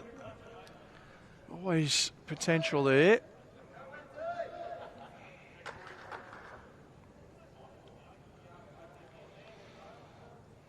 Other scores, 𝗟𝗓𝗃 58, leading Merrylands 45. 3 ends to go there, all on the one rink between Carl Healy and Jack McShane. So 𝗟𝗓𝗃 have secured rink wins on the other two. So Jay Bruce and Aaron Wilson have defeated their opponents there, Nathan Rice and Aaron Sheriff respectively.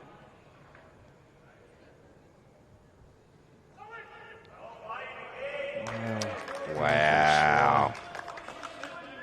A couple of those. This is, yeah. Right weight. See the reaction from the East Maitland guys there. The head dropped back. There's been a lot of these results, and majority have fallen Wenty's way tonight, so it's got to be frustrating. Still a chance here, though, for East Maitland. They've got a few. Just got to get up and through this now, John does. Oh, give it a chance. He's finished just behind at least, giving himself a chance.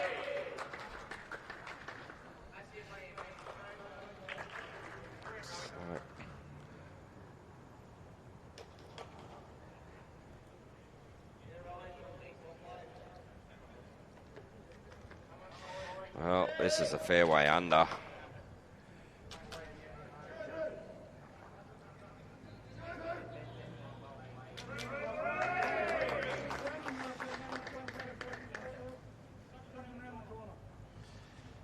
Tucky around the corner is the call here from Huso.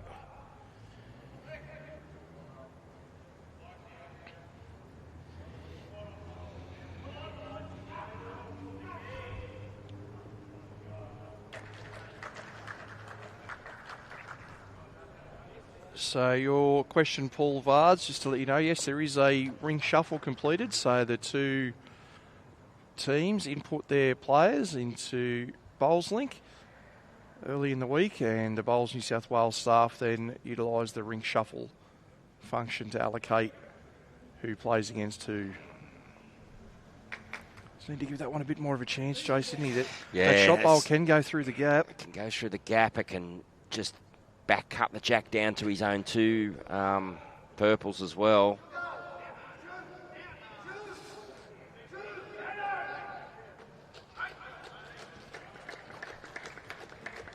Lisa Boykovsky saying fire up Griffins. Yeah, well, they need to. Sure, they're thinking that around the greens at the moment. In the middle rink, Wenty are holding 2 shots after Kane Nelson's first bowl.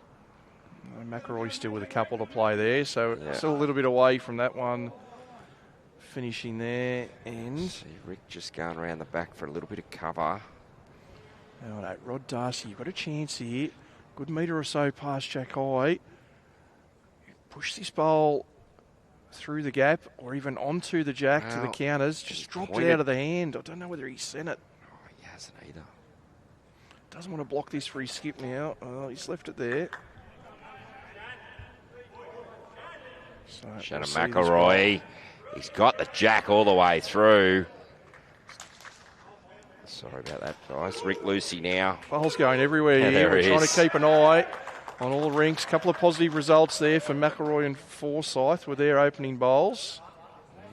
Does he get the inside of it? No, he doesn't. Well, I think he might have hung on for two, Jace, and certainly limited the room now.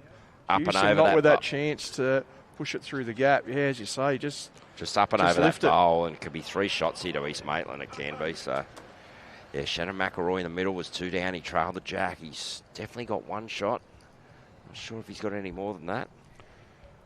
We mentioned the last few ends still to go in the Cabramatta Marylands game, all in the one rink, and Alan McLaughlin from the club there at Cabra informs me that there's been 11 dead ends on the McShane-Healy rink up to this point.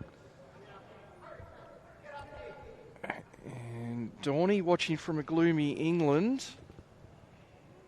Well, a good morning to you, Dawn, and your birthday tomorrow. So only a couple of hours away for us. He is Dawny's birthday, so we could have a drink for her, Jason, in a couple of hours, but many happy returns for you tomorrow. All right, Huey.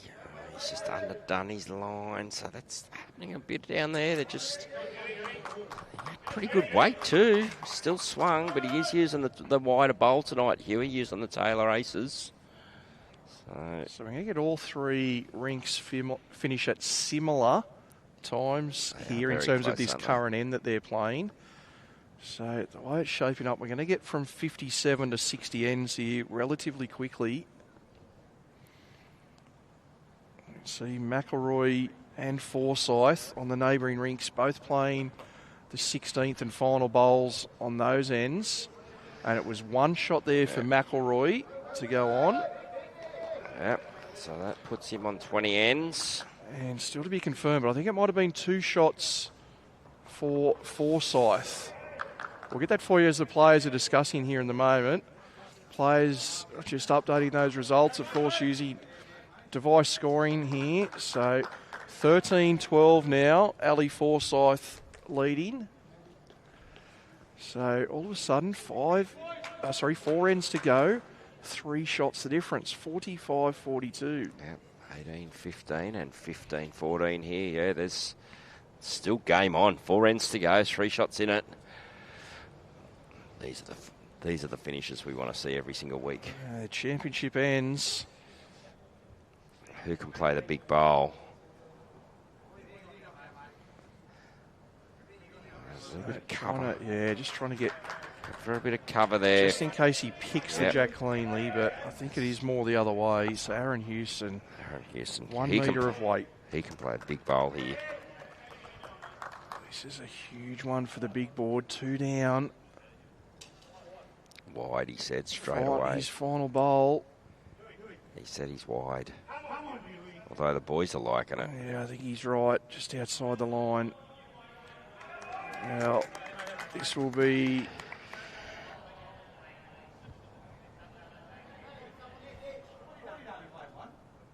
Yeah, 1 bowl to go for Long Swan. Well, hadn't been moved, still at this it was jack end from after the Aaron Houston kill on the previous end. So holding 2, just having a quick look at the master board to ascertain whether they take the risk to draw. Obviously, you can see their right-hand side of screen, his backhand. This is okay. He just wouldn't want to touch jack.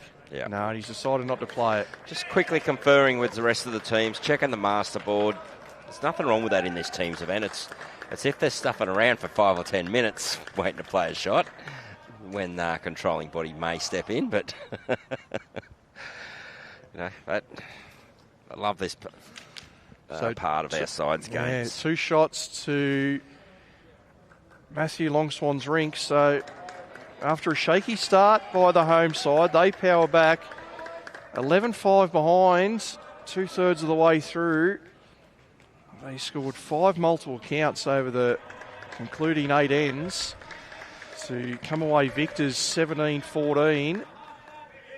Set things up, and that's 1 point on the board there for Wenty Leagues. So 60 ends played. That graphic about to be updated for you.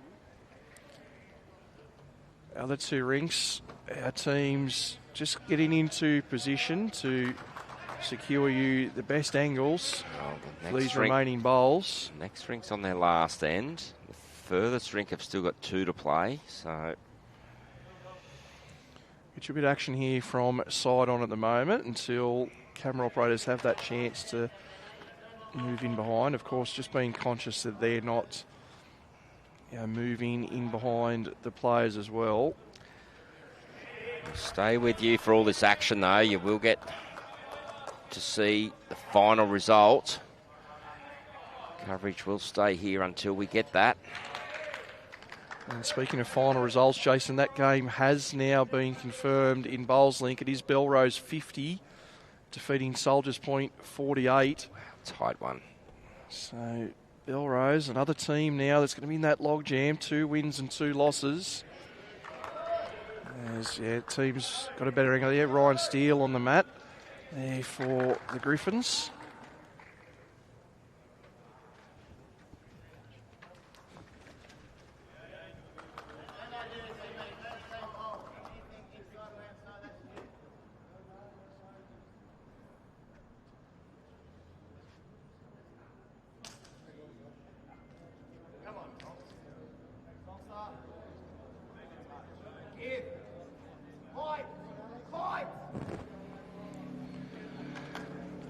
Just helping the team get coordinated and get set up.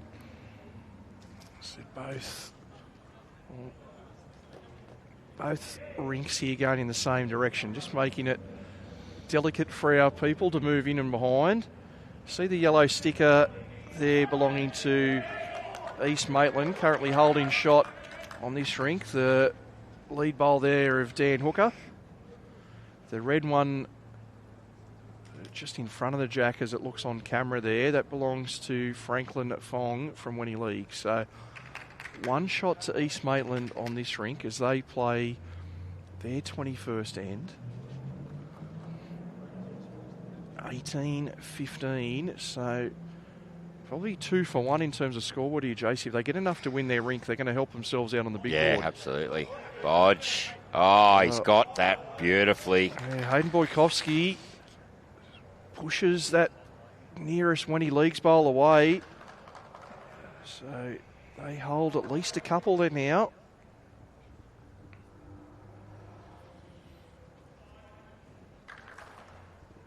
Some terrific players. Corey Daly approaching the mat there. Been part of the squad here at Wenty over the past couple of seasons. It was Corey, the 2008 New South Wales State Singles Champion. Wow. As a fortunate result sees the jack spill down the rink. It's a fortunate result in favour of Wenty again on a different rink though. Yeah, still a bit of room there for the guys to be able to draw their way out of it.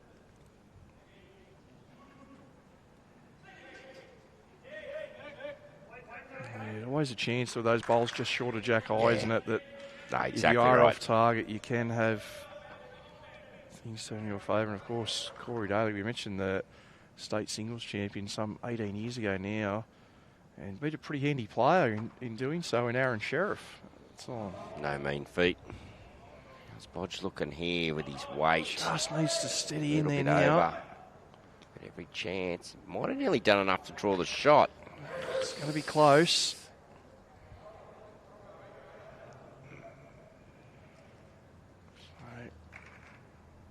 Trying to look across to the far rink as well. Forsyth and Jacob Nelson. Looks like a bowl for either team within a bowl's width or so of the jack. So one shot either way at the moment. Hard to quite tell who is. This one going to turn and stop, turn and burn. It did. So Corey Daly's now drawn the shot. Half a metre or so past Jace. Maybe 2 feet. Yeah, 2 foot, yep. If he didn't have it before, he's definitely got it now.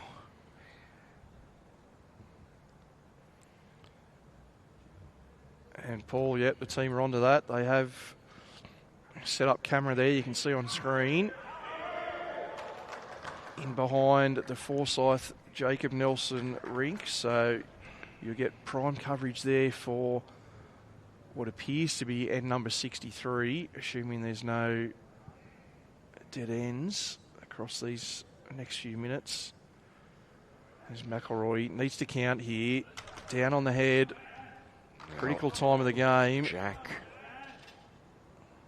gets a little trail of this jack. That's what he wants. Well, he's dead drawn it. Great shot, Shannon McElroy. Bowl. Giving himself a chance for a multiple here as well. If he's moved the jack there to probably lie third shot as well as first. That's right. Of course, Shannon, 2016 World Singles Champion.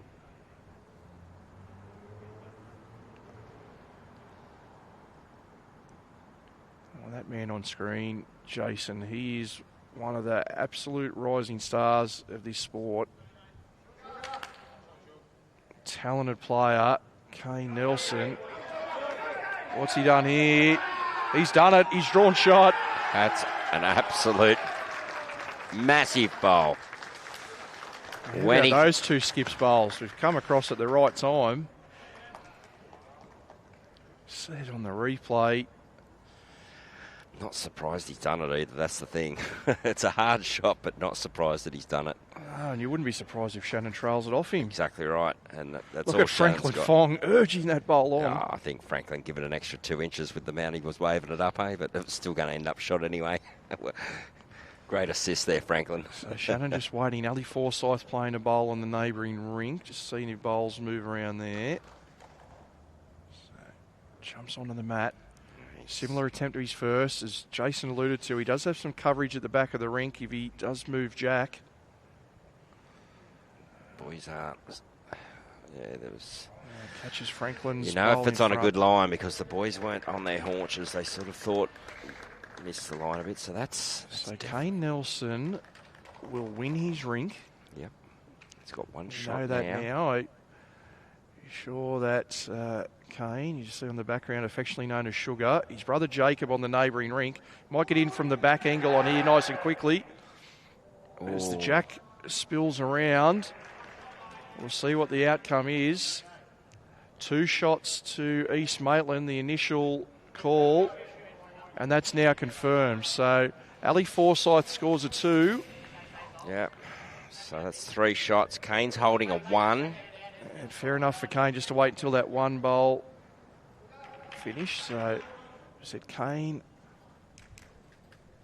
will win his rink. So this will be the second secured point for Wenty Leagues.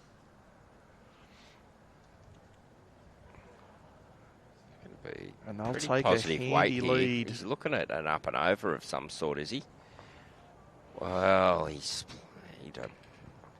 don't fully understand that one. He's given shot away, so one further shot to the Griffins. I think he was getting greedy there, in all honesty, Lee. He was trying to sit that purple out and stay himself for 3, and instead he's given the shot away, and in the context of the big board. What would have been a 4-shot lead with last bowl is now 2 shots. With there's not much celebrating going on last there. Bowl. Yeah. Wow, this makes this last end now very interesting, and look at that start by East Maitland. Off to a fly here. So as we come across to this game, Troy Burton, great opening bowler. There's Jordan Mullaney on the mat there for Wenty Leagues. So East Maitland all of a sudden in for a chance they didn't think they were going to have a few bowls ago. A slightly unfortunate result for Jacob Nelson on N20. Are we going to get our first draw? Well, possibly. Has there been a draw in the Platinum Pennant competition yet? Yeah, there has at this venue. At this venue too, was it? Okay. At this venue. Is that season 1? Season 2, Warilla and Wenty Leagues. Warilla became the draw specialist last year. They had a second one at St John's Park as well. They did have two, yes. Yep. No draws in season 1. So we could see the first draw not to involve Warilla in the game. Well, if it's a draw, in all honesty, yeah, both teams might be disappointed, but in the context of this match and the way it's been up and down, it's probably a fair result. Jordan Mullaney just trying to arrive up. Which he nice has. Little target for him. He's played this really well, Jordan. Great bowl. Wrestled it back, but I'd rather still be in East Maitland's position right at this stage. Yeah, it's the kind of one that he obviously had to try and play it. So, East Maitland, Tony Wicks. Opportunity here. So that yellow one is his own that he looks like he's going to tip, if any. Well, slips in behind. Finished well. That's he's weighted that bowl. He's weighted that bowl well.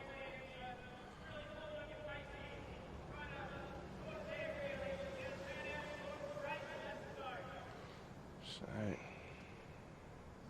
Jake just asking Cameron for that small coverage just past. Turn Jordan or slip around. He's got to drop in front of the jack here too. Wow, that's a brilliant bowl, Cameron Curtis. He's still there for Tony though. Same weight. He's got clear access to the jack.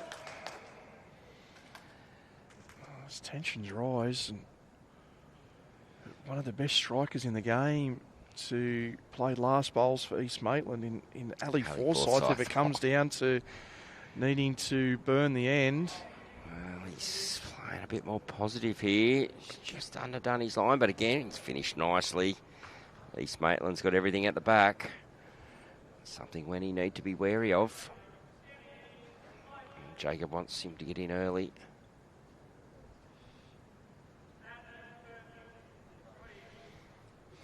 So, Cam Curtis. That nice delivery with that arm just curling around the side of the bowl. He's done it his whole career, hasn't he? Has. And as Jacob, directed, needed to split the bowls at the back, and he's done so. I think he was a bit narrow by 2 inches. That's not where Jacob's foot was. Great bowl, Cameron Curtis. Important with those bowls too, Jace. Obviously, he was trying to get to the back of the rink, but really pick yourself a target of where you want to get to. Don't just aim for a zone of 4 or 5 metres. Pick that target, get as close as you can to where you want to be. So, Mickey Abel on the mat. We mentioned Barry Mungovan. We featured on our Ring Champion finalists in the pairs last year. Well, that was with this man, Mick Abel. You're close to this jack. Well, punch and run. So they now hold. So Wenty Leagues hanging in by a thread at the moment. 47-45 going into this end. East Maitland holding 1.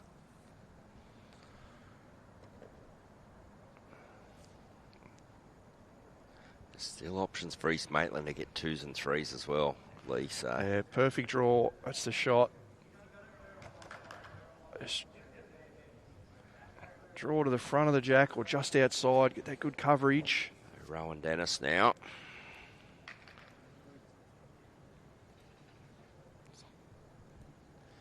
Another Wenty stalwart, Lee. Been here for a while.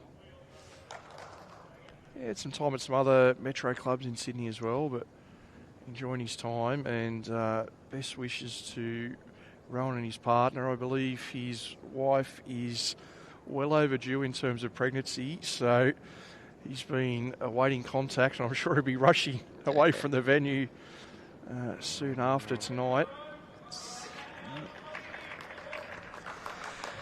Okay. So East Maitland holding 1. 3 bowls left for each team. I think for this one, the perfect draw is the way to go. Jace, you might set up some angles you can use later on, but do your best with this one to hold 2. And then make them play the bowl. Well, that's it. At some stage, you need to hold 2. Otherwise, Jacob Nelson's not going to play his last bowl.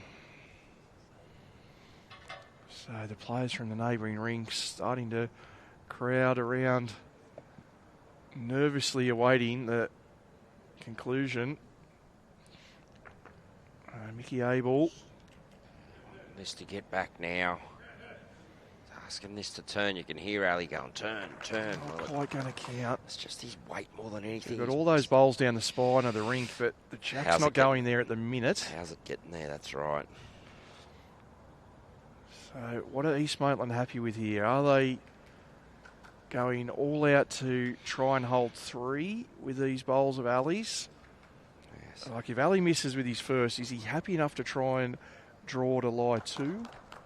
Or is he doing something to hold more? Well, let's see what happens. There's options for both. It just depends on what Ali's more confident in achieving, I guess. Might all change. Opener here for Rowan Dennis. Down to the wire. You're watching round 4. Season 3. The Bowls New South Wales TAB Platinum Pennant.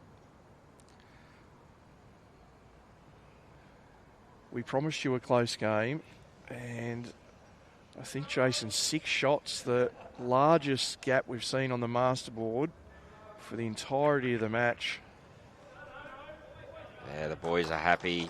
Rowan's got that one right back. It's outside of our picture.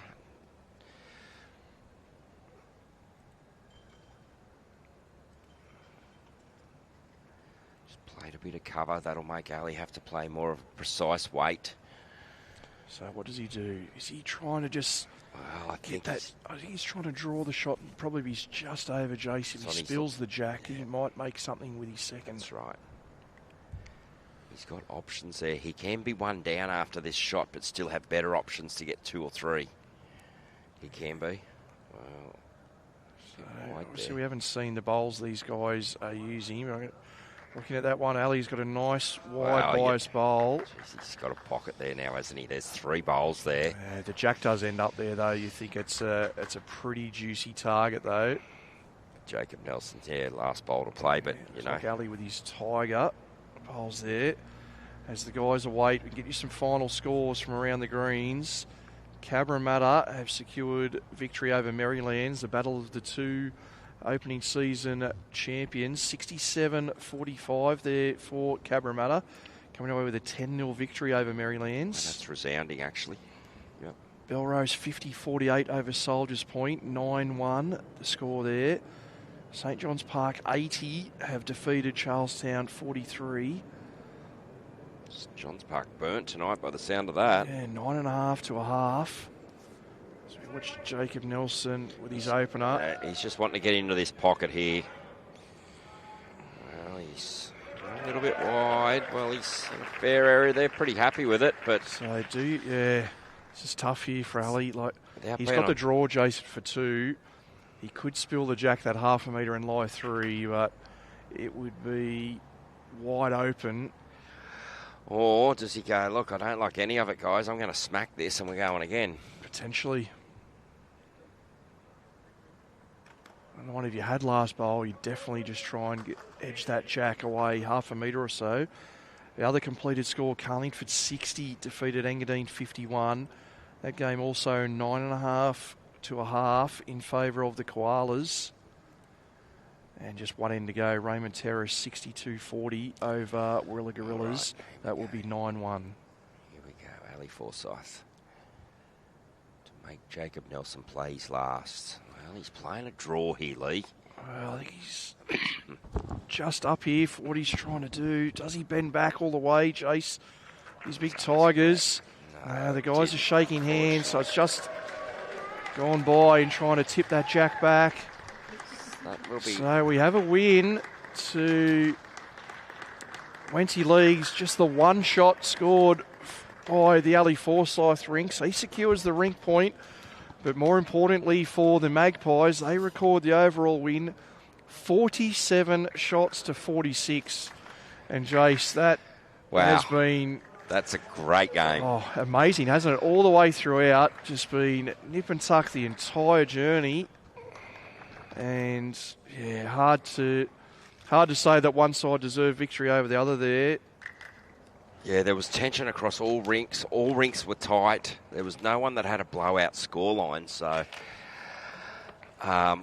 47-46. No one even scored 50 shots tonight. Hey? We Wow. somewhat predicted that You early did. on, didn't we? You At did. the halfway mark. Yep. So just goes to show how tight a contest it was. It's something you don't see in our game these days. The game's known to be very attacking and lots of shots scored, but then you get a result like this. Games like that are just as good to watch, I think, Lee. I enjoyed that. And before we go off air, we'll try and get you a rough idea on ladder positions after 4 rounds. So I can let you know the 𝗟𝗓𝗡𝗪 Bull Ants, they'll stay on top of the ladder. 4 wins out of 4.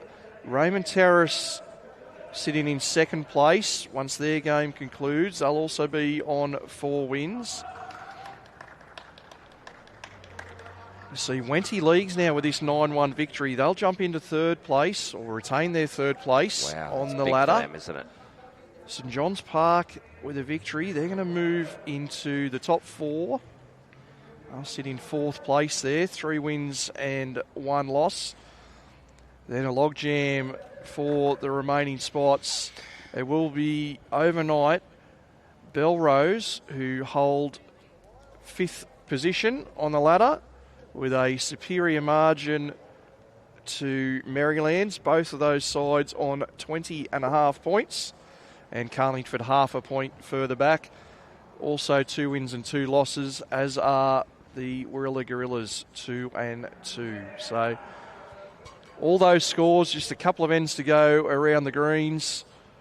And they'll, of course, be on the Bowls New South Wales social media pages and, of course, on the BowlsLink results portal. And, Jason, you and I are back tomorrow, and there's where we'll be. What a showdown, eh? St John's Park and Belrose, both teams on the up from last year. Started their seasons off well. This is a similar match to tonight's. It really is. These two teams would be looking at each other going, we need to get a win against them to be top 5 hopefuls. And just looking at the ladder as we went through it there, looks like with those final results to come in, this will be 4th against 5th. And those 2 gentlemen you see on screen, they will skip the rinks that we will have on our feature game. So for St John's Park, Ben Twist up against Dale McWhinney-Shillington for Belrose. So plenty of superstars there to have you in with us tomorrow. So set your clocks, 4 p.m. Australian Eastern Daylight Saving Time. Once again, Jason, thanks for joining me, and we look forward to your company again tomorrow. You're keeping me on, are you? Keep you on. I think you've done well enough tonight.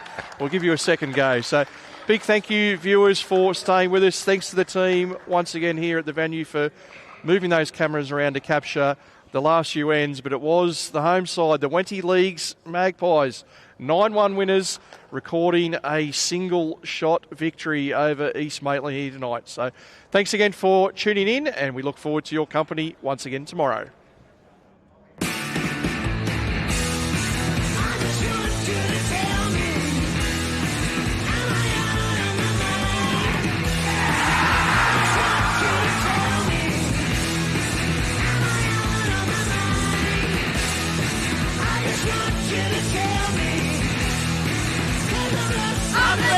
Go to Griffins! Go to Griffins!